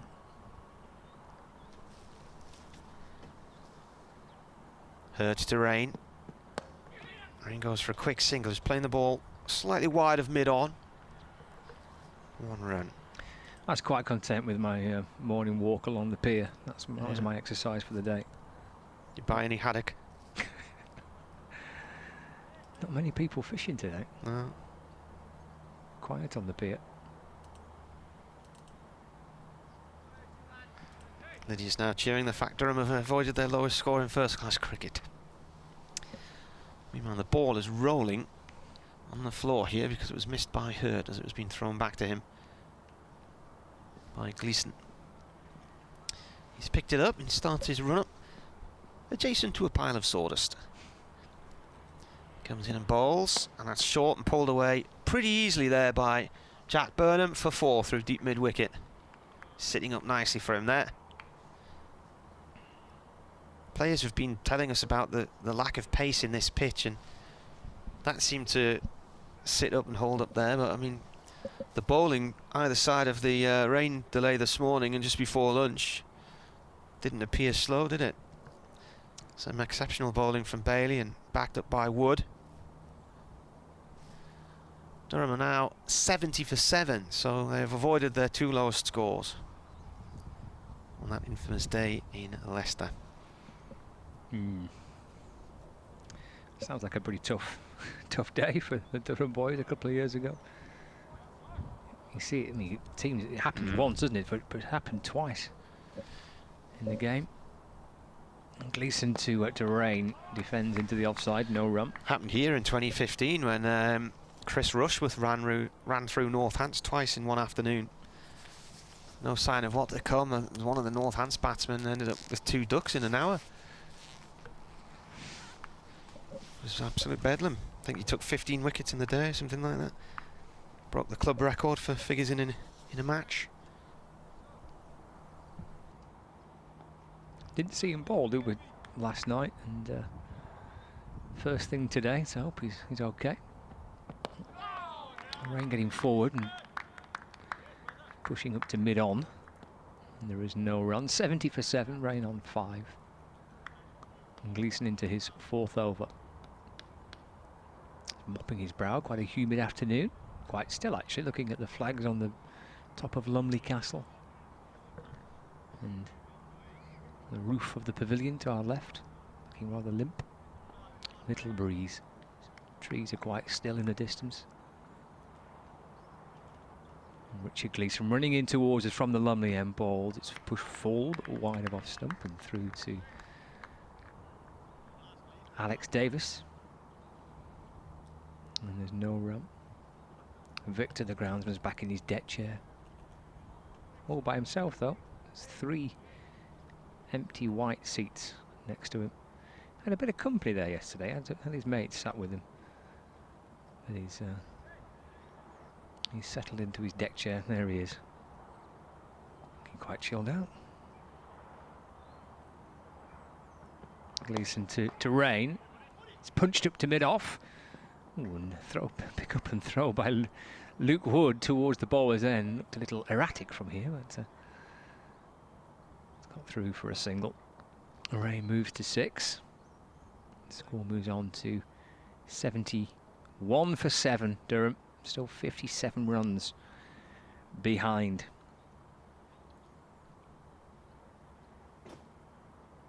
At the top of your screen there, you can see Paul Allison, Graham Onions just doing the latest lap of the outfield. A very gentle little stroll from Paul Allott today. Must have done about a dozen or so laps yesterday of the outfield. Gleeson to Burnham. That's a gorgeous shot. That's 4 runs through extra cover. Beautiful looking shot by Burnham. Moves to 27.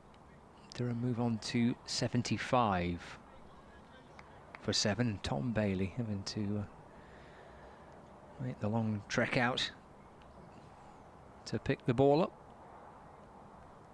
Little shine on the top of his right trouser. Liam Hurt and Stephen Croft chatting at gully. 2 slips. See Keaton Jennings at first. Legs apart now, settling into position, and Liam Livingston alongside him. Gleeson balls. It's a short ball, and Burnham ducks underneath that, crouching right down. And Alex Davis takes the catch and lobs the ball up towards his captain, Dane Villas. End of another over, so 28 gone now of the Durham second innings. The scorecard there makes for tough viewing. Just 2 players in double figures. David Bettingham 25 and Jack Burnham is currently 27 not out.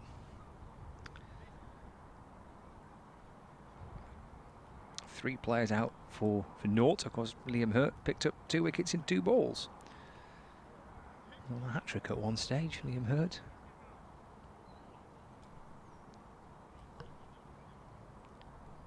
It's 2 for him, 2 for Luke Wood, 3 for Tom Bailey. He's reached 200 first-class wickets for Lancashire as well in this game. Is Hurt, right arm around the wicket. Big appeal for OBW as Hurt runs backwards, appealing, pleading to the umpire. The ball, meanwhile, is trickling down towards the third man boundary, but doesn't reach the rope, but they have run 3 leg byes. So no bat on that. And Hurt bowling right arm round the wicket. Angling the ball into the batsman. Big appeal. 29 runs added by these 2, which is by far the biggest partnership of the innings. Prior to that was 16 for the 4th wicket and 14 for the 6th. Of all the players out so far, just one person got to double figures, David Bettingham, 25. 3 ducks, a couple of 3s and a 5.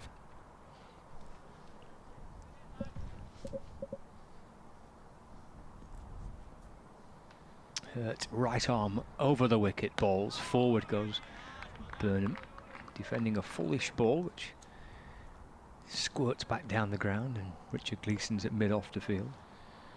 Paulette Farrell, who's an artist, isn't she? And she says, I remember listening to that commentary in the Leicester game in the storm force conditions. She said it was funny for the neutral. The stand that we commentate from at Grace Road is up on the roof, and they've got these steel grates around, and they kept lifting with the wind, making a right racket. Hurt from the Finkel end, balls driven by Burnham to mid-off for no run. Sure, it was called Storm Diane, was it? Let's have a look. Is it the period where we just kept having a new storm week after week? Yeah. It seemed to have this period of... I think, since they started naming them, makes you worry more. They just said there's a low pressure system coming in and it's going to be a bit windy. You wouldn't bother that much. Yeah. But Storm Decker's on the way, and you're like, whoa, Decker, that sounds bad. I think that's a good point, yeah. If you start to, humanise them. Burnham is forward in defence and there's no run. They become a little bit more ferocious, I thought of them. But again, I suppose it depends on the name that they're given. If you've got a, I don't know, Glynis, doesn't sound that threatening, does it? Storm Glynis. The first name Storm was Storm Alley on the 19th of September 2018, bringing gusts of 90 miles an hour across Northern Ireland, Scotland and Northern England. That might have been the one then. 91 miles an hour was recorded at Killowen in County Down.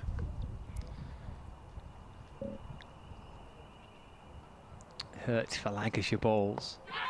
It takes a leading edge, that. Burnham shapes to play it into the onside, and the ball deflects and into the offside. There was one storm, I can't remember if it was that the February of that year or the following year, February half term, we went to the caravanning and camping exhibition at the NEC. We happened to be down in the Midlands and we went there for a day, and it was so windy we couldn't actually walk into the NEC. We were being blown backwards along the street. It's horrendous. And the last time we went a year ago in February, it was red hot. It was about 18, 19 degrees, t-shirt weather.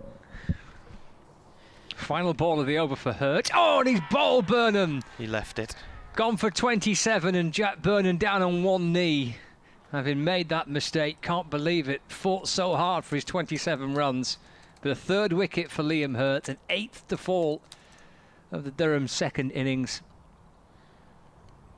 And the batsman crouching down, cannot believe what he's done.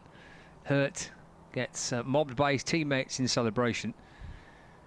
Bowled for 27, 41 deliveries, 5 fours, and Durham's second innings is looks rather bleak. 78 for 8. Can't tell if it's his leg stump that's gone or his off stump there. He moves his arms if he's going to jab down on the ball and pull it hard through the leg side, and then doesn't offer a shot, and then just slumps to his knee.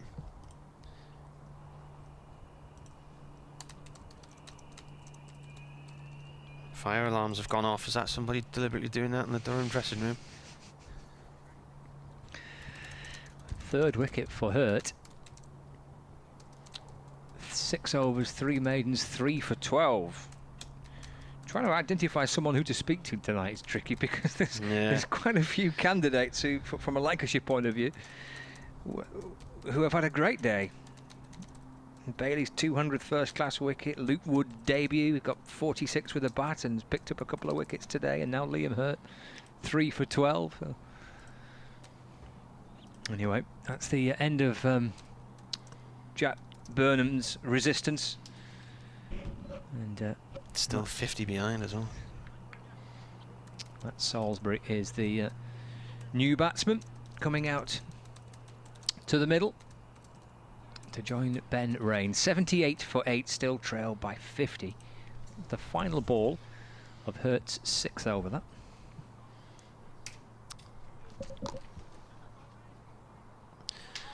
News has just started on Radio Newcastle.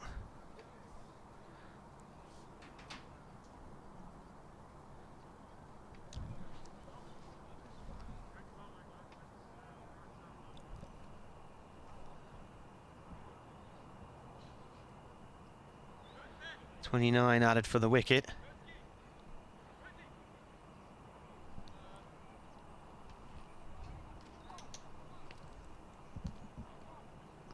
.29 overs gone.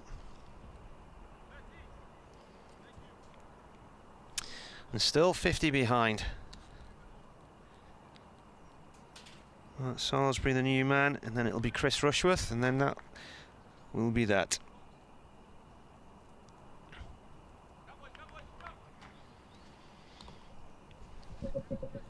Luke Wood back into the attack.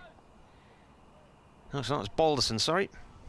George Balderson getting a ball from the Lumley end. Rain leaves the first one alone from him.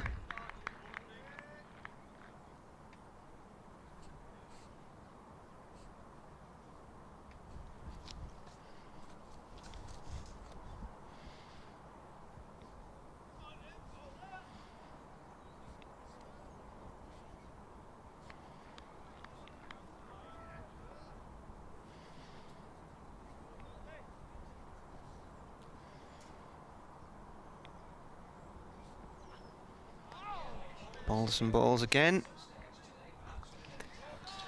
Little yelp as this one came in to Rain. Ball now making its way back around the outfield to the bowler's end.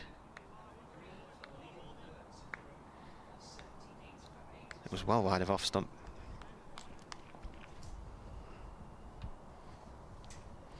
Well, Lancashire have probably got the car warming up nicely now because they are...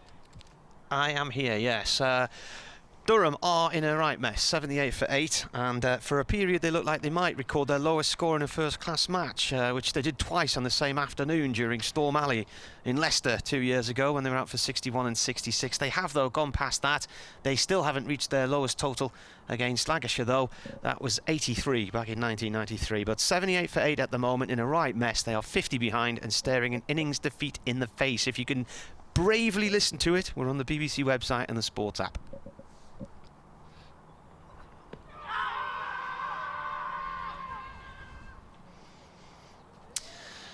Well, that was an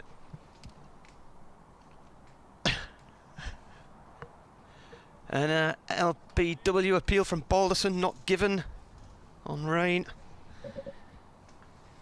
Let's see where this hit. The bowler comes in.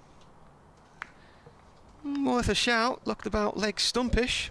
Maybe just a fraction too high, perhaps, but certainly worth a shout. Rain forward to this one and plays it off towards point. No run.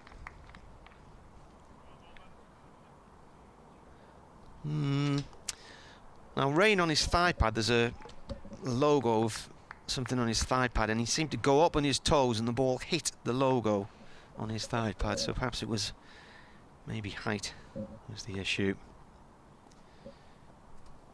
He's on 6 from 32 balls.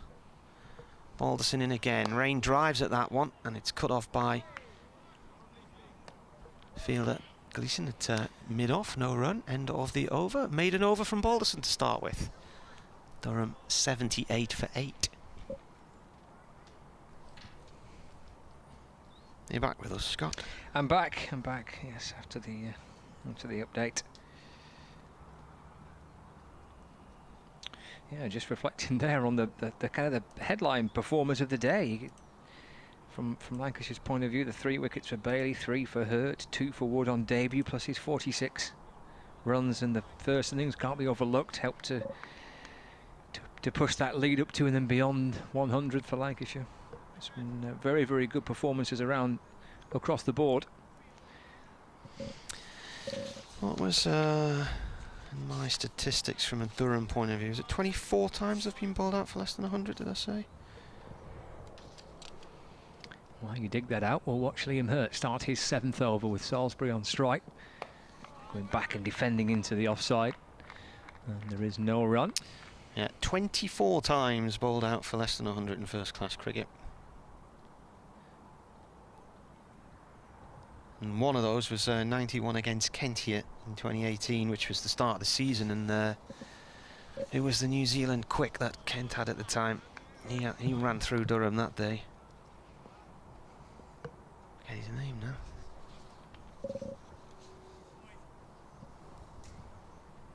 Hurt from Finkel end, looking for his 4th wicket. Salisbury shoulders arms through to the keeper, Alex Davis, and there is no run. Matt somebody am I thinking of? Henry? Matt Henry, wasn't it? That was it. What did he get in that game? 5 for 28, and then he took 7 for 45. They couldn't cope with his pace.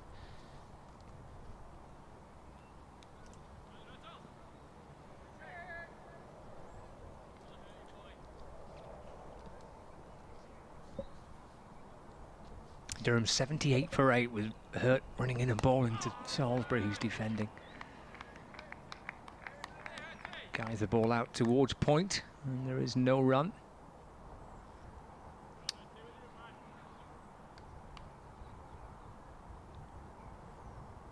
Still 50 behind.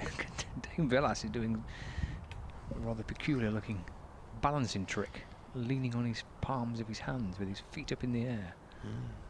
That's perhaps some kind of yoga position, maybe. A Pilates position.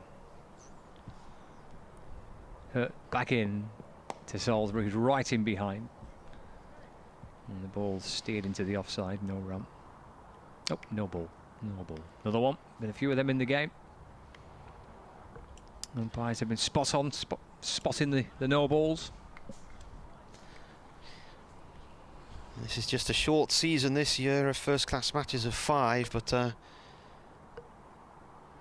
heading for their 2nd defeat in a row. They lost their first 4 last year, which they'd never done before, and then went on a 8-match unbeaten run, which actually got them into the promotion picture with 2 games to go before defeat at Northants, and then the last match here was washed out. 80 for 8 is Hurt. Ball to Salisbury's a solid looking front foot defence again. And the ball runs square of the wicket to point. Bohannon picks it up. No run added to the score. You get on these rolls, don't you, as a team? Losing and winning, you know. It becomes a habit, doesn't it? A good habit or a bad habit. Difficult to snap out of it. Well, it's this lack of bowling points, batting points, which has continued to happen them for the last 3 or 4 seasons now.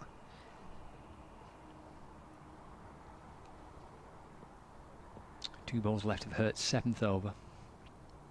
Some good defensive play so far by Salisbury. And he's defending again. Working the ball through the offside, but for no run. He can block and block, Salisbury. Aye. I think Stuart Dick in commentary referred to him as the Durham Wall last year.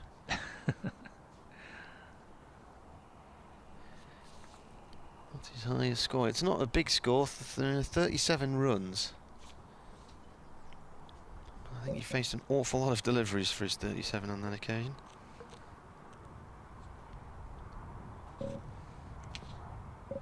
Well, he's blocked so far, 6 deliveries, 5 of this in this over.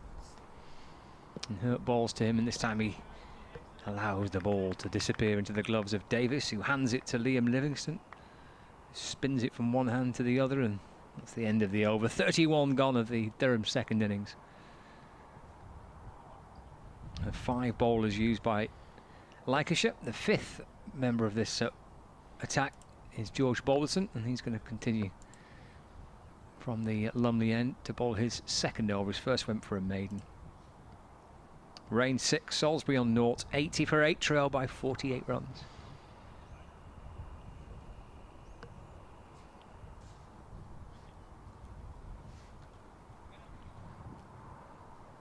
Well, 3:10.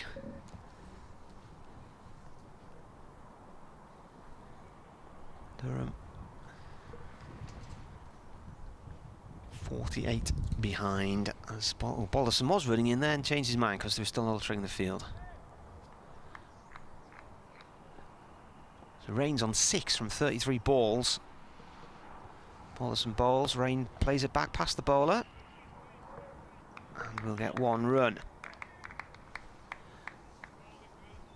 Is that Gleeson fell on it, didn't he? I thought he was hurt at his back there. I thought he'd landed with his spine on the ball, but he's actually getting sweat from his neck area, back of his neck, and wiping it on the ball. Ugh. Someone's going to have to bowl with that. No wonder they need to delouse their hands after every 6 overs. I think was it Don Bess who was deemed to be England's sweatiest player, so he was the one that was had the job of shining the ball. Ah, horrible. Balderson to Salisbury. Salisbury plays that to square leg, no run there. Netweather TV, severe thunderstorm risk for parts of the Midlands, Wales and then northern England Monday PM.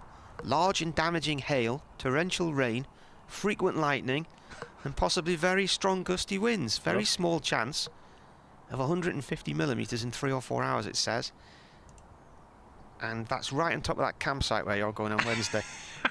Look at that.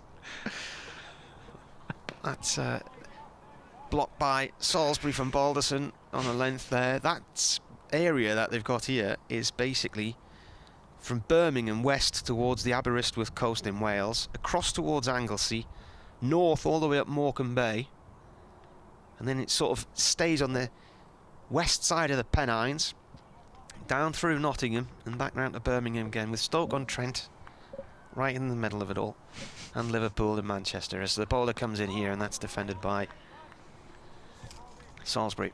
Well, it sounds lovely. What something to look forward to. Good drying weather if the line doesn't blow away. Well, at least it's midweek and not over the weekends. Keep the cricket nice and dry. Yeah.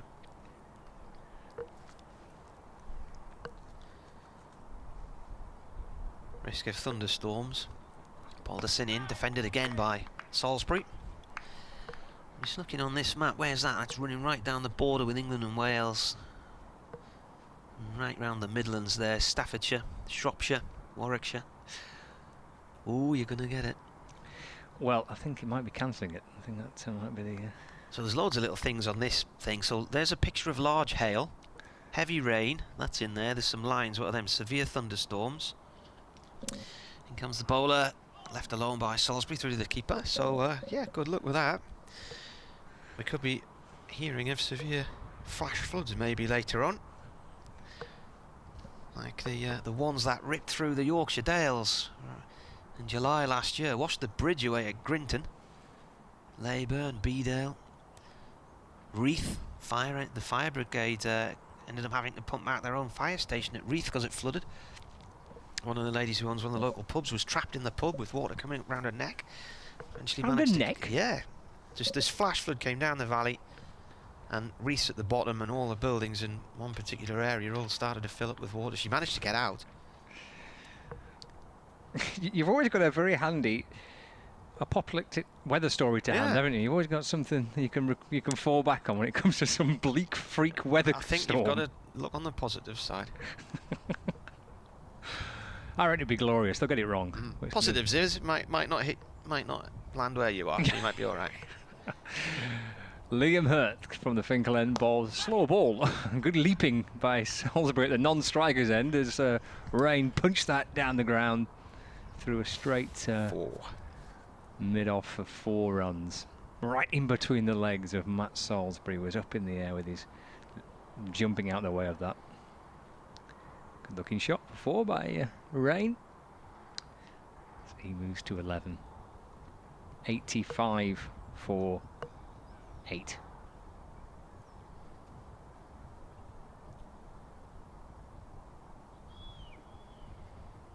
And Gleeson giving the ball a shine before handing it back to Hurt. Just a short spell, wasn't it, for Richard Gleeson? Yeah, just the 4 overs he bowled before being replaced by George Balderson. Hurt bowls, it's a shortish ball to Rain, who's onto his back foot and swivelling back and pulling it from about waist height, actually, just down towards fine leg for a single. Moves to 12, 87 for 8. Jamie Bowman, who we know from our trip to Sudbury last year, is a seasoned camper now. In a tweet is suggesting that you're lacking courage this week. Without a shadow of a doubt, the courage is non-existent, if I'm being perfectly honest with you. I mean, I don't really know what I'm doing for a start, so that concerns me. Well, some of these modern tents, they're that waterproof, they float. See, now you're just making this up to try and convince me to hey, go. They do. I tell you, they do. To Salisbury, edge taken. Taken at second slip, and Hertz has his 4th wicket, 4 for 19. Salisbury's gone for naught. Durham and 9 down. 86 for 9, still 42 behind, and it's turned out to be a memorable day for Liam Hurt. Just his 2nd first-class appearance for Lancashire, and he's claimed 4 wickets. 86 for 9, still trailed by 42 and staring down the barrel, Durham, of an innings defeat. Caught by Liam Livingstone at second slip. And a long walk back towards the dressing room. This is like the first innings last week against Yorkshire, where only 3 Durham players made it to double figures. One of them, Gareth Hart, got 33. It was 3 times more than anyone else. So only 3 Durham players in double figures today, and we've had 1, 2, 4 ducks. Yep, Salisbury the 4th, Leeds, Steel, Cars, Salisbury all out for naught. Just 3 players now into double figures. Rain's got 12, Burnham's 27 and Benningham's 25. Bowling figures look terrific for Lancashire. 3 for 11 for Tom Bailey, 2 for 28 for Luke Wood, 4 for 19 for Liam Hurt. And just 1 more wicket away, Lancashire, from picking up their first victory of the Bob Willis Trophy. And it would consign Durham to back-to-back defeats at the start of the competition. And it is Chris Rushworth, who we didn't see bowl late last night or this morning. Is it a knee injury, I think you said, Martin? Yeah, it's a bit of a sore knee, I think. Bit of a sore knee. And he's the one that's out in the middle. And Hurt, can he clinch a victory for Lancashire and finish with a fifer? He's got 4 slip fielders waiting. In fact, make that 3 now, because again, that 4th slip just gone to gully. That's Dane Villas. So 3 slips in a gully. Rushworth, the new batsman. Here comes Hurt, balls to him. Just leans into that and angles the ball into the onside, Rushworth. But the way he played it, not so certain just how freely he's moving, Chris Rushworth. Hope he's okay. Nothing too sinister with the knee, but he looked a little ginger there. Who took the catch at second slip? Liam Livingstone took the catch. Yeah, it's a good low down catch as well.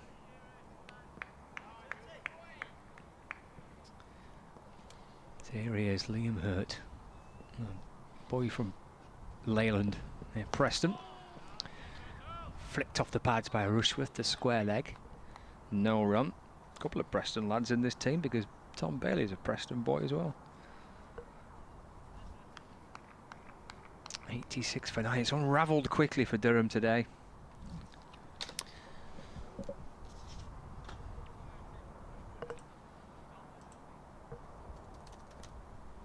Lancashire resuming 9 down this morning, 284 for 9. Got to 308. Only in the 33rd over of the Durham second innings. Hurt bowls and Rushworth goes back, tries to force it into the offside, but fielded at point. End of the over. 86 for 9. So Rushworth facing those 3 deliveries. There's a scorecard on the screen now for those watching on the live stream, and it does make a rather bleak reading from a Durham point of view. This is their 11th lowest score at the moment. Next, 90 against Lancashire at Old Trafford in 2008. Been out for 91 a few times. So 86, Durham, Gloucestershire, College Ground, Cheltenham, 1997.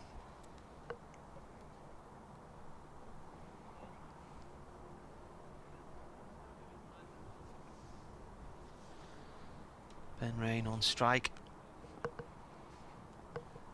Lancashire looking to wrap up a terrific victory here in Chesley Street as Balderson bowls. Rain is forward to that one. The ball runs off towards mid-off and there's no run. Yes, thanks, Jamie, for the tweet. Just says wimp. Have you seen the forecast this week?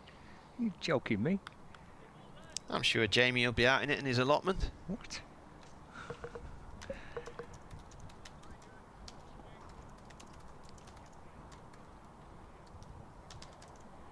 Alderson to Rain. That's gone towards Croft in the gully area. No run. Is there anywhere in the country where the thunderstorms are not hitting? Yeah. I'll have been here for 3 days. I'm not coming back. Did you not bring your tent with you? I didn't, no. You could camp out there tomorrow. There'll not be anyone using it. Anywhere else? Yeah. The lake sounds busy. I'd stay away from Yeah, the I don't fancy that, no. No. East Coast? Anywhere on the East Coast? Get yourself this Skegness off Filey. Balderson to Rain, edged and just beyond the grasp of first slip Keaton Jennings. He may have got a finger end on that. The ball slows towards the rope. Will it get there? Yes, it does. It's 4. What down a at catch. third man. That would have been a great catch, wouldn't it? He managed to cling on to that. I'm just looking to see if he's going to check his finger end there. I'm not sure that he did get a hand to it. No, me neither. He's a tall lad, isn't he, Keaton Jennings? And he flung himself to his left to try and get something. I think it went just beyond him. Actually, though, hang on. Was he holding his hand there as if it stung? Looks like on the replay that the ball just flashes past him. But 90 for 9 now, Durham. And this is played back by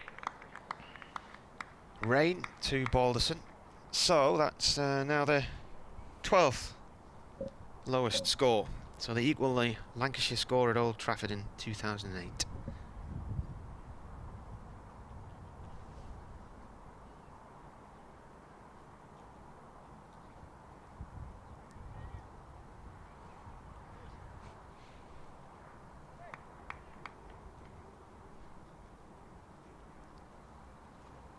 Balderson to Rain. Rain plays the ball up to mid-on. Let's just add this up again. 1, 2, 3. 13th it is at the minute. 13th lowest.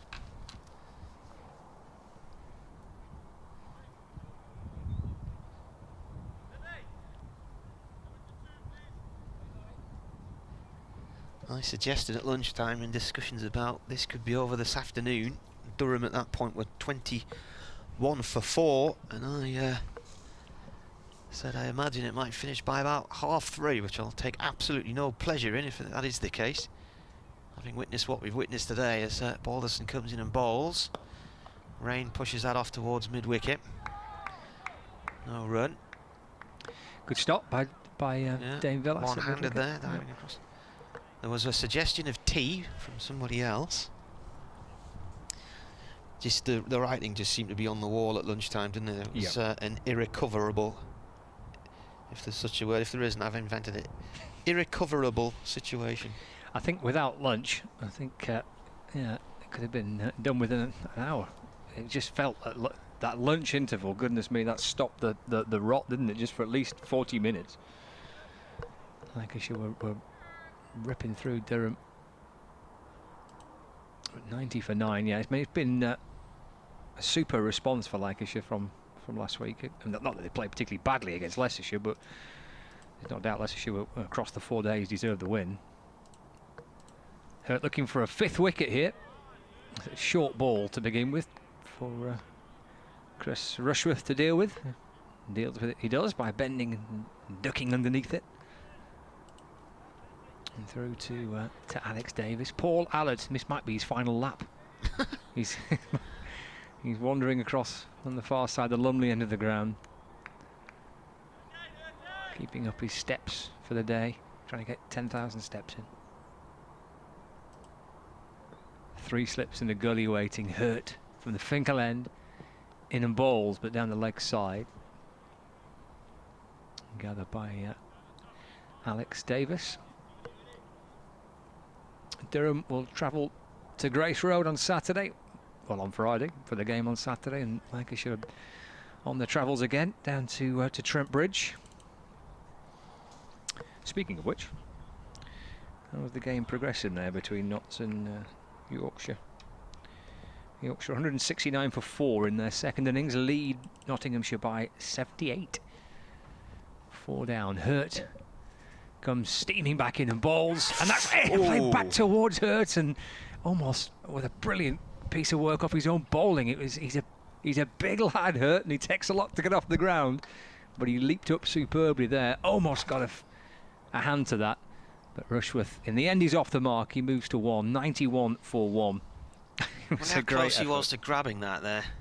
He wasn't far. I've just seen the replay there. Yeah, he's not far. Inch or two away from his fingertips. Yeah.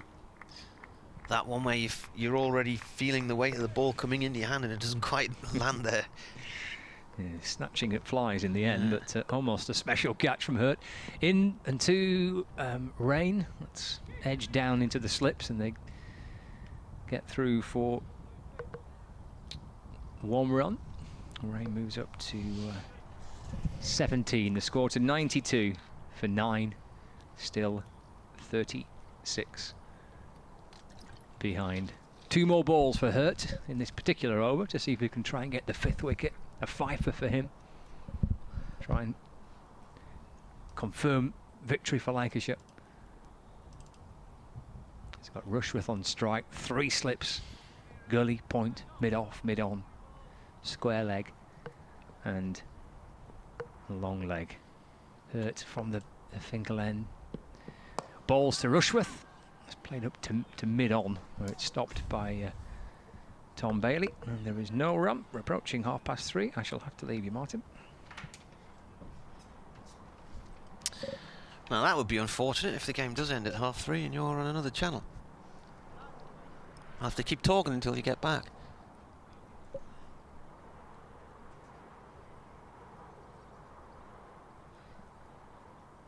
Rushworth on strike. You play that in the air, and it was just short of the fielder at mid on Tom Bailey, who's just talking tactics now with Liam Hurt. 3 slips and a gully in place for Rushworth as Hurt bowls from the Finkel end, and slightly over pitch ball, and ball played back to the bowler, who then volleys it off towards the gully area. Must have seen the keeper off his line.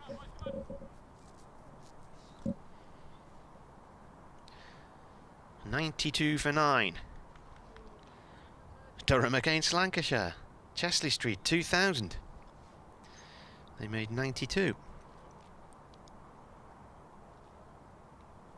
That may well have been at that game, I think.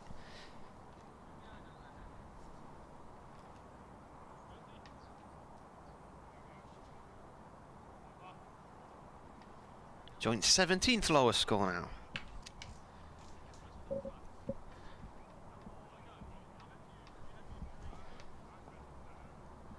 Could nudge past 100, they would save a little bit of face as Balderson bowls to Rain.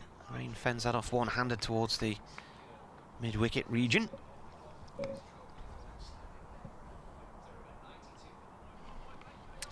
Their highest lowest score, so their highest score under 100, was 96 against Derbyshire here in 2018, the only time Durham have been out for less than 101. An incredible fight back in the second innings that day.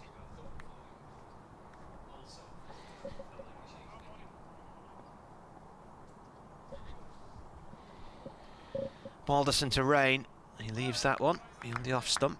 Keaton Jennings at first slip twice in matches where he got to 100. Durham had to come back the following day for 1 wicket. And he was telling us once that his father Ray had played in a first-class match, and they came back on the final day needing 1 wicket and never got it.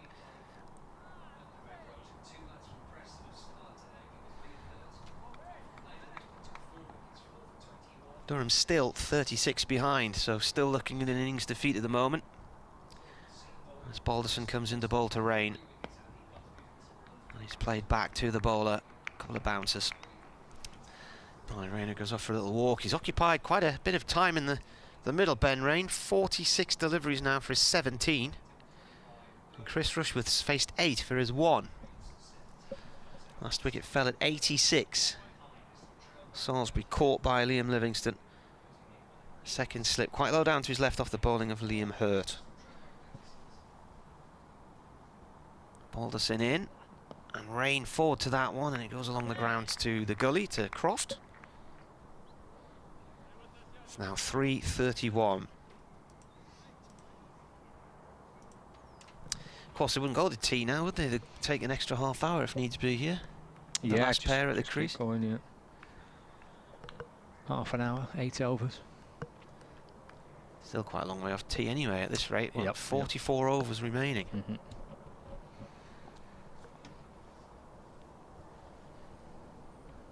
Rain comes in and he doesn't. He's waiting for Balderson to come in and plays that out into the covers. No run.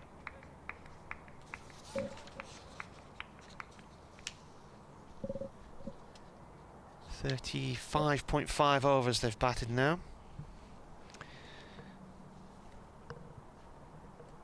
There's Glenn Chappell and Paul Allett on the screen. Allett's on his phone, sending a text message, typing out an email. Glenn Chappell with his arms folded. Lancashire's head coach and the cricket director there. Here comes the bowler. And that's left alone there. Well, he's played it back to him, and then bowler just flicks it off to one of his colleagues and heads off into the distance, having another dot ball, and it's a maiden over to finish with as well there. So Durham's shortest innings.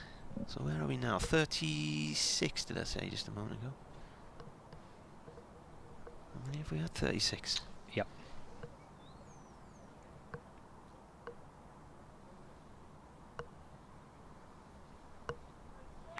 Yes, this is the start of the 37th over of the second innings. Here's Hurt, still looking for this 5th wicket, in and bowling, and the pushing Rushworth back into his crease. He defends back to Hurt, and there's no run.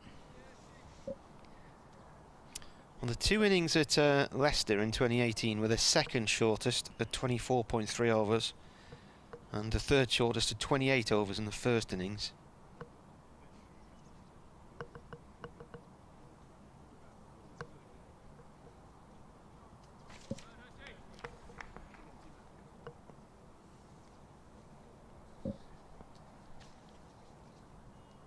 .92 for 9. Hurt right arm over the wicket bowling, and Rushworth keeps it out, brings the bat down in the nick of time, and it rolls out towards mid-wicket. No run.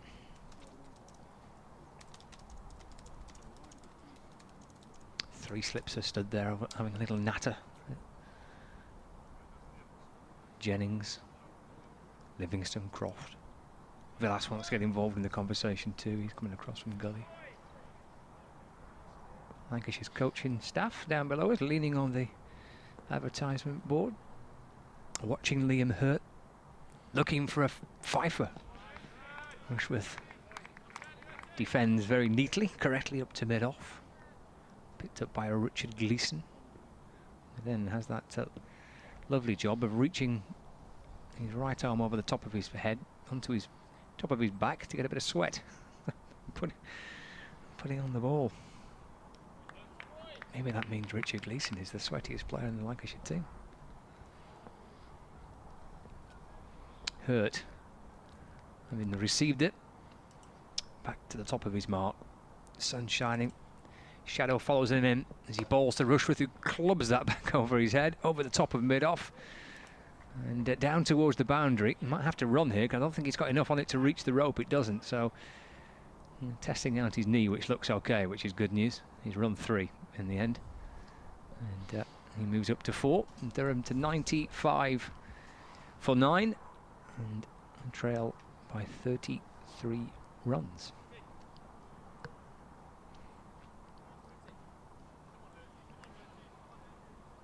Come on, Hurty. Here's the word from the Lancashire players. Leg side field is well set. There's a deep square leg and a long leg. Couple of slips and a gully. Hurts in and bowling. Range dabs the ball through the mid-wicket. Just for 1 run, he's up to 18, and the score moves on to 96 for 9. Just looking through my notes, the match after the Leicestershire game, Durham finished the season at home to Middlesex. And that Grace Road defeat, where they're out for 61 and 66, was the 4th time in 2018 where they were beaten inside 2 days.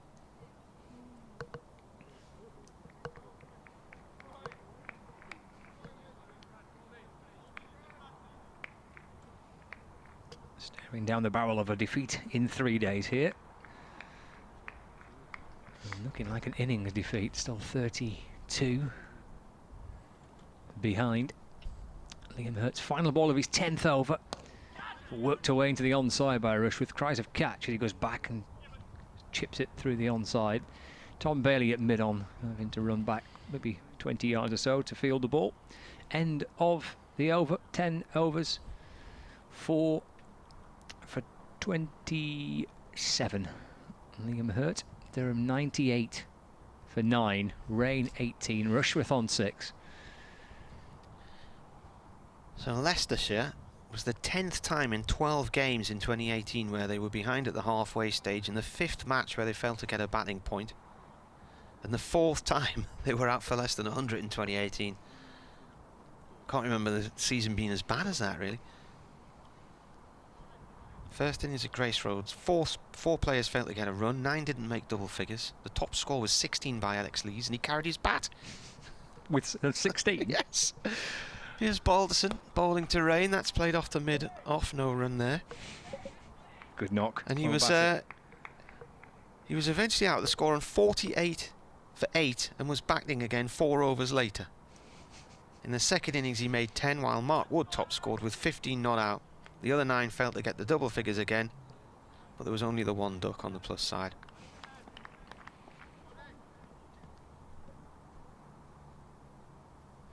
Balderson bowling to Rain. Rain turns it off towards long leg, and we'll get 1.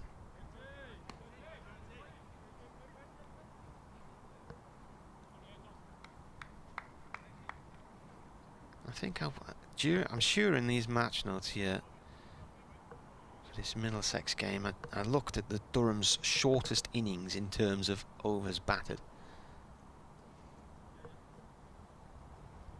What are we now? We're now in the 38th, is it? Yep.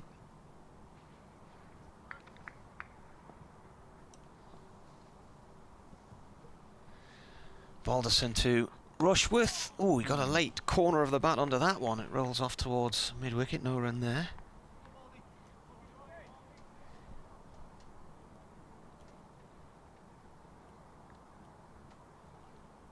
In 2006 in Chesley Street, Durham were dismissed for 20 in 29.1 overs against Sussex for 80. Kent innings at home in 2018 was the next one, 30.4 overs. Rushworth on strike, edges through the slip cord along the floor, and this will go for 4 down towards third man, and that brings up the 100 for Durham. So they are out of the under 100 regime. You can hear one person clapping in the pavilion somewhere. 100 for 9. 37.4 overs. Yes. A ripple of applause is what you would normally say, wouldn't it? If there's people in the ground. And when we'll hear another ripple in the cricket ground, the ripple of applause. Well, some counties are hoping might get some fans in for some T20 cricket. Balderson to Rushworth. He plays that in the end. It's just gone past the grasping hand of Balderson. Did he actually get a hand on that there? He threw out his left arm. It was aerial. He was in the air trying to snatch it. A little bit of a life for Rushworth, who is on 10 from 60. I think 10's his average.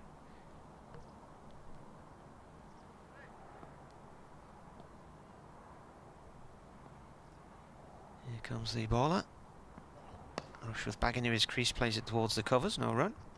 Collected by Willis, and that is the end of the over.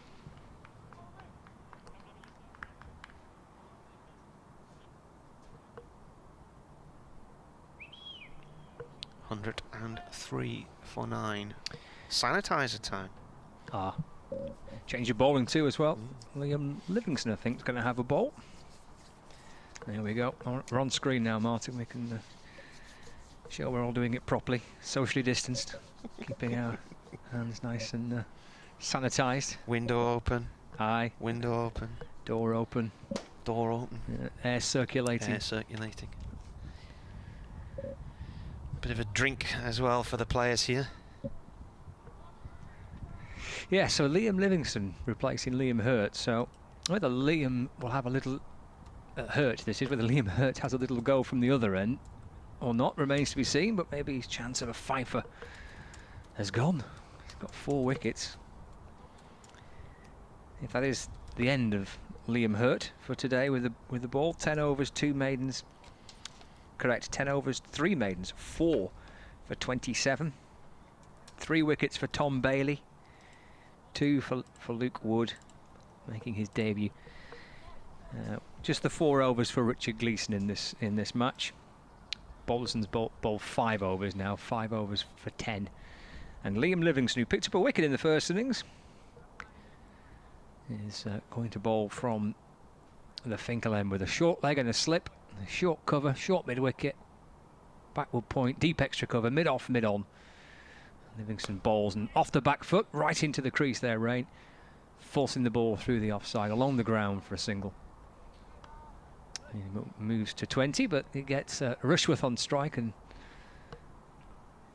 Durham moved to 104 for 9, so 24 runs behind. Final pair out in the middle. Livingston bowling with his sunglasses on.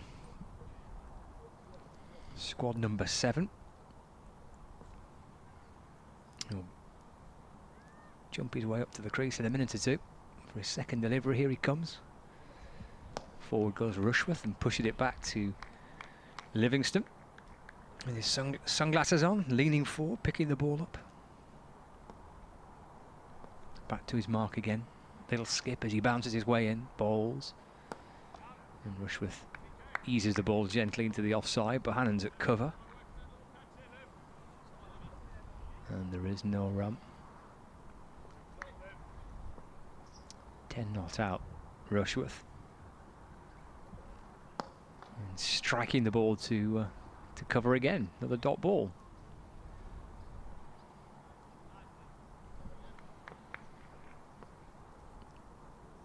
Livingston over the wicket to Rushworth. Oh, it's a nice ball as he brings him forward. Through to Davis. And just clipped the bails off there, Alex Davis.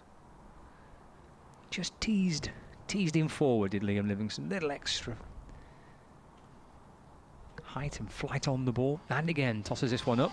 Just offers the pad to Rushworth, and the ball perhaps not too far away from the off stump, but could be a bit of kidology by Liam Livingston. It completes his first over.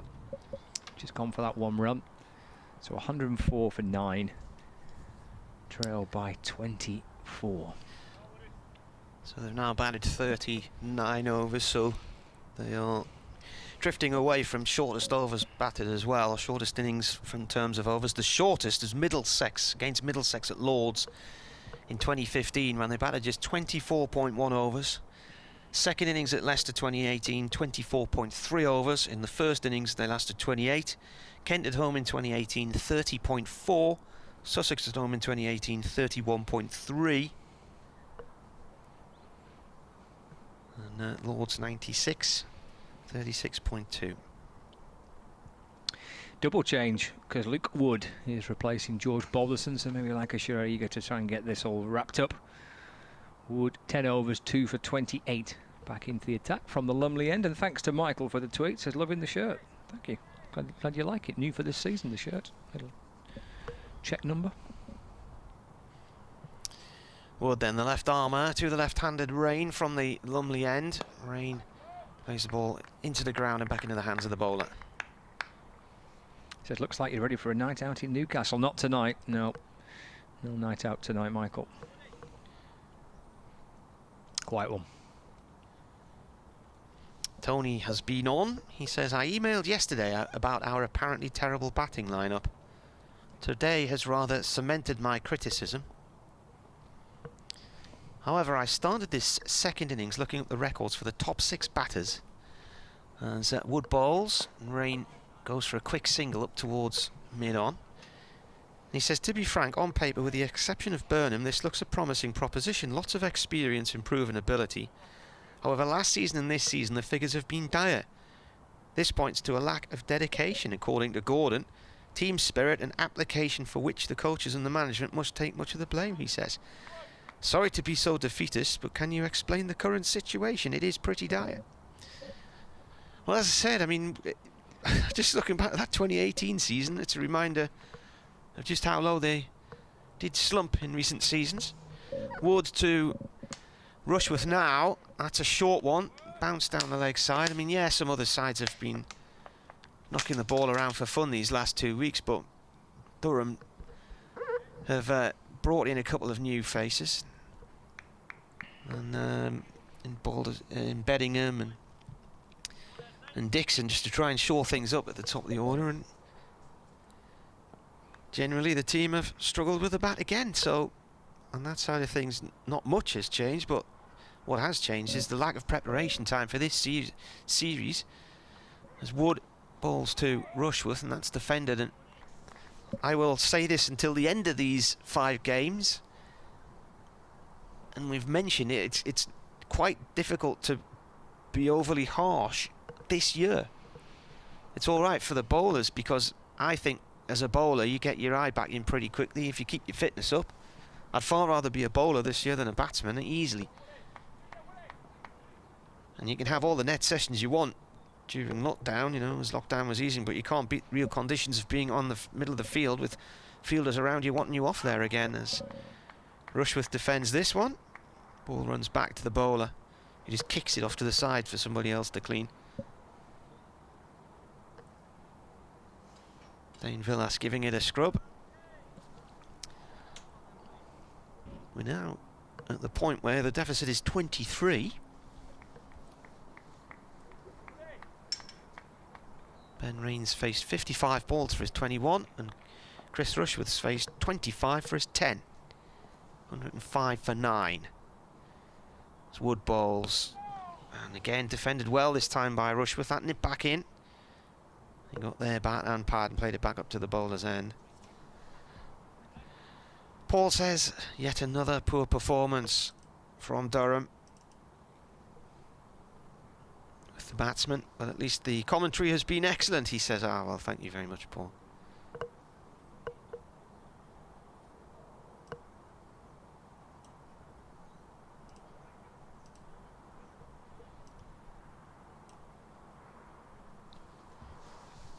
Scott will be in his own bed tonight then, eh? Indeed. Unless these two bat on and on and on. Well, aye. Come back tomorrow in between the thunderstorms. Lancashire chasing 100. Nervous conditions. Ball going round corners. There's Liam Livingston, second over for him. Forward with Rain in defence and there's no run.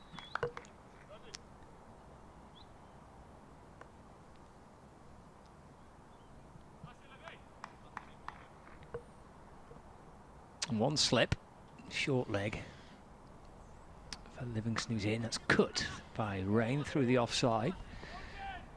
Balderson sliding down on one knee to pick the ball up. Throw towards the bowler's end. And they've come back for a couple. Ben Rain moves up to 23 not out. Score moves on to 107 for 9. And Durham trail by 21 runs. Livingston from around the wicket bowling, a little flatter to Rain, who's back and pushing it back towards the Lancashire bowler. And pulls his sleeves up his forearms and spins the ball from one hand to the other. Bounces back in, a little extra flight again. And Rain tries to ease it into the onside. It comes off a leading edge and rolls out to short extra cover. They are missing Cameron Bancroft as well this year. He was quite important to what Durham managed to achieve last season with the bat. It's cracked away into the offside by Rain, stopped by Villas, but actually just pushes the ball further away from him, and it allows Rain and Rushworth to cross for a single.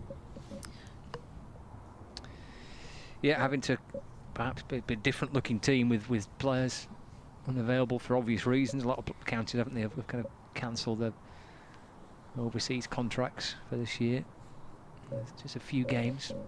Livingston to Rushworth, who's getting forward and prodding the ball back towards the bowler. A little quicker, that delivery from Liam Livingston. It is the end of the over. And hand sanitizer again. I think the previous hand sanitizer was just me and you. I think they just had a bit of a drinks break. So are we now out of sync with the hand sanitisation? Yeah, we are. I mean, there's no harm in doing it again, obviously. As Rob Johns comes out with the mask and the little squirty gel. But I feel like I'm pretty sanitised. It was only a few overs ago. Yeah. Sanitisation for the nation. 106 for 9. Deficit 20. Will Lancashire have to bat again?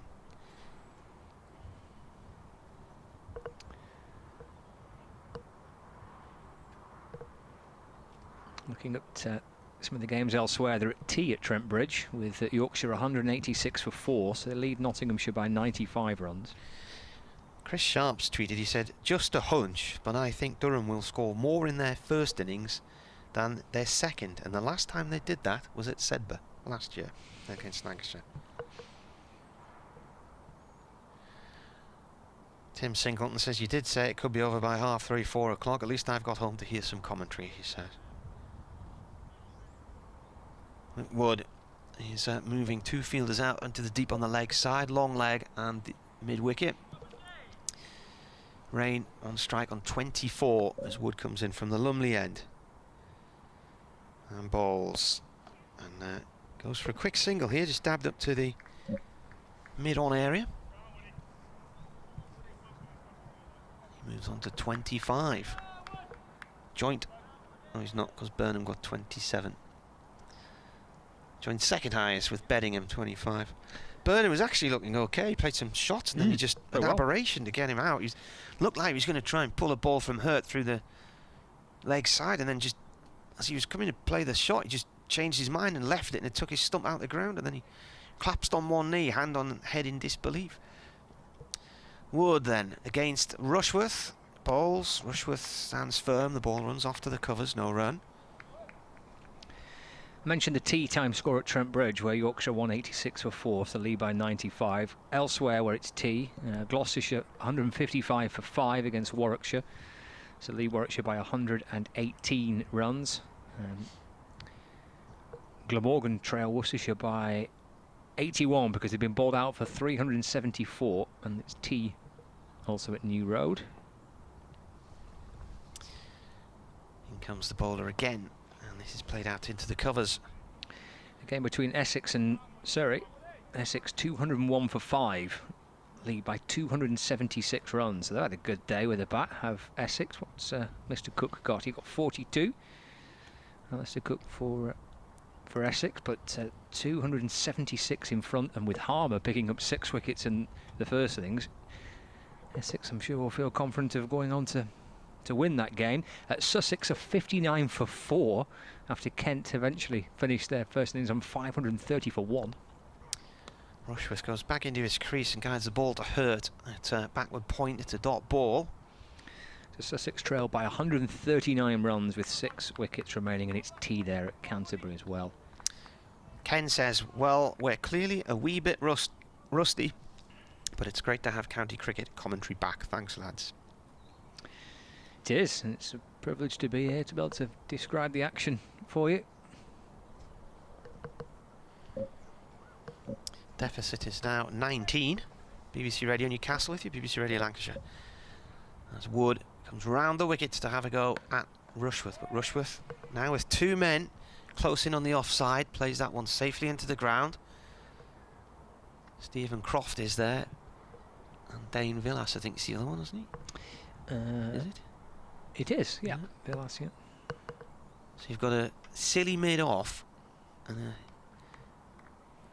a silly short extra cover, really. Villas is about 2 feet from the edge of the strip. Wood left arm round to Rushworth. And this is pushed away through the covers, and they'll get a single here. Croft chases it. Deficit comes down to 18.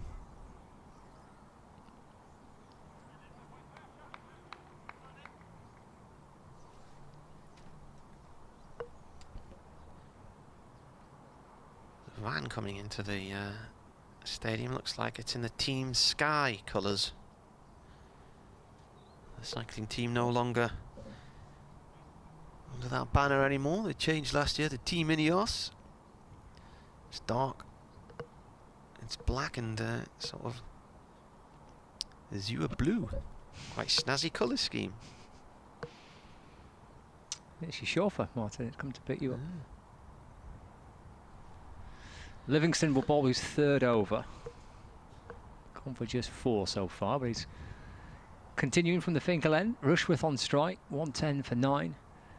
Livingston bowls. Is that a little edge behind? It is, and that's Rushworth out for 11. Livingston picks up the final wicket, and Lancashire have wrapped up victory on the 3rd day, and a substantial victory as well. An innings and 18, I think, for Lancashire. So a pretty comprehensive work done by the Red Rose throughout the course of today. They've bowled Durham out for 110 after 42.1 overs to secure a very impressive innings and victory. Innings and 18 runs, the difference. And that's their first victory of the Bob Willis Trophy. And Durham have lost their opening 2 group games. Well, Durham at the minute have the makings of a wooden spoon team unless they can pull it around at Leicester in a few days' time. Elbows are the way in which Vic Domain and the umpires say goodbye to each other. And that's that. Well done, Lancashire. But that was a sorry state of affairs from Durham today. And Ben Rain tried his heart out there at the end. Put up some resistance. He made 25. Rushworth out for 11, caught behind. And I never imagined today would be as one-sided as it turned out to be. Liam Hurt leading Lancashire off the field. And Lancashire teammates there applauding Hurt, who's got 4 wickets today.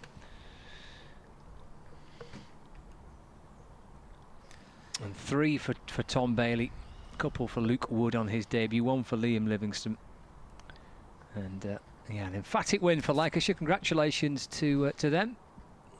Responding from a defeat at New Road in their opening game against Leicestershire. And the players make their way up the stairs, and as Martin described, they're kind of elbow touching, aren't they, as a way of bringing proceedings to an end. Hope we've enjoyed the coverage with BBC Newcastle, BBC Manchester, BBC Radio Lancashire as well. 42.1 overs they lasted in the end. Among their shortest innings in their first-class history.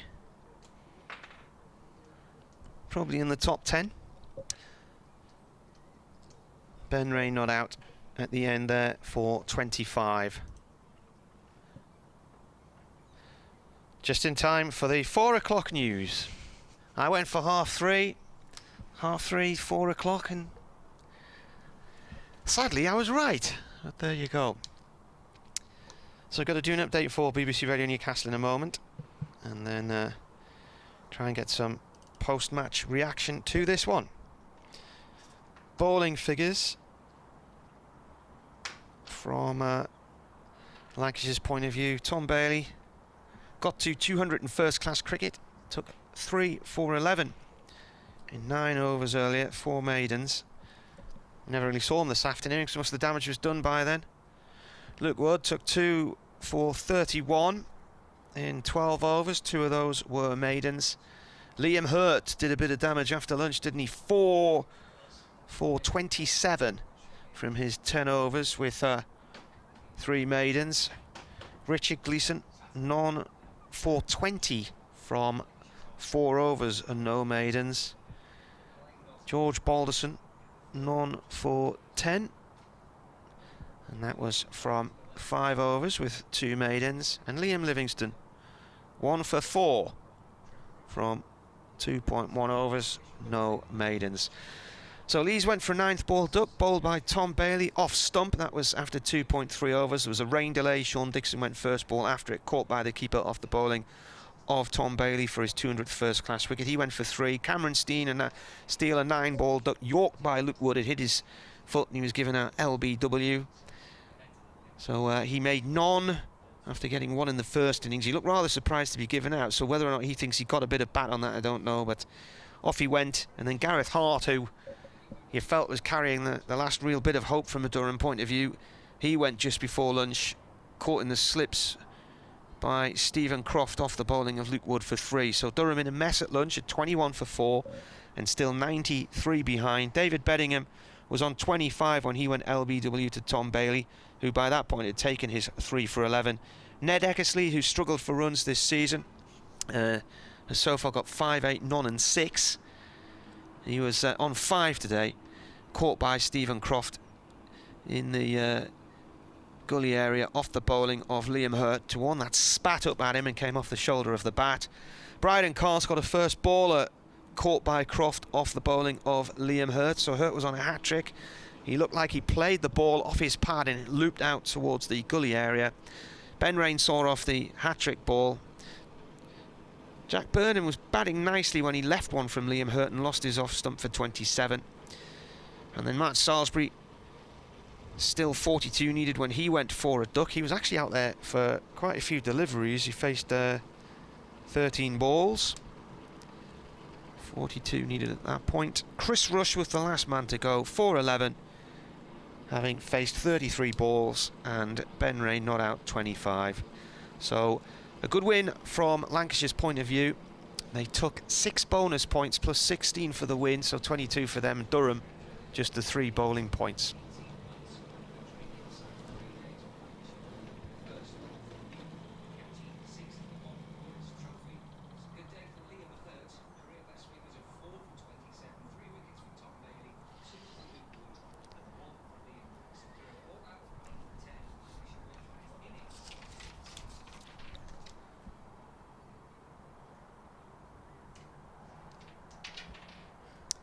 Partnerships non 3-2, 16-10, 14 non, 29, 8 and 24. And all out in 42.1 overs.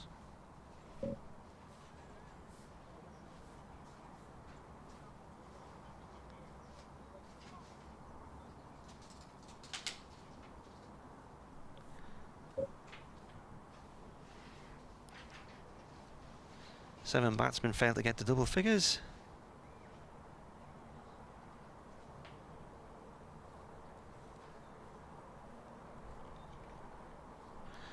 So much so, they have now won it. It was a meek surrender from Durham this afternoon. They started their second innings this morning, needing 128 to get level, and got absolutely nowhere near. They were struggling at 21 for 4 at lunch, and then eventually all out for 110. In terms of overs, as batted 42.1 is among their shortest innings. Ben Rain not out at the end on 25. Top score in the innings was 27 from Jack Burnham. David Bettingham made 25 as well, but 7 batsmen failed to get to double figures, and 4 of them got ducks. 4 wickets too for Liam Hurt. He took 4 for 27, and Tom Bailey 3 for 11, and in the process Tom Bailey moving to 200 first-class wickets as well. Durham now then have lost 2 out of 2 in the Bob Willis Trophy, and any thoughts of getting out of this group into a finals day appear to be extinguished already.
Otherwise, just hearing me talk about him flattening the grass over there.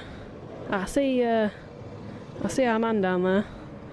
The man in the checkered shirt. Maybe Luke's around, I don't know. Might make us way down there and see what's happening.